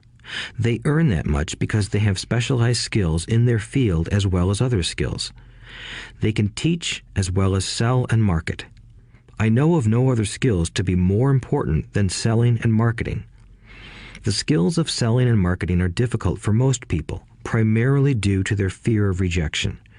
The better you are at communicating, negotiating, and handling your fear of rejection, the easier life is. Just as I advise that newspaper writer who wanted to become a best-selling author, I advise anyone else today. Being technically specialized has its strengths as well as its weaknesses. I have friends who are geniuses, but they cannot communicate effectively with other human beings, and, as a result, their earnings are pitiful. I advise them to just spend a year learning to sell. Even if they earn nothing, their communication skills will improve, and that is priceless. In addition to being good learners, sellers, and marketers, we need to be good teachers as well as good students. To be truly rich, we need to be able to give as well as to receive. In cases of financial or professional struggle, there is often a lack of giving and receiving. I know many people who are poor because they are neither good students nor good teachers. Both of my dads were generous men. Both made it a practice to give first. Teaching was one of their ways of giving. The more they gave, the more they received. One glaring difference was in the giving of money. My rich dad gave lots of money away. He gave to his church, to charities, and to his foundation. He knew that to receive money, you had to give money. Giving money is the secret to most great wealthy families. That is why there are organizations like the Rockefeller Foundation and the Ford Foundation. These are organizations designed to take their wealth and increase it, as well as give it away in perpetuity. My educated dad always said, "When I have some extra money, I'll give it." The problem was that there was never any extra. So he worked harder to draw more money in rather than focus on the most important law of money. Give and you shall receive. Instead, he believed in receive and then you give. In conclusion, I became both dads. One part of me is a hardcore capitalist who loves the game of money making money. The other part is a socially responsible teacher who is deeply concerned with this ever-widening gap between the haves and have-nots. I personally hold the archaic educational system primarily responsible for this growing gap. Chapter 7. Overcoming Obstacles. The primary difference between a rich person and a poor person is how they manage fear. Once people have studied and become financially literate, they may still face roadblocks to becoming financially independent. There are 5 main reasons why financially literate people may still not develop abundant asset columns that could produce a large cash flow. The 5 reasons are: 1. Fear. 2. Cynicism. 3. Laziness. 4. Bad habits. 5. Arrogance. Overcoming fear. I have never met anyone who really likes losing money. And in all my years, I have never met a rich person who has never lost money. But I have met a lot of poor people who have never lost a dime. Investing, that is. The fear of losing money is real. Everyone has it, even the rich. But it's not having fear that is the problem. It's how you handle fear. It's how you handle losing. It's how you handle failure that makes the difference in one's life.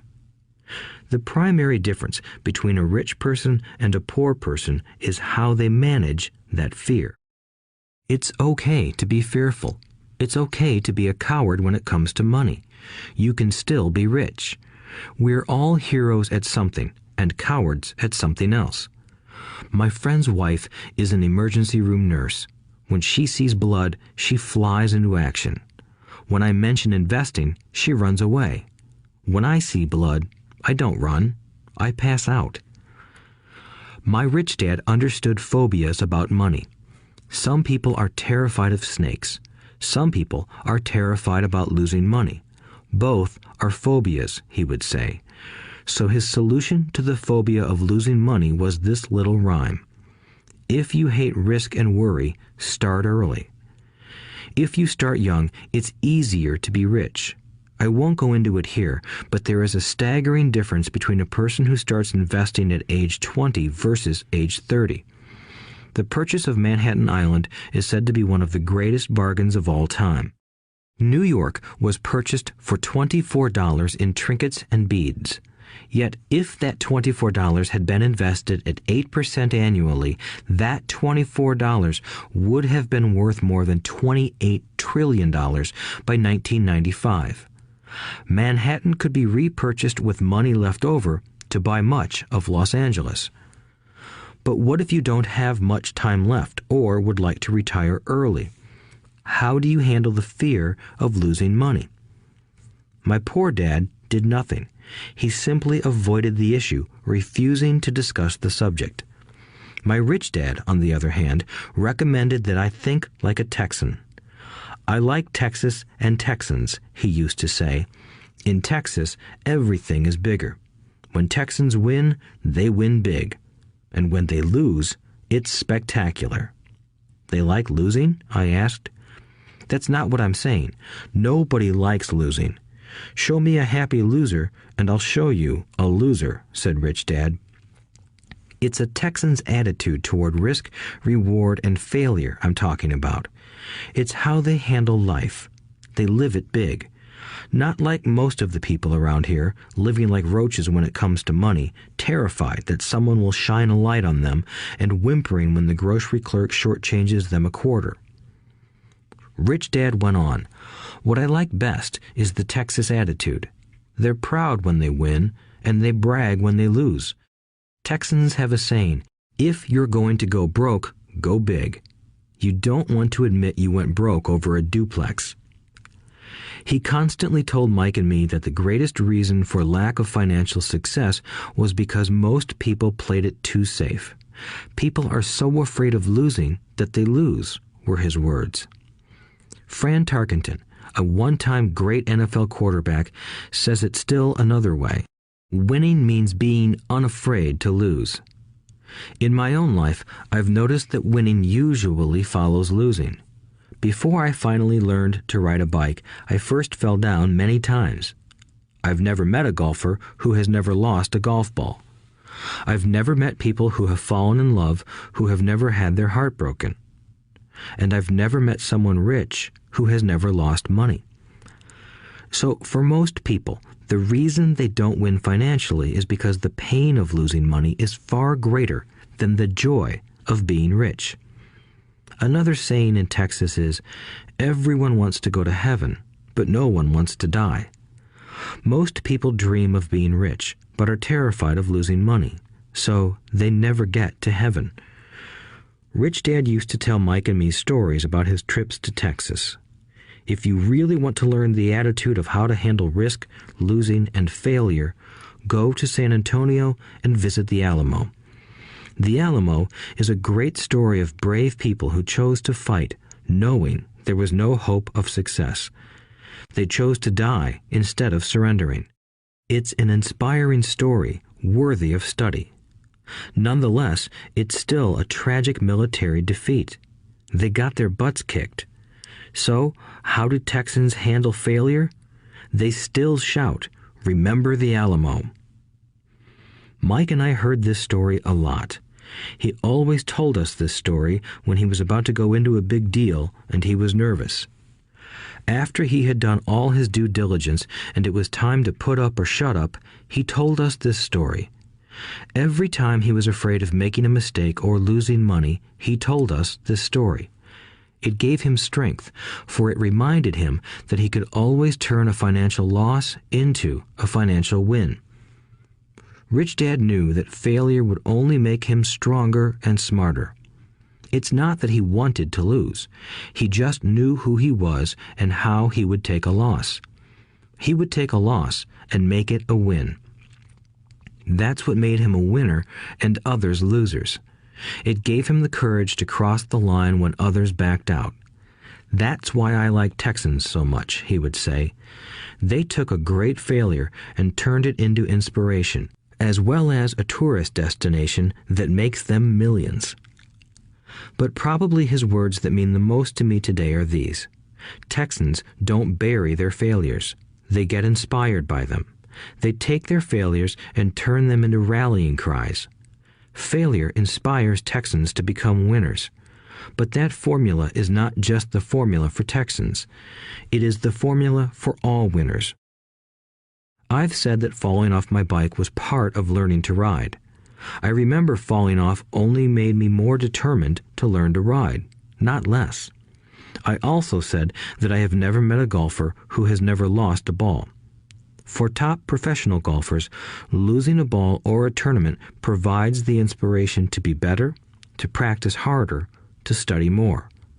That's what makes them better. For winners, losing inspires them. For losers, losing defeats them. I like to quote John D. Rockefeller, who said, "I always tried to turn every disaster into an opportunity." And being Japanese American, I can say this. Many people say that Pearl Harbor was an American mistake. I say it was a Japanese mistake. From the movie Tora, Tora, Tora, a somber Japanese admiral says to his cheering subordinates, "I am afraid we have awakened a sleeping giant." Remember Pearl Harbor became a rallying cry. It turned one of America's greatest losses into the reason to win. This great defeat gave America strength, and America soon emerged as a world power. Failure inspires winners, and failure defeats losers. It is the biggest secret of winners.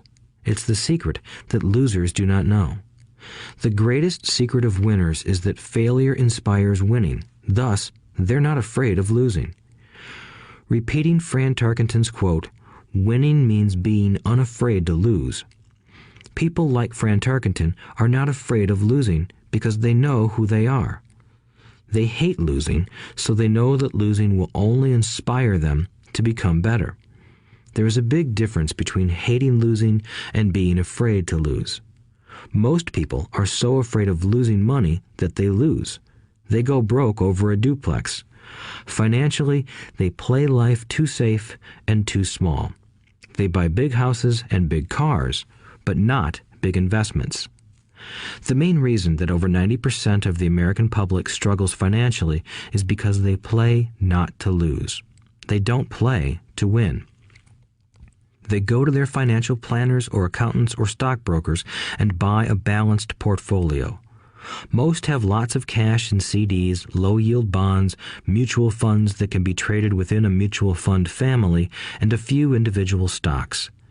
It is a safe and sensible portfolio, but it is not a winning portfolio. It is a portfolio of someone playing not to lose.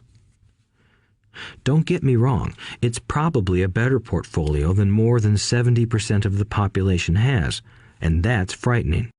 It's a great portfolio for someone who loves safety. But playing it safe and balanced on your investment portfolio is not the way successful investors play the game. If you have little money and you want to be rich, you must first be focused, not balanced. If you look at any successful person, at the start they were not balanced. Balanced people go nowhere. They stay in one spot. To make progress, you must first go unbalanced. Just look at how you make progress walking. Thomas Edison was not balanced. He was focused. Bill Gates was not balanced. He was focused. Donald Trump is focused. George Soros is focused. George Patton did not take his tanks wide. He focused them and blew through the weak spots in the German line. The French went wide with the Maginot Line, and you know what happened to them. If you have any desire to be rich, you must focus. Do not do what poor and middle-class people do, put their few eggs in many baskets. Put a lot of your eggs in a few baskets and focus. Follow one course until successful. If you hate losing, play it safe. If losing makes you weak, play it safe. Go with balanced investments. If you're over 25 years old and are terrified of taking risks, don't change. Play it safe, but start early. Start accumulating your nest egg early because it will take time.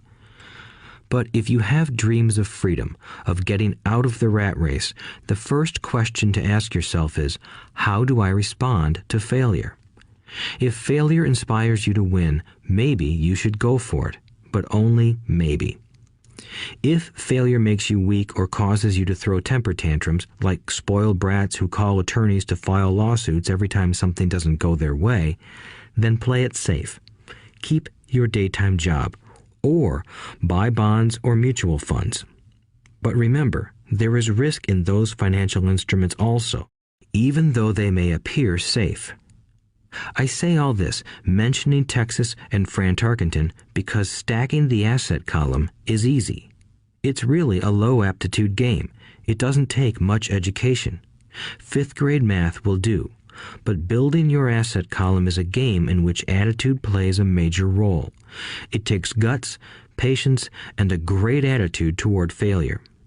Losers avoid failing, and failure turns losers into winners. Just remember the Alamo. Overcoming cynicism. The sky is falling. The sky is falling. Most of us know the story of Chicken Little, who ran around warning the barnyard of impending doom.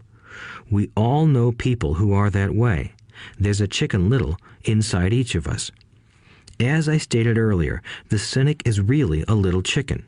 We all get a little chicken when fear and doubt cloud our thoughts.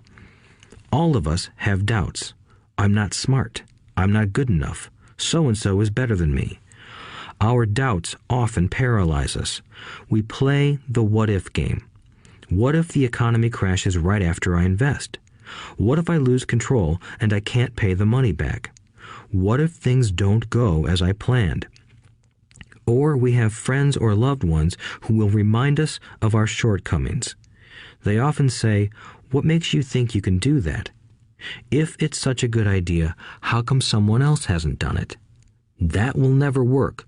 You don't know what you're talking about." These words of doubt often get so loud that we fail to act. A horrible feeling builds in our stomach. Sometimes we can't sleep. We fail to move forward. So we stay with what is safe, and opportunities pass us by. We watch life passing by as we sit immobilized with a cold knot in our body. We have all felt this at one time in our lives, some more than others. Peter Lynch of Fidelity Magellan Mutual Fund fame refers to warnings about the sky falling as noise, and we all hear it. Noise is either created inside our heads or comes from outside, often from friends, family, co-workers, and the media. Lynch recalls the time during the 1950s when the threat of nuclear war was so prevalent in the news that people began building fallout shelters and storing food and water. If they had invested that money wisely in the market, instead of building a fallout shelter, they'd probably be financially independent today. When violence breaks out in a city, gun sales go up all over the country. A person dies from rare hamburger meat in the state of Washington, and the Arizona Health Department orders restaurants to have all beef cooked well done. A drug company runs a TV commercial in February showing people catching the flu. Colds go up as well as sales of cold medicine. Most people are poor because when it comes to investing, the world is filled with Chicken Littles running around yelling, "The sky is falling, the sky is falling." And Chicken Littles are effective because every one of us is a little chicken. It often takes great courage to not let rumors and talk of doom and gloom affect your doubts and fears. But a savvy investor knows that the seemingly worst of times is actually the best of times to make money. When everyone else is too afraid to act, they pull the trigger and are rewarded. Some time ago, a friend named Richard came from Boston to visit Kim and me in Phoenix. He was impressed with what we had done through stocks and real estate. The Phoenix real estate prices were depressed. We spent 2 days showing him what we thought were excellent opportunities for cash flow and capital appreciation. Kim and I are not real estate agents. We are strictly investors. After identifying a unit in a resort community, we called an agent who sold it to him that afternoon. The price was a mere $42,000 for a 2-bedroom townhome. Similar units were going for $65,000. He had found a bargain. Excited, he bought it and returned to Boston. 2 weeks later, the agent called to say that our friend had backed out. I called immediately to find out why.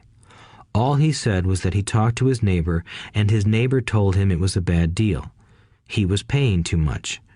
I asked Richard if his neighbor was an investor. Richard said he was not. When I asked why he listened to him, Richard got defensive and simply said he wanted to keep looking. The real estate market in Phoenix turned, and a few years later, that little unit was renting for $1,000 a month, $2,500 in the peak winter months. The unit was worth $95,000. All Richard had to put down was $5,000, and he would have had a start at getting out of the rat race. Today, he still has done nothing. Richard's backing out did not surprise me. It's called buyer's remorse, and it affects all of us. The little chicken won, and a chance at freedom was lost. In another example, I hold a small portion of my assets in tax lien certificates instead of CDs. I earn 16% per year on my money, which certainly beats the interest rates banks offer on CDs. The certificates are secured by real estate and enforced by state law, which is also better than most banks. The formula they're bought on makes them safe. They just lack liquidity. So I look at them as 2 to 7 year CDs. Almost every time I tell someone that I hold my money this way, especially if they have money in CDs, they will tell me it's risky. They tell me why I should not do it. When I ask them where they get their information, they say from a friend or an investment magazine. They've never done it, and they're telling someone who's doing it why they shouldn't. The lowest yield I look for is 16%, but people who are filled with doubt are willing to accept a far lower return. Doubt is expensive. My point is that it's those doubts and cynicism that keep most people poor and playing it safe. The real world is simply waiting for you to get rich. Only a person's doubts keep them poor. As I said, getting out of the rat race is technically easy. It doesn't take much education, but those doubts are cripplers for most people. Cynics never win, said Rich Dad. Unchecked doubt and fear creates a cynic. Cynics criticize and winners analyze was another of his favorite sayings. Rich Dad explained that criticism blinded while analysis opened eyes. Analysis allowed winners to see that critics were blind and to see opportunities that everyone else missed. And finding what people miss is key to any success. Real estate is a powerful investment tool for anyone seeking financial independence or freedom. It is a unique investment tool. Yet every time I mention real estate as a vehicle, I often hear, "I don't want to fix toilets." That's what Peter Lynch calls noise. That's what my rich dad would say is the cynic talking, someone who criticizes and does not analyze, someone who lets their doubts and fears close their mind instead of open their eyes. So when someone says, "I don't want to fix toilets," I want to fire back, "What makes you think I want to?" They're saying a toilet is more important than what they want. I talk about freedom from the rat race, and they focus on toilets. That is the thought pattern that keeps most people poor. They criticize instead of analyze. I don't once hold the key to your success, Rich Dad would say, because I too do not want to fix toilets. I shop hard for a property manager who does fix toilets. And by finding a great property manager who runs houses or apartments, well, my cash flow goes up. But more importantly, a great property manager allows me to buy a lot more real estate since I don't have to fix toilets. A great property manager is key to success in real estate. Finding a good manager is more important to me than the real estate. A great property manager often hears of great deals before real estate agents do, which makes them even more valuable. That is what Rich Dad meant by, I don't once hold the key to your success. Because I do not want to fix toilets either, I figured out how to buy more real estate and expedite my getting out of the rat race. The people who continue to say, I don't want to fix toilets, often deny themselves the use of this powerful investment vehicle. Toilets are more important than their freedom. In the stock market, I often hear people say, I don't want to lose money. Well, what makes them think I or anyone else likes losing money? They don't make money because they choose to not lose money. Instead of analyzing, they close their minds to another powerful investment vehicle, the stock market. I was riding with a friend past our neighborhood gas station. He looked up and saw that the price of gas was going up and thus the price of oil.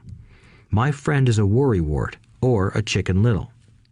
To him, the sky is always going to fall, and it usually does, on him.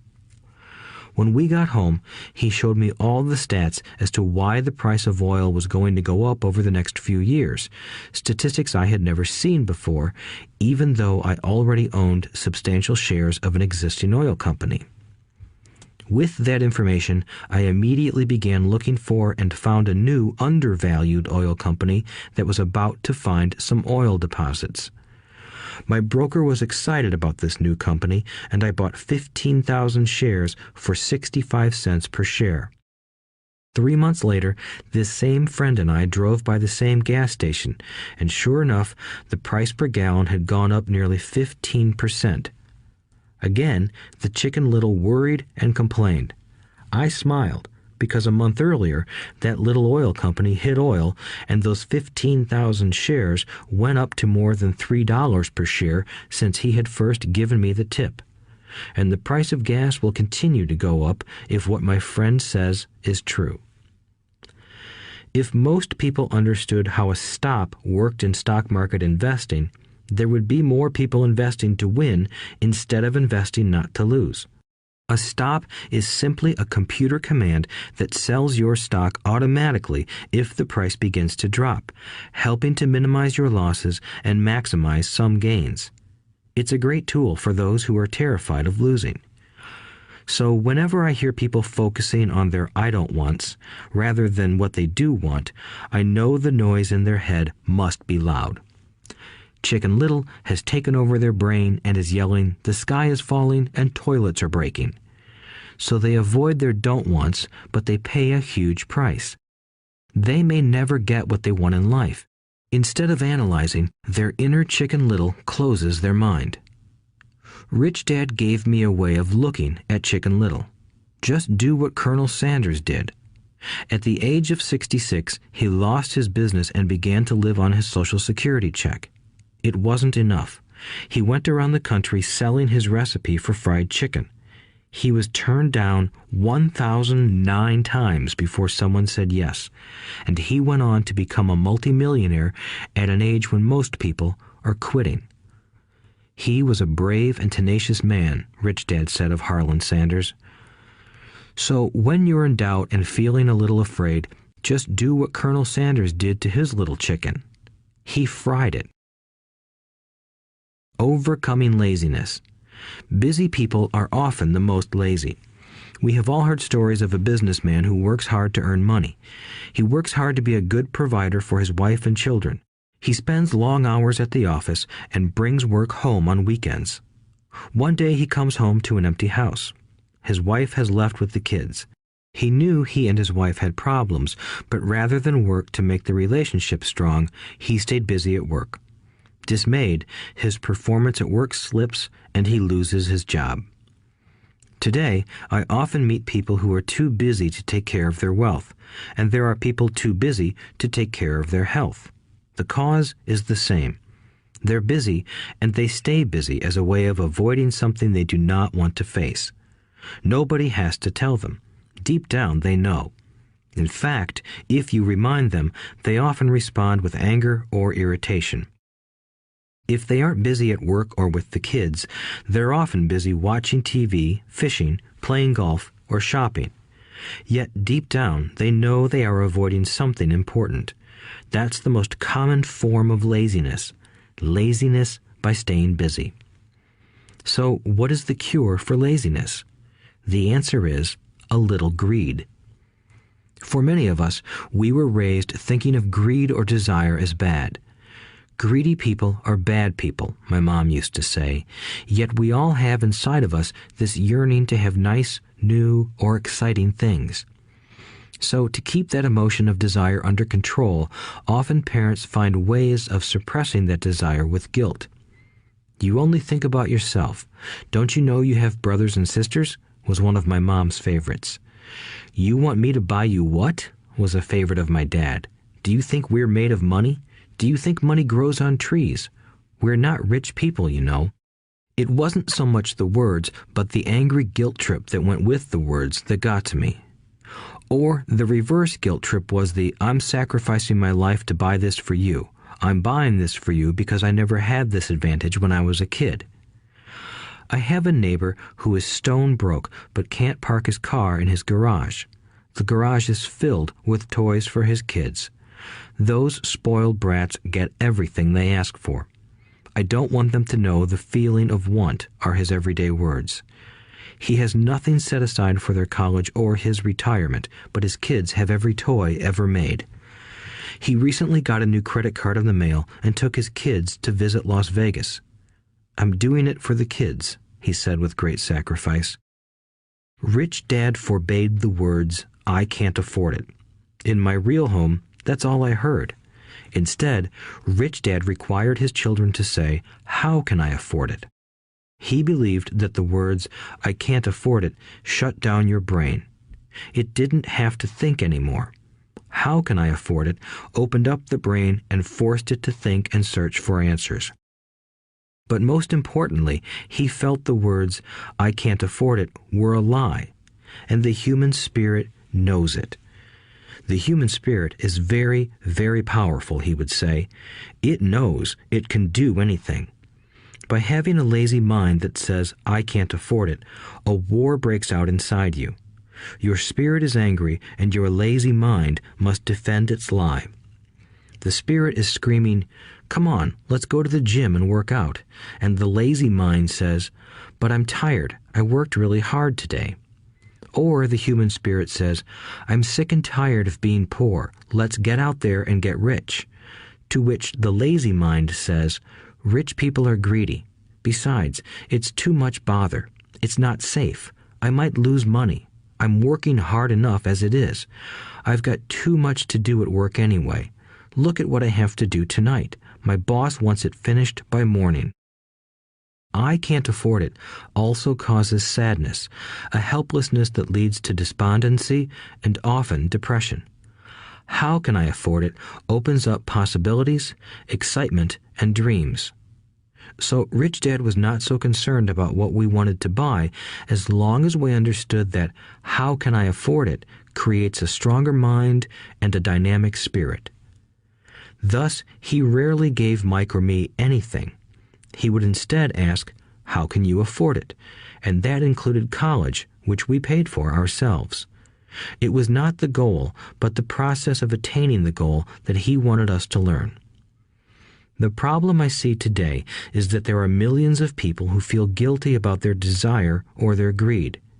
It's old conditioning from their childhood.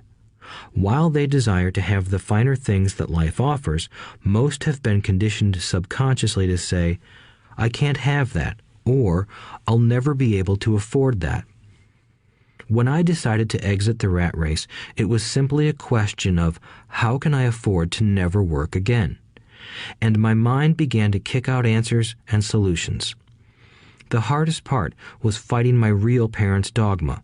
We can't afford that. Stop thinking only about yourself. Why don't you think about others? And other similar sentiments designed to instill guilt to suppress my greed. So, how do you beat laziness? Once again, the answer is a little greed. It's that radio station WIIFM, which stands for What's in it for me? A person needs to sit down and ask, what would my life be like if I never had to work again? What would I do if I had all the money I needed? Without that little greed, the desire to have something better, progress is not made. Our world progresses because we all desire a better life. New inventions are made because we desire something better. We go to school and study hard because we want something better. So whenever you find yourself avoiding something you know you should be doing, then the only thing to ask yourself is, what's in it for me? Be a little greedy.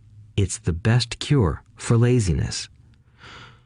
Too much greed, however, as anything in excess can be, is not good.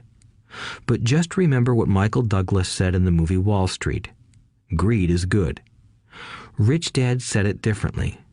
Guilt is worse than greed, for guilt robs the body of its soul. I think Eleanor Roosevelt said it best. Do what you feel in your heart to be right, for you'll be criticized anyway. You'll be damned if you do, and damned if you don't. Overcoming bad habits. Our lives are a reflection of our habits more than our education. After seeing the movie Conan the Barbarian, starring Arnold Schwarzenegger, a friend said, "I'd love to have a body like Schwarzenegger." Most of the guys nodded in agreement. "I even heard he was really puny and skinny at one time," another friend added. "Yeah, I heard that too," another one said. "I heard he has a habit of working out almost every day in the gym." "Yeah, I'll bet he has to." "Nah," said the group's cynic. "I'll bet he was born that way. Besides, let's stop talking about Arnold and get some beers." This is an example of habits controlling behavior. I remember asking my rich dad about the habits of the rich. Instead of answering me outright, he wanted me to learn through example, as usual. "When does your dad pay his bills?" Rich Dad asked. "The first of the month," I said. "Does he have anything left over?" he asked. "Very little," I said. "That's the main reason he struggles," said Rich Dad. "He has bad habits. Your dad pays everyone else first. He pays himself last, but only if he has anything left over." "Which he usually doesn't," I said. "But he has to pay his bills, doesn't he? You're saying he shouldn't pay his bills?" "Of course not," said Rich Dad. "I firmly believe in paying my bills on time. I just pay myself first, before I pay even the government." "But what happens if you don't have enough money?" I asked. "What do you do then?" "The same," said Rich Dad. "I still pay myself first, even if I'm short of money. My asset column is far more important to me than the government." "But," I said, "don't they come after you?" "Yes, if you don't pay," said Rich Dad. "Look, I did not say not to pay. I just said I pay myself first, even if I'm short of money." "But," I replied, "how do you do that?" "It's not how. The question is why," Rich Dad said. "Okay, why?" "Motivation," said Rich Dad. "Who do you think will complain louder if I don't pay them? Me or my creditors?" "Your creditors will definitely scream louder than you," I said, responding to the obvious. "You wouldn't say anything if you didn't pay yourself." So you see, after paying myself, the pressure to pay my taxes and the other creditors is so great that it forces me to seek other forms of income. The pressure to pay becomes my motivation.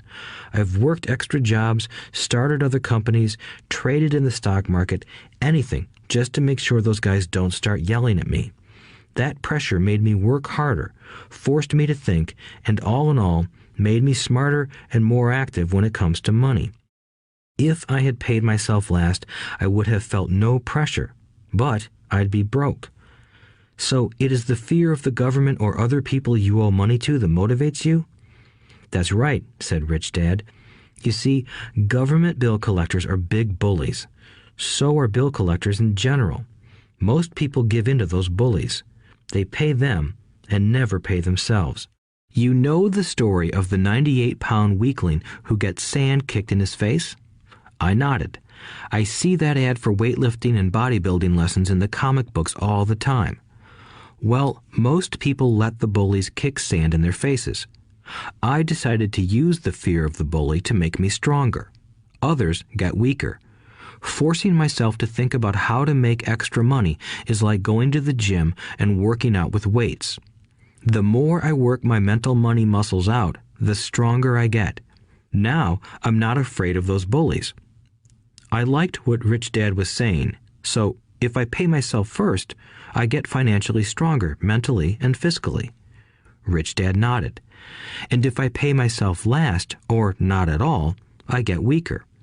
So people like bosses, managers, tax collectors, bill collectors, and landlords push me around all my life just because I don't have good money habits. Rich Dad nodded, just like the 98-pound weakling. Overcoming arrogance. What I know makes me money. What I don't know loses me money. Every time I have been arrogant, I have lost money. Because when I'm arrogant, I truly believe that what I don't know is not important, Rich Dad would often tell me.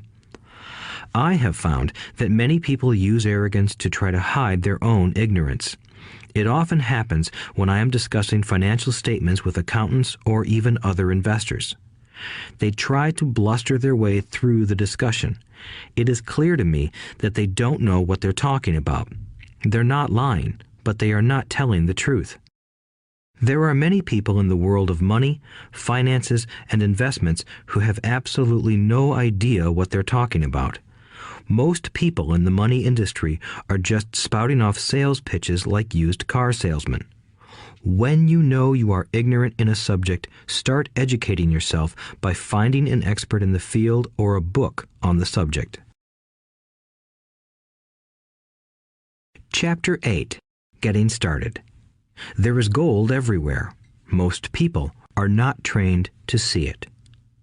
I wish I could say acquiring wealth was easy for me, but it wasn't. So in response to the question, how do I start, I offer the thought process I go through on a day-to-day basis. It really is easy to find great deals. I promise you that. It's just like riding a bike. After a little wobbling, it's a piece of cake.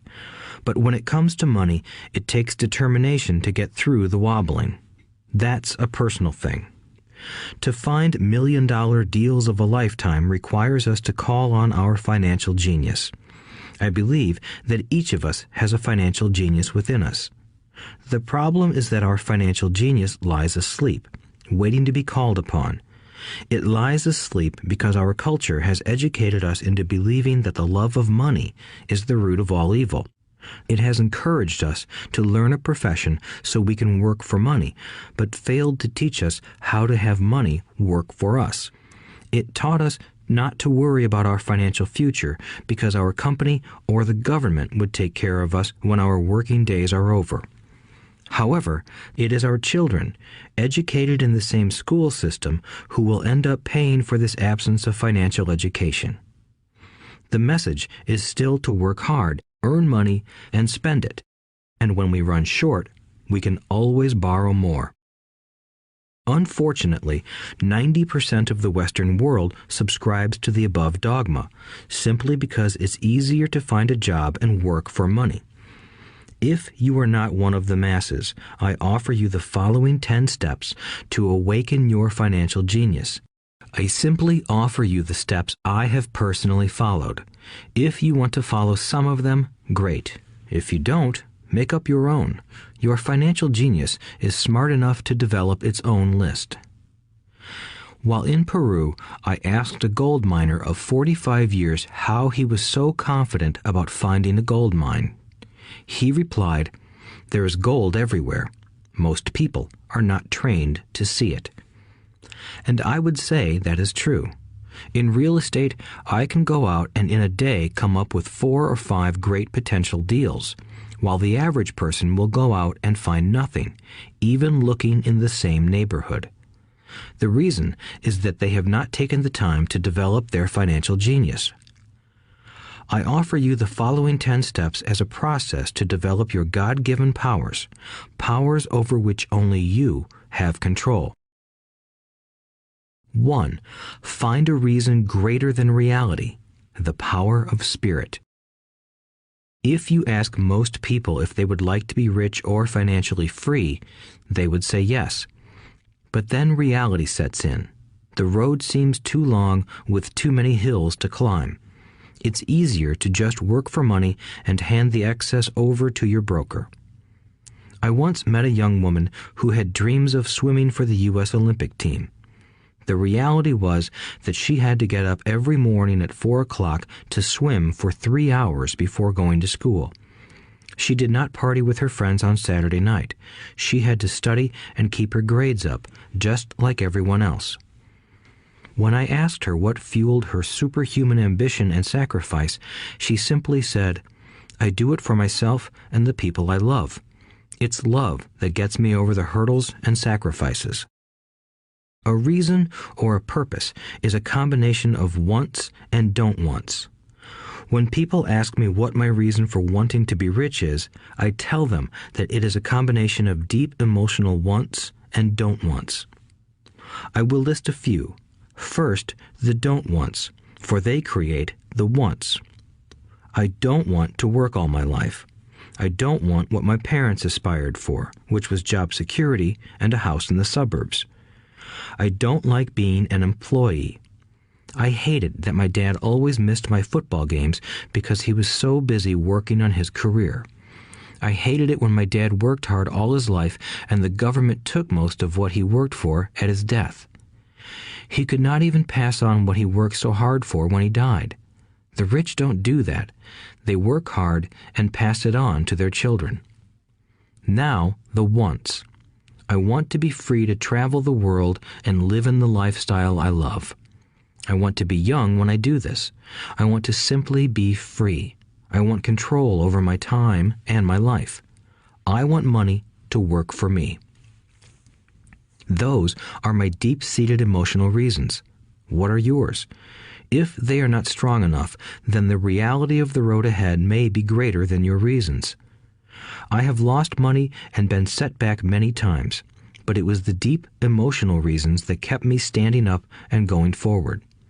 I wanted to be free by age 40, but it took me until I was 47, with many learning experiences along the way.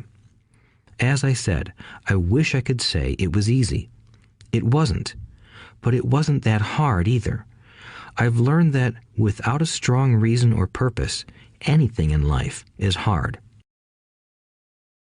If you do not have a strong reason, there is no sense listening further. It will sound like too much work. 2. Make daily choices. The power of choice. Choice is the main reason people want to live in a free country. We want the power to choose. Financially, with every dollar we get in our hands, we hold the power to choose our future, to be rich, poor, or middle class. Our spending habits reflect who we are. Poor people simply have poor spending habits. The benefit I had as a boy was that I loved playing Monopoly constantly. Nobody told me Monopoly was only for kids, so I just kept playing the game as an adult. I also had a rich dad who pointed out to me the difference between an asset and a liability. So a long time ago, as a little boy, I chose to be rich, and I knew that all I had to do was learn to acquire assets, real assets. My best friend, Mike, had an asset column handed to him, but he still had to choose to learn to keep it. Many rich families lose their assets in the next generation simply because there was no one trained to be a good steward over their assets. Most people choose not to be rich. For 90% of the population, being rich is too much of a hassle. So they invent sayings that go, "I'm not interested in money. I'll never be rich. I don't have to worry. I'm still young. When I make some money, then I'll think about my future." My husband or wife handles the finances. The problem with those statements is that they rob the person who chooses to think such thoughts of two things. One is time, which is your most precious asset. The second is learning. Having no money should not be an excuse to not learn, but that is a choice we all make daily.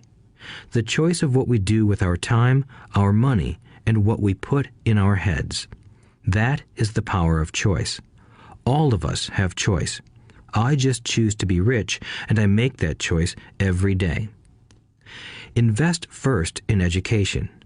In reality, the only real asset you have is your mind, the most powerful tool we have dominion over. Each of us has the choice of what we put in our brain once we're old enough. You can watch TV, read golf magazines, or go to ceramics class or a class on financial planning. You choose. Most people simply buy investments rather than first investing in learning about investing. A friend of mine recently had her apartment burglarized. The thieves took her electronics and left all the books. And we all have that same choice. 90% of the population buys TV sets, and only about 10% buy business books. So what do? I go to seminars. I like it when they are at least 2 days long because I like to immerse myself in a subject. In 1973, I was watching this guy on TV who was advertising a 3-day seminar on how to buy real estate for nothing down. I spent $385, and that course has made me at least $2 million, if not more. But more importantly, it bought me life. I don't have to work for the rest of my life because of that one course. I go to at least 2 such courses every year. I love CDs and audiobooks. The reason? I can easily review what I just heard. I was listening to an investor say something I completely disagreed with. Instead of becoming arrogant and critical, I simply listened to that 5-minute stretch at least 20 times, maybe more. But suddenly, by keeping my mind open, I understood why he said what he said. It was like magic. I felt like I had a window into the mind of one of the greatest investors of our time. I gained tremendous insight into the vast resources of his education and experience. The net result? I still have the old way I used to think, and I now have a new way of looking at the same problem or situation. I have 2 ways to analyze a problem or trend, and that is priceless. Today, I often say, how would Donald Trump do this, or Warren Buffett, or George Soros? The only way I can access their vast mental power is to be humble enough to read or listen to what they have to say. Arrogant or critical people are often people with low self-esteem who are afraid of taking risks. That's because if you learn something new, you are then required to make mistakes in order to fully understand what you have learned. If you have listened this far, arrogance is not one of your problems. Arrogant people rarely read or listen to experts. Why should they? They are the center of the universe. There are so many intelligent people who argue or defend when a new idea clashes with the way they think. In this case, their so-called intelligence combined with arrogance equals ignorance. Each of us knows people who are highly educated or believe they are smart, but their balance sheet paints a different picture. A truly intelligent person welcomes new ideas, for new ideas can add to the synergy of other accumulated ideas. Listening is more important than talking. If that were not true, God would not have given us 2 ears and only 1 mouth. Too many people think with their mouth instead of listening in order to absorb new ideas and possibilities. They argue instead of asking questions. I take a long view on my wealth. I do not subscribe to the get-rich-quick mentality most lottery players or casino gamblers have. I may go in and out of stocks, but I am long on education. If you want to fly an airplane, I advise taking lessons first. I am always shocked at people who buy stocks or real estate but never invest in their greatest asset, their mind. Just because you bought a house or two does not make you an expert at real estate. 3. Choose friends carefully. The power of association. First of all, I do not choose my friends by their financial statements. I have friends who have actually taken a vow of poverty, as well as friends who earn millions every year. The point is that I learn from all of them. Now, I will admit that there are people I have actually sought out because they had money. But I was not after their money. I was seeking their knowledge. In some cases, these people who had money have become dear friends. I've noticed that my friends with money talk about money. They don't do it to brag. They're interested in the subject. So I learn from them, and they learn from me.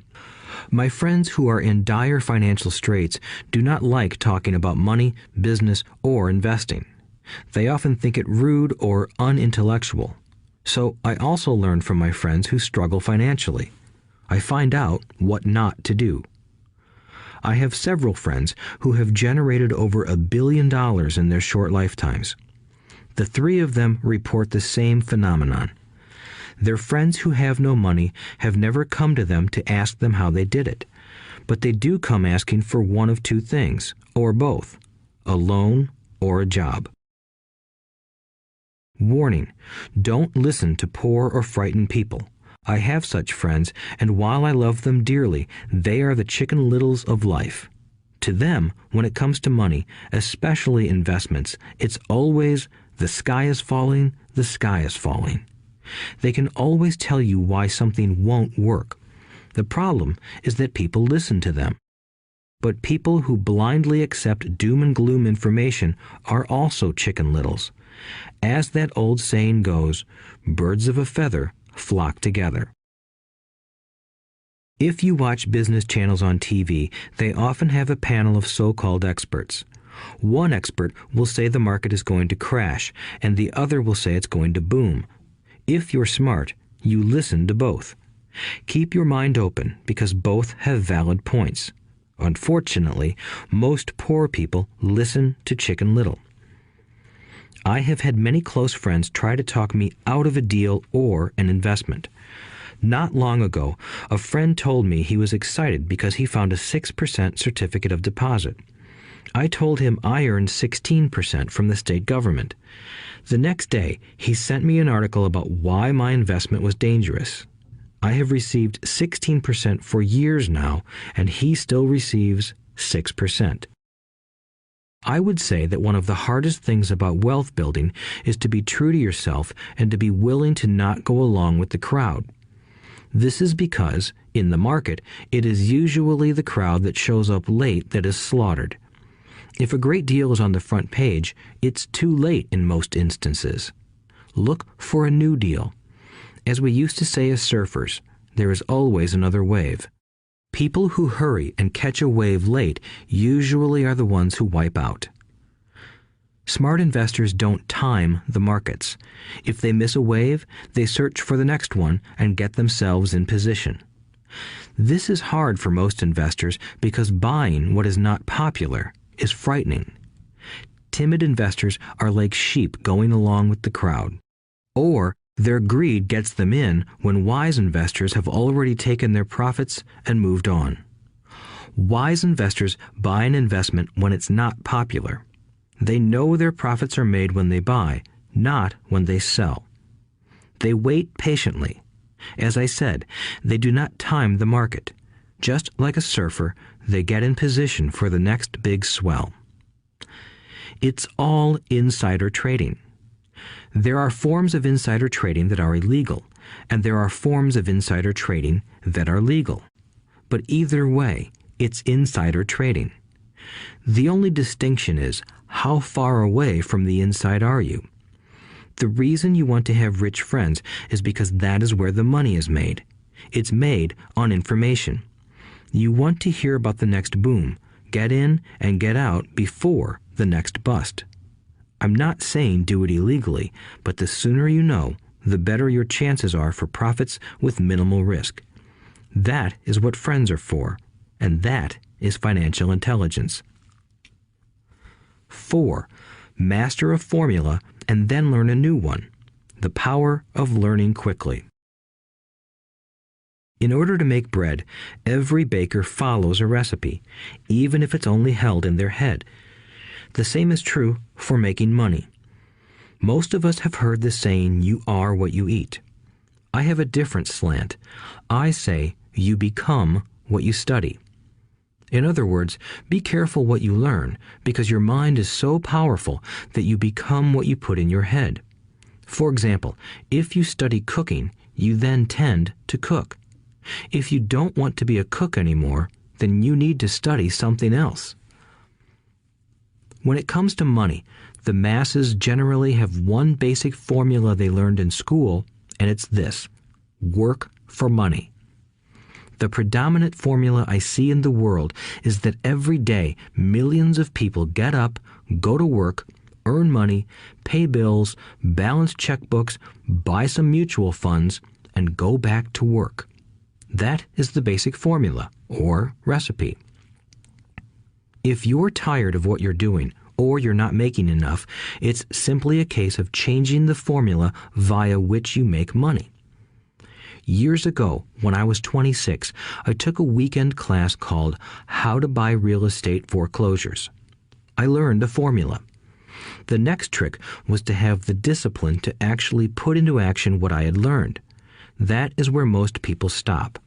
For 3 years, while working for Xerox, I spent my spare time learning to master the art of buying foreclosures.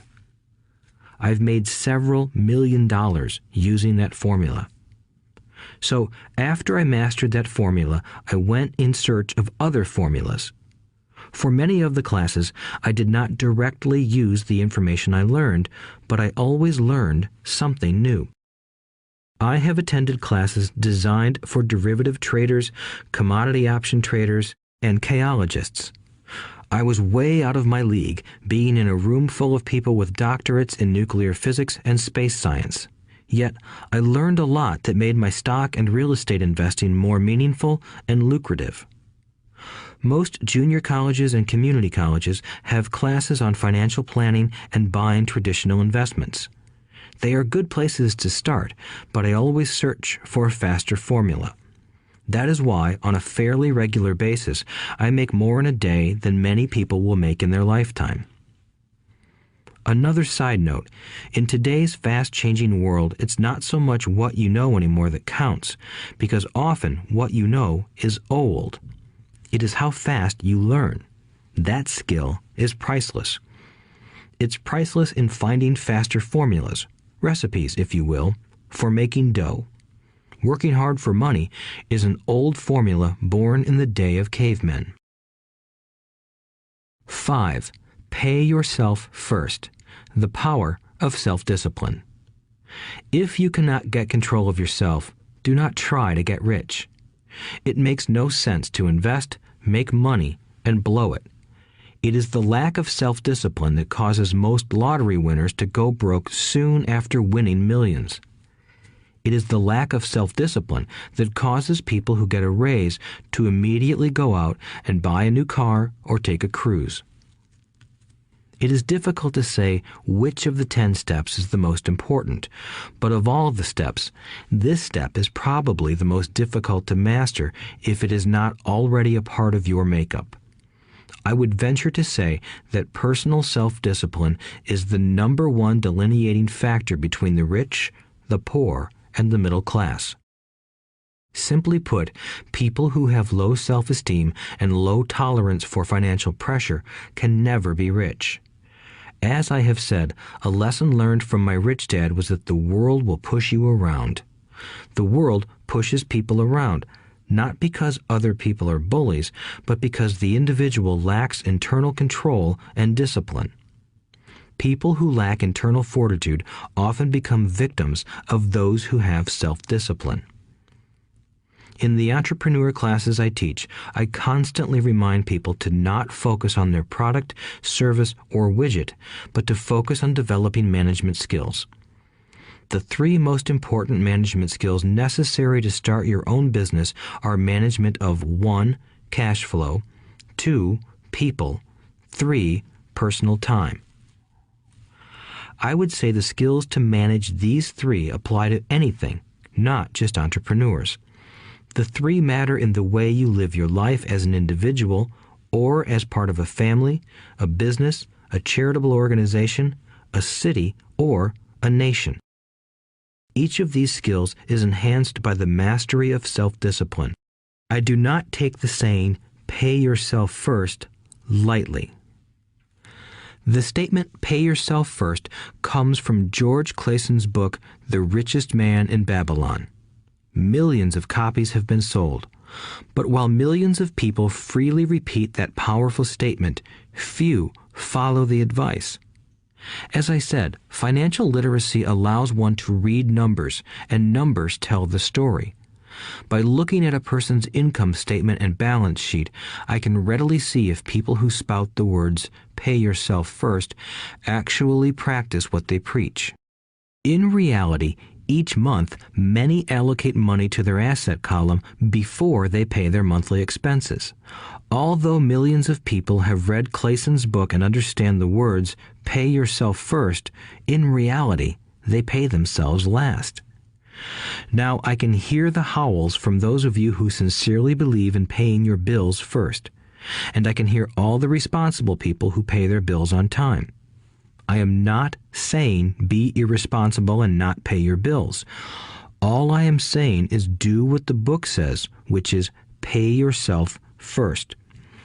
If you can truly begin to understand the power of cash flow, you will soon realize why 90% of people work hard all their lives and need government support like Social Security when they are no longer able to work. Kim and I have had many bookkeepers, accountants, and bankers who have had a major problem with this way of looking at pay yourself first. The reason is that these financial professionals actually do what the masses do. They pay themselves last.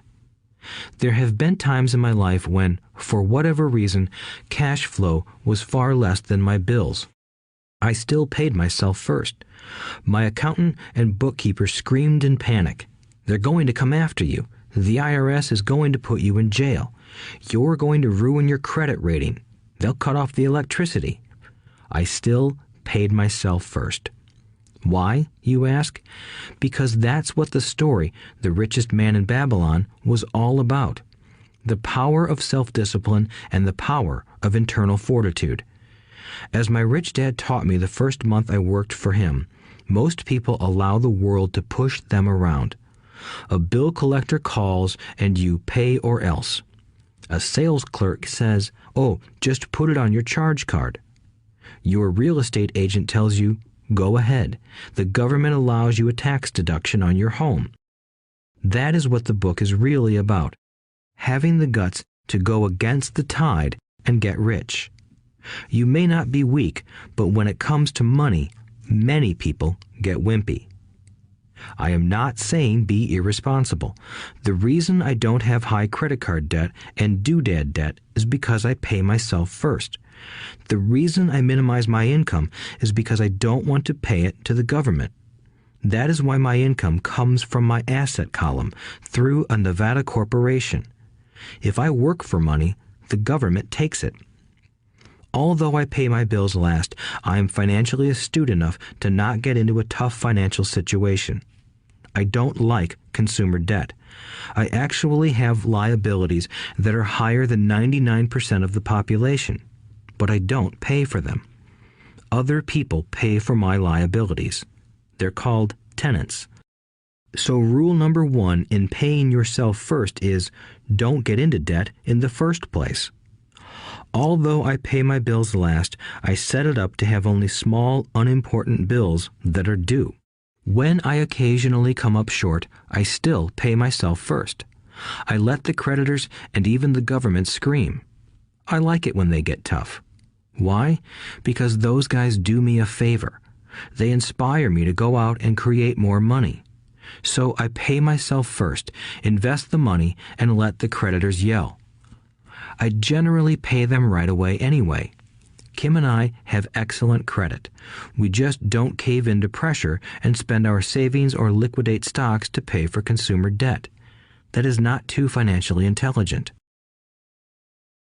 To successfully pay yourself first, keep the following in mind. 1. Don't get into large debt positions that you have to pay for. Keep your expenses low. Build up assets first.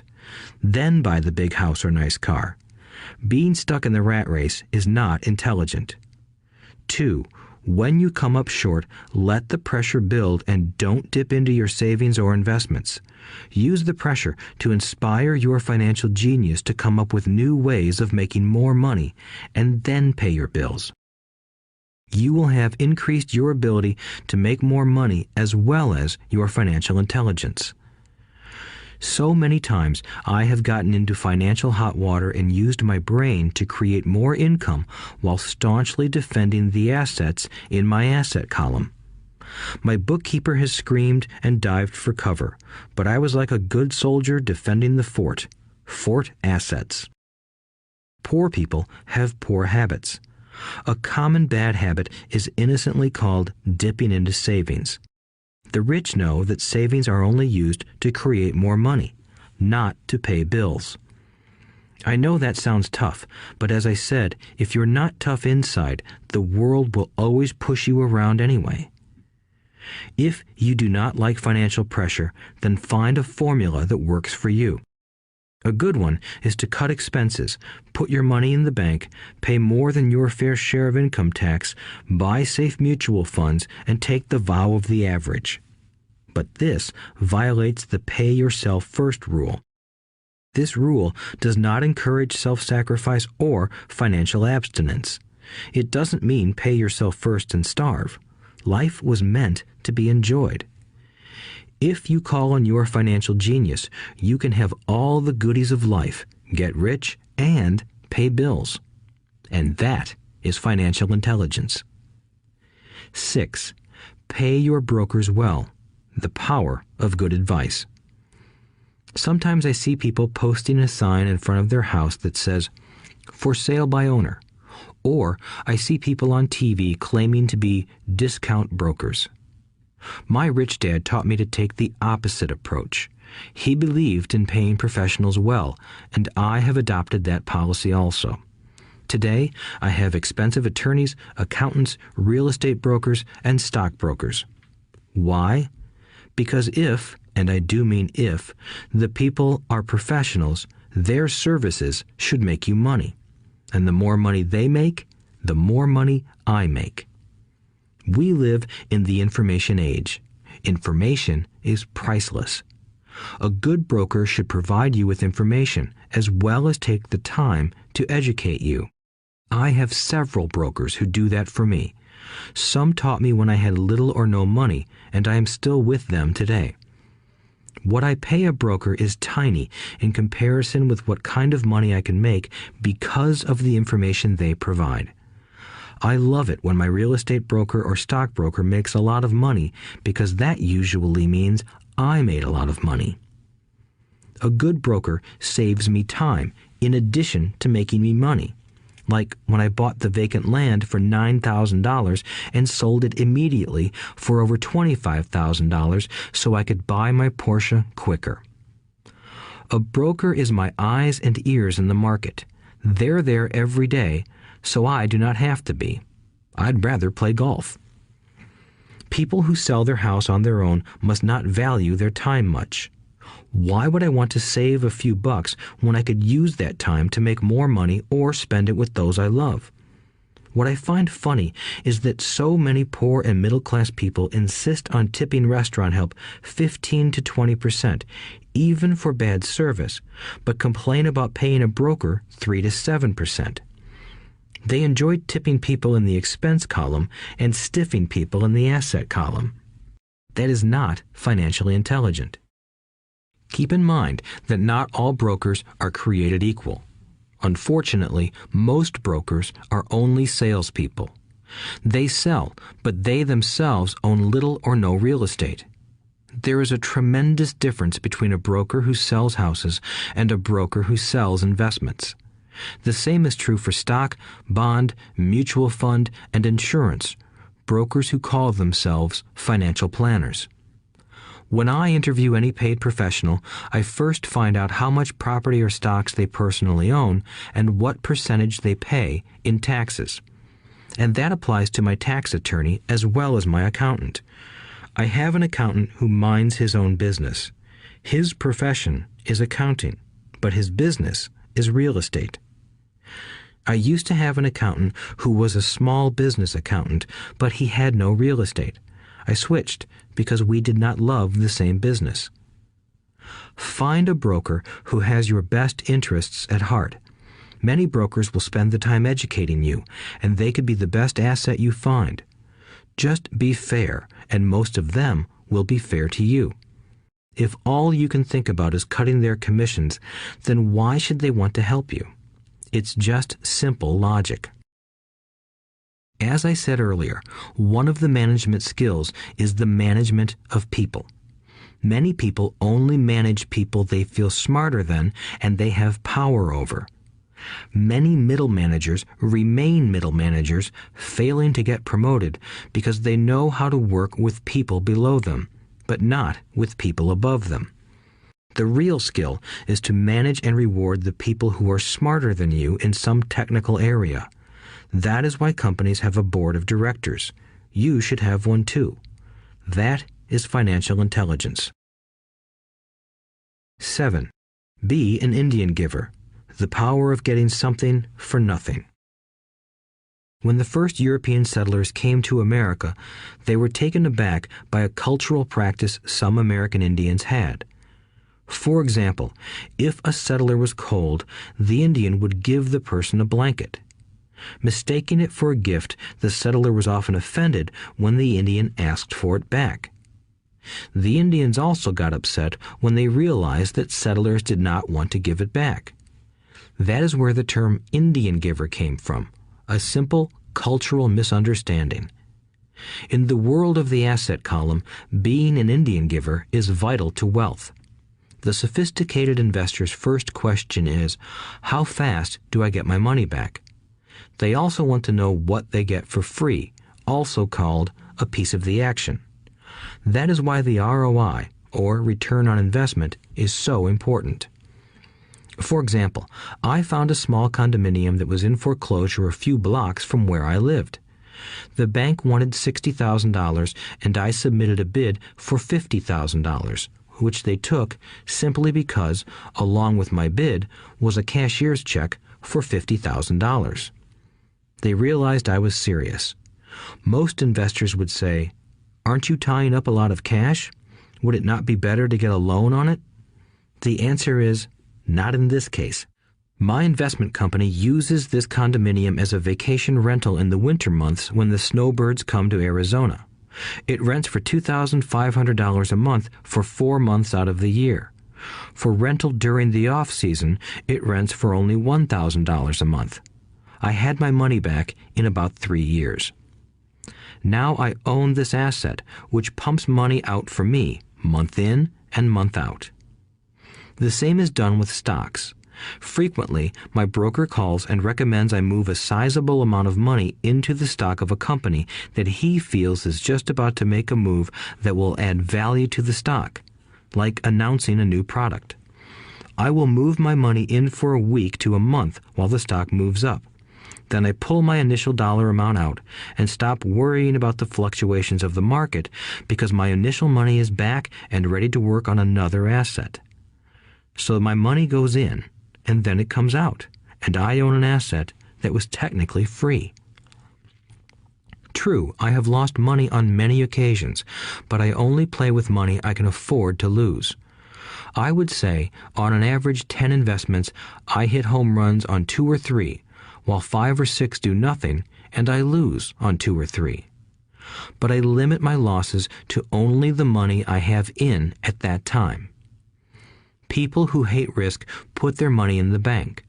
In the long run, safe savings are better than no savings. But it takes a long time to get your money back, and, in most instances, you don't get anything for free with it. On every one of my investments, there must be an upside, something for free, like a condominium, a mini storage, a piece of free land, a house, stock shares, or an office building. And there must be limited risk or a low-risk idea. There are books devoted entirely to this subject, so I will not talk about it here. Ray Kroc of McDonald's fame sold hamburger franchises, not because he loved hamburgers, but because he wanted the real estate under the franchise for free. So wise investors must look at more than ROI. They look at the assets they get for free once they get their money back. That is financial intelligence. 8. Use assets to buy luxuries. The power of focus. A friend's child has been developing a nasty habit of burning a hole in his pocket. Just 16, he wanted his own car. The excuse? All his friends' parents gave their kids cars. The child wanted to go into his savings and use it for a down payment. That was when his father called me and then came to see me. Do you think I should let him do it, or should I just buy him a car? I answered, it might relieve the pressure in the short term, but what have you taught him in the long term? Can you use this desire to own a car and inspire your son to learn something? Suddenly, the lights went on and he hurried home. 2 months later, I ran into my friend again. Does your son have his new car? I asked. No, he doesn't, but I gave him $3,000 for the car. I told him to use my money instead of his college money. Well, that's generous of you, I said. Not really. The money came with a hitch. So what was the hitch? I asked. Well, first we played your cash flow game. We then had a long discussion about the wise use of money. After that, I gave him a subscription to the Wall Street Journal and a few books on the stock market. Then what? I asked. What was the catch? I told him that $3,000 was his, but he could not directly buy a car with it. He could use it to find a stockbroker and buy and sell stocks. Once he had made $6,000 with the $3,000, the money would be his for the car, and the $3,000 would go into his college fund. And what are the results? I asked. Well, he got lucky early in his trading, but lost everything a few days later. Then he really got interested. Today, I would say he is down $2,000, but his interest is up. He has read all the books I bought him, and he's gone to the library to get more. He reads the Wall Street Journal voraciously, watching for indicators. He's only got $1,000 left, but his interest and learning are sky high. He knows that if he loses that money, he walks for 2 more years. But he does not seem to care. He even seems uninterested in getting a car because he's found a game that is more fun. What happens if he loses all the money? I asked. We'll cross that bridge when we get to it. I'd rather have him lose everything now than wait till he's our age to risk losing everything. And besides, that is the best $3,000 I've ever spent on his education. What he is learning will serve him for life, and he seems to have gained a new respect for the power of money. As I said earlier, if a person cannot master the power of self-discipline, it is best not to try to get rich. I say this because although the process of developing cash flow from an asset column is easy in theory, what's hard is the mental fortitude to direct money to the correct use. Due to external temptations, it is much easier in today's consumer world to simply blow money out the expense column. With weak mental fortitude, that money flows into the paths of least resistance. That is the cause of poverty and financial struggle. The following example illustrates the financial intelligence needed to direct money to make more money. If we give 100 people $10,000 at the start of the year, I believe that at the end of the year, 80 would have nothing left. In fact, many would have created greater debt by making a down payment on a new car, refrigerator, electronics, or a holiday. 16 would have increased that $10,000 by 5 to 10%. 4 would have increased it to $20,000 or into the millions. We go to school to learn a profession so we can work for money. It is my opinion that it's just as important to learn how to have money work for you. I love my luxuries as much as anyone else. The difference is I don't buy them on credit. It's the keep up with the Joneses trap. When I wanted to buy a Porsche, the easy road would have been to call my banker and get a loan. Instead of choosing to focus in the liability column, I chose to focus in the asset column. As a habit, I use my desire to consume to inspire and motivate my financial genius to invest. Too often today, we focus on borrowing money to get the things we want instead of focusing on creating money. One is easier in the short term, but harder in the long term. It's a bad habit that we as individuals and as a nation have gotten into. Remember, the easy road often becomes hard, and the hard road often becomes easy. The earlier you can train yourself and those you love to be masters of money, the better. Money is a powerful force. Unfortunately, people use the power of money against themselves. If your financial intelligence is low, money will run all over you. It will be smarter than you. If money is smarter than you, you will work for it all your life. To be the master of money, you need to be smarter than it. Then money will do as it is told. It will obey you. Instead of being a slave to it, you will be the master of it. That is financial intelligence. 9. Choose heroes. The power of myth. When I was a kid, I greatly admired Willie Mays, Hank Aaron, and Yogi Berra. They were my heroes, and I wanted to be just like them. I treasured their baseball cards. I knew their stats, the RBIs, the ERAs, their batting averages, how much they got paid, and how they came up from the minor leagues. As a 9-year-old kid, when I stepped up to bat or played first base or catcher, I wasn't me. I pretended I was a famous baseball player. It's one of the most powerful ways we learn, and we often lose that as adults. We lose our heroes. Today, I watch young kids playing basketball near my home. On the court, they're not little Johnny. They're pretending to be their favorite basketball hero. Copying or emulating heroes is true power learning.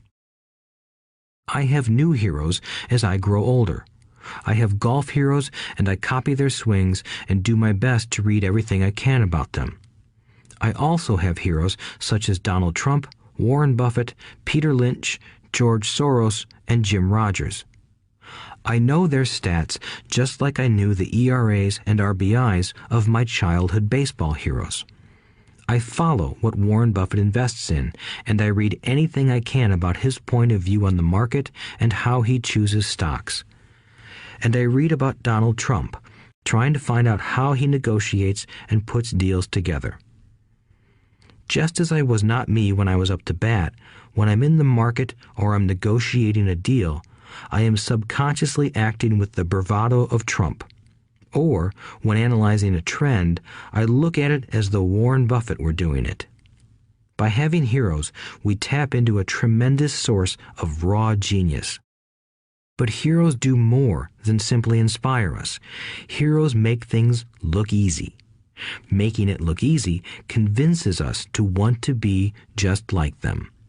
If they can do it, so can I. When it comes to investing, too many people make it sound hard. Instead, find heroes who make it look easy. 10. Teach and you shall receive. The power of giving. Both of my dads were teachers. My rich dad taught me a lesson I have carried all my life, the necessity of being charitable or giving. My educated dad gave a lot of his time and knowledge, but almost never gave away money. He usually said that he would give when he had some extra money, but of course, there was rarely any extra. My rich dad gave money as well as education. He believed firmly in tithing. If you want something, you first need to give, he would always say. When he was short of money, he gave money to his church or to his favorite charity. If I could leave one single idea with you, it is that idea. Whenever you feel short or in need of something, give what you want first, and it will come back in buckets. That is true for money, a smile, love, or friendship. I know it is often the last thing a person may want to do, but it has always worked for me. I trust that the principle of reciprocity is true, and I give what I want. I want money, so I give money, and it comes back in multiples. I want sales, so I help someone else sell something, and sales come to me. I want contacts, and I help someone else get contacts.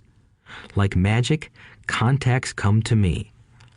I heard a saying years ago that went, "God does not need to receive, but humans need to give."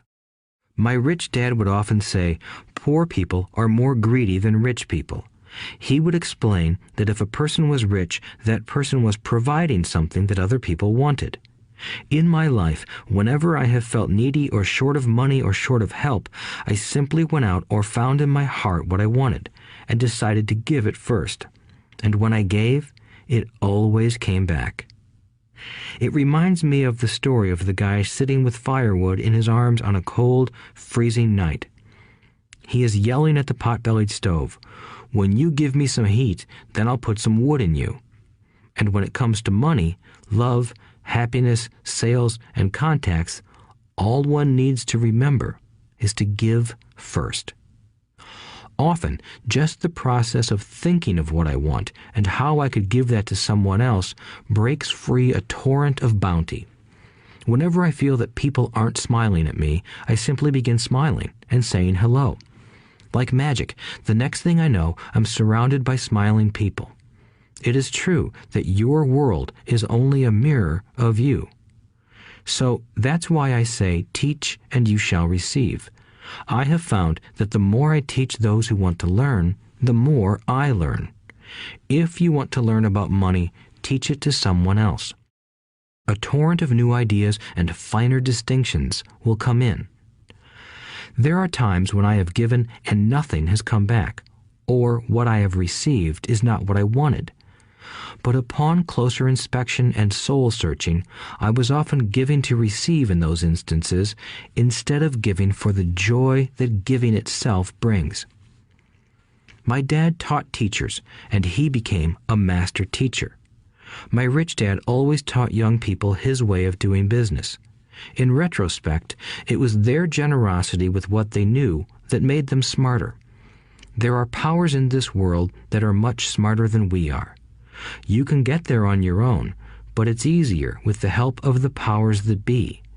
You only need to be generous with what you have. Chapter 9. Still want more? Here are some to-dos. Many people may not be satisfied with my 10 steps. They see them more as philosophies than actions. I think understanding the philosophy is just as important as the action. There are many people who want to do instead of think, and then there are people who think but do not do. I would say that I am both. I love new ideas, and I love action. So for those who want a to-do list on how to get started, I will share with you some of the things I do in abbreviated form. Stop doing what you're doing. In other words, take a break and assess what is working and what is not working. The definition of insanity is doing the same thing over and over and expecting a different result. Stop doing what is not working and look for something new. Look for new ideas. For new investing ideas, I go to bookstores and search for books on different and unique subjects. I call them formulas. I buy how-to books on formulas I know nothing about. For example, in the bookstore I found the book The 16% Solution by Joel Moskowitz. I bought the book and read it, and the next Thursday I did exactly as the book said. Most people do not take action, or they let someone talk them out of whatever new formula they are studying. My neighbor told me why 16% would not work. I did not listen to him because he's never done it. Find someone who has done what you want to do. take them to lunch, and ask them for tips and tricks of the trade. As for 16% tax lien certificates, I went to the county tax office and found the government employee who worked in that office. I found out that she, too, invested in the tax liens. Immediately, I invited her to lunch. She was thrilled to tell me everything she knew and how to do it. After lunch, she spent all afternoon showing me everything. By the next day, I found 2 great properties with her help that have been accruing interest at 16% ever since. It took a day to read the book, a day to take action, an hour for lunch, and a day to acquire 2 great deals. Take classes, read, and attend seminars. I search newspapers and the internet for new and interesting classes, many of which are free or inexpensive. I also attend and pay for expensive seminars on what I want to learn. I am wealthy and free from needing a job simply because of the courses I took. I have friends who did not take those classes who told me I was wasting my money, and yet they're still at the same job. Make lots of offers. When I want a piece of real estate, I look at many properties and generally write an offer. If you don't know what the right offer is, neither do I. That is the job of the real estate agent. They make the offers. I do as little work as possible. A friend wanted me to show her how to buy apartment houses. So one Saturday, she, her agent, and I went and looked at 6 apartment houses. 4 were dogs, but 2 were good. I said to write offers on all 6, offering half of what the owners asked for. She and the agent nearly had heart attacks. They thought it was rude and would offend the sellers, but I really don't think the agent wanted to work that hard. So they did nothing and went on looking for a better deal. No offers were ever made, and that person is still looking for the right deal at the right price. Well, you don't know what the right price is until you have a second party who wants to deal. Most sellers ask too much. It is rare that a seller asks a price that is less than something is worth. Moral of the story: make offers. People who are not investors have no idea what it feels like to try to sell something. I have had a piece of real estate that I wanted to sell for months. I would have welcomed any offer. They could have offered me 10 pigs and I would have been happy. Not at the offer, but just because someone was interested. I would have countered, maybe for a pig farm in exchange. But that's how the game works. The game of buying and selling is fun. Keep that in mind. It's fun and only a game. Make offers. Someone might say yes. I always make offers with escape clauses. In real estate, I make an offer with language that details subject to contingencies, such as the approval of a business partner. Never specify who the business partner is. Most people don't know that my partner is my cat. If they accept the offer and I don't want the deal, I call home and speak to my cat. I make this ridiculous statement to illustrate how absurdly easy and simple the game is. So many people make things too difficult and take it too seriously. Finding a good deal, the right business, the right people, the right investors, or whatever is just like dating. You must go to the market and talk to a lot of people, make a lot of offers, counter-offers, negotiate, reject, and accept. I know single people who sit at home and wait for the phone to ring, but it's better to go to the market, even if it's only the supermarket. Search, offer, reject, negotiate, and accept are all parts of the process of almost everything in life. Jog, walk, or drive a certain area once a month for 10 minutes. I have found some of my best real estate investments doing this. I will jog a certain neighborhood for a year and look for change. For there to be profit in a deal, there must be 2 elements, a bargain and change. There are lots of bargains, but it's change that turns a bargain into a profitable opportunity. So when I jog a neighborhood I might like to invest in. It is the repetition that causes me to notice slight differences. I notice real estate signs that are up for a long time. That means the seller might be more agreeable to deal. I watch for moving trucks going in or out. I stop and talk to the drivers. I talk to the postal carriers. It's amazing how much information they acquire about an area. I find a bad area, especially an area that the news has scared everyone away from. I drive it for sometimes a year, waiting for signs of something changing for the better. I talk to retailers, especially new ones, and find out why they're moving in. It takes only a few minutes a month, and I do it while doing something else, like exercising or going to and from the store. Shop for bargains in all markets. Consumers will always be poor. When the supermarket has a sale, say on toilet paper, the consumer runs in and stocks up. But when the housing or stock market has a sale, most often called a crash or correction, the same consumer often runs away from it. When the supermarket raises its prices, the consumer shops somewhere else. But when housing or the stock market raises their prices, the same consumer often rushes in and starts buying. Always remember, profits are made in the buying, not in the selling. Look in the right places. A neighbor bought a condominium for $100,000. I bought the identical condo next door for $50,000. He told me he's waiting for the price to go up. I told him that profit is made when you buy, not when you sell. He shopped with a real estate broker who owns no property of her own. I shopped at the foreclosure auction. I paid $500 for a class on how to do this. My neighbor thought that the $500 for a real estate investment class was too expensive. He said he could not afford the money or the time. So he waits for the prices to go up. Look for people who want to buy first, then look for someone who wants to sell. A friend was looking for a certain piece of land. He had the money, but did not have the time. I found a large piece of land, larger than what my friend wanted to buy, tied it up with an option, called my friend, and he said he wanted a piece of it. So I sold the piece to him and then bought the land. I kept the remaining land as mine for free. Moral of the story: buy the pie and cut it in pieces. Most people look for what they can afford, so they look too small. They buy only a piece of the pie, so they end up paying more for less. Small thinkers don't get the big breaks. If you want to get richer, think big. Think big.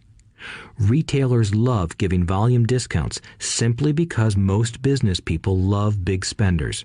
So even if you're small, you can always think big. When my company was in the market for computers, I called several friends and asked them if they were ready to buy also. We then went to different dealers and negotiated a great deal because we wanted to buy so many.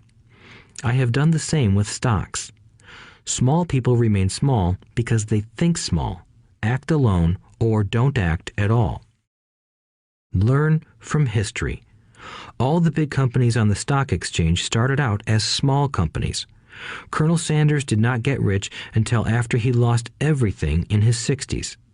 Bill Gates was one of the richest men in the world before he was 30. Action always beats inaction.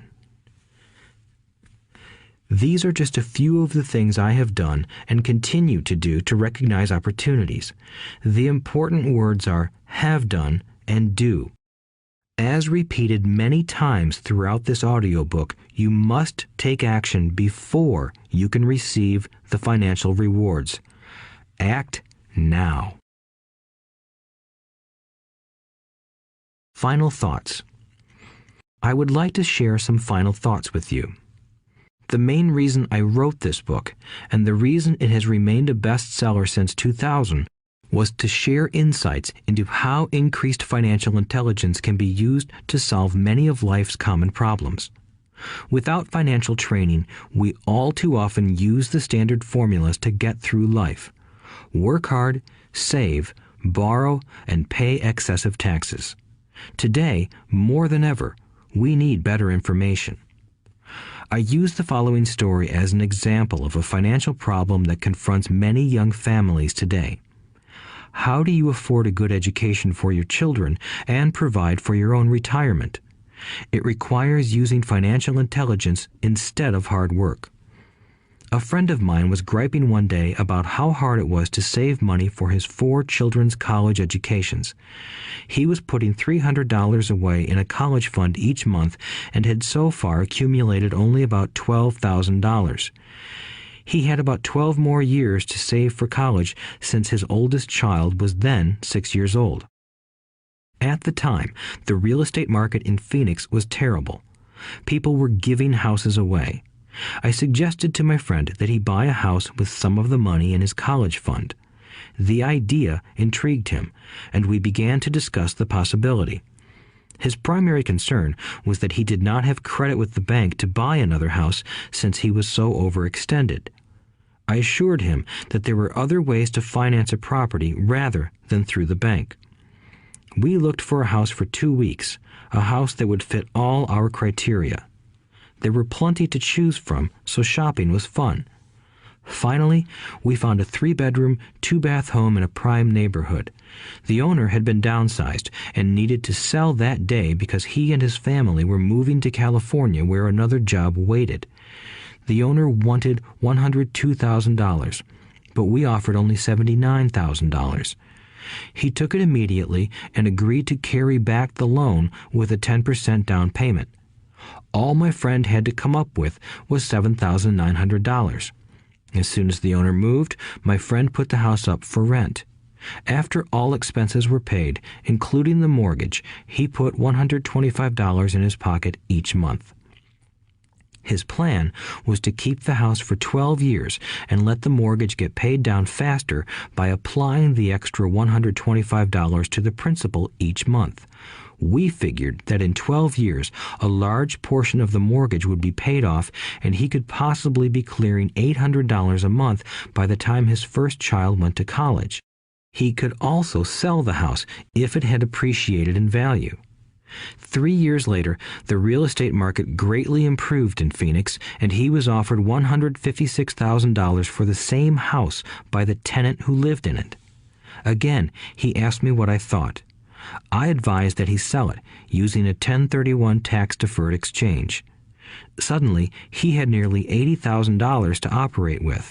I called another friend in Austin, Texas, who then moved this tax-deferred capital gain into a mini storage facility. Within 3 months, he began receiving checks for a little less than $1,000 a month, which he then poured back into the college fund. A couple of years later, the mini warehouse sold, and he received a check for nearly $330,000 as proceeds from the sale. He rolled those funds into a new project that would now generate over $3,000 a month in income, again going into the college fund. He is now very confident that his goal will be met easily. It only took $7,900 to start and a little financial intelligence. His children will be able to afford the education they want, and he will then use the underlying asset, wrapped in his legal entity, to pay for his retirement. As a result of this successful investment strategy, he will be able to retire early. Thank you for listening to this audiobook. I hope it has provided some insights into utilizing the power of money to work for you. Today, we need greater financial intelligence to simply survive. The idea that it takes money to make money is the thinking of financially unsophisticated people. It does not mean that they're not intelligent. They have simply not learned the science of money making money. Money is only an idea. If you want more money, simply change your thinking. Every self-made person started small with an idea and then turned it into something big. The same applies to investing. It takes only a few dollars to start and grow it into something big. I meet so many people who spend their lives chasing the big deal or trying to amass a lot of money to get into a big deal. But to me, that is foolish. Too often, I have seen unsophisticated investors put their large nest egg into one deal and lose most of it rapidly. They may have been good workers, but they were not good investors. Education and wisdom about money are important. Start early. Buy a book. Go to a seminar. Practice. Start small. I turned $5,000 cash into a $1 million asset, producing $5,000 a month cash flow in less than 6 years. But I started learning as a kid. I encourage you to learn because it's not that hard. In fact, it's pretty easy once you get the hang of it. I think I have made my message clear. It's what is in your head that determines what is in your hands. Money is only an idea. There is a great book called Think and Grow Rich. The title is not Work Hard and Grow Rich. Learn to have money work hard for you, and your life will be easier and happier. Today, don't play it safe. Play it smart. The 3 incomes. In the world of accounting, there are 3 different types of income. 1, ordinary earned. 2, portfolio. 3, passive. When my poor dad said to me, "Go to school, get good grades, and find a safe, secure job," he was recommending I work for earned income. When my rich dad said, "The rich don't work for money, they have their money work for them," he was talking about passive income and portfolio income. Passive income, in most cases, is income derived from real estate investments. Portfolio income is income derived from paper assets such as stocks and bonds. Portfolio income is the income that makes Bill Gates the richest man in the world, not earned income. Rich Dad used to say, the key to becoming wealthy is the ability to convert earned income into passive income or portfolio income as quickly as possible. He would say, taxes are highest on earned income. The least taxed income is passive income. That is another reason why you want your money working hard for you. The government taxes the income you work hard for more than the income your money works hard for. In my second book, Rich Dad's Cash Flow Quadrant, I explain the 4 different types of people who make up the world of business. They are E, employee, S, self-employed, B, business owner, and I, investor. Most people go to school to learn to be an E or an S. The cash flow quadrant is written about the core differences of these 4 types and how people can change their quadrant. In fact, most of our products are created for people in the B and I quadrants. In Rich Dad's Guide to Investing, book number 3 in the Rich Dad series, I go into more detail on the importance of converting earned income into passive and portfolio income. Rich Dad used to say, all a real investor does is convert earned income into passive and portfolio income. If you know what you're doing, investing is not risky. It's just common sense. The key to financial freedom. The key to financial freedom and great wealth is a person's ability to convert earned income into passive and/or portfolio income. My rich dad spent a lot of time teaching Mike and me this skill. Having this ability is the reason my wife Kim and I are financially free, never needing to work again. We continue to work because we choose to. Today, we own a real estate investment company for passive income and participate in private placements and initial public offerings of stock for portfolio income. We also went back to work to build a financial education company so that we can continue to create and publish books and games. All of our educational products are created to teach the same skills my rich dad taught me, the skills of converting earned income into passive and portfolio income. The games we create are important because they teach what books cannot teach. For example, you would never learn to ride a bicycle by only reading a book. Our cash flow games for adults and cash flow for kids game are designed to teach players the basic investment skills of converting earned income into passive and portfolio income. They also teach the principles of accounting and financial literacy. These games are the only educational products in the world that teach people all of these skills simultaneously. Cash Flow 202 is the advanced version of Cash Flow 101 and requires the game board from 101 as well as a full understanding of 101 before it can be played. Cash Flow 101 and Cash Flow for Kids teach the principles of fundamental investing. Cash Flow 202 teaches the principles of technical investing. Technical investing involves advanced trading techniques such as short selling, call options, put options, and straddles. A person who understands these advanced techniques is able to make money when the market goes up, as well as when the market comes down. As my rich dad would say, a real investor makes money in an up market and a down market. That is why they make so much money. One of the reasons they make more money is simply because they have more self-confidence. Rich Dad would say they have more self-confidence because they are less afraid of losing. In other words, the average investor does not make as much money because they are so afraid of losing money. The average investor does not know how to protect themselves from losses, and that is what Cash Flow 202 teaches. Average investors think investing is risky because they have not been formally trained to be professional investors. As Warren Buffett, America's richest investor, says, risk comes from not knowing what you're doing. My board games teach the simple basics of fundamental investing and technical investing while people are having fun.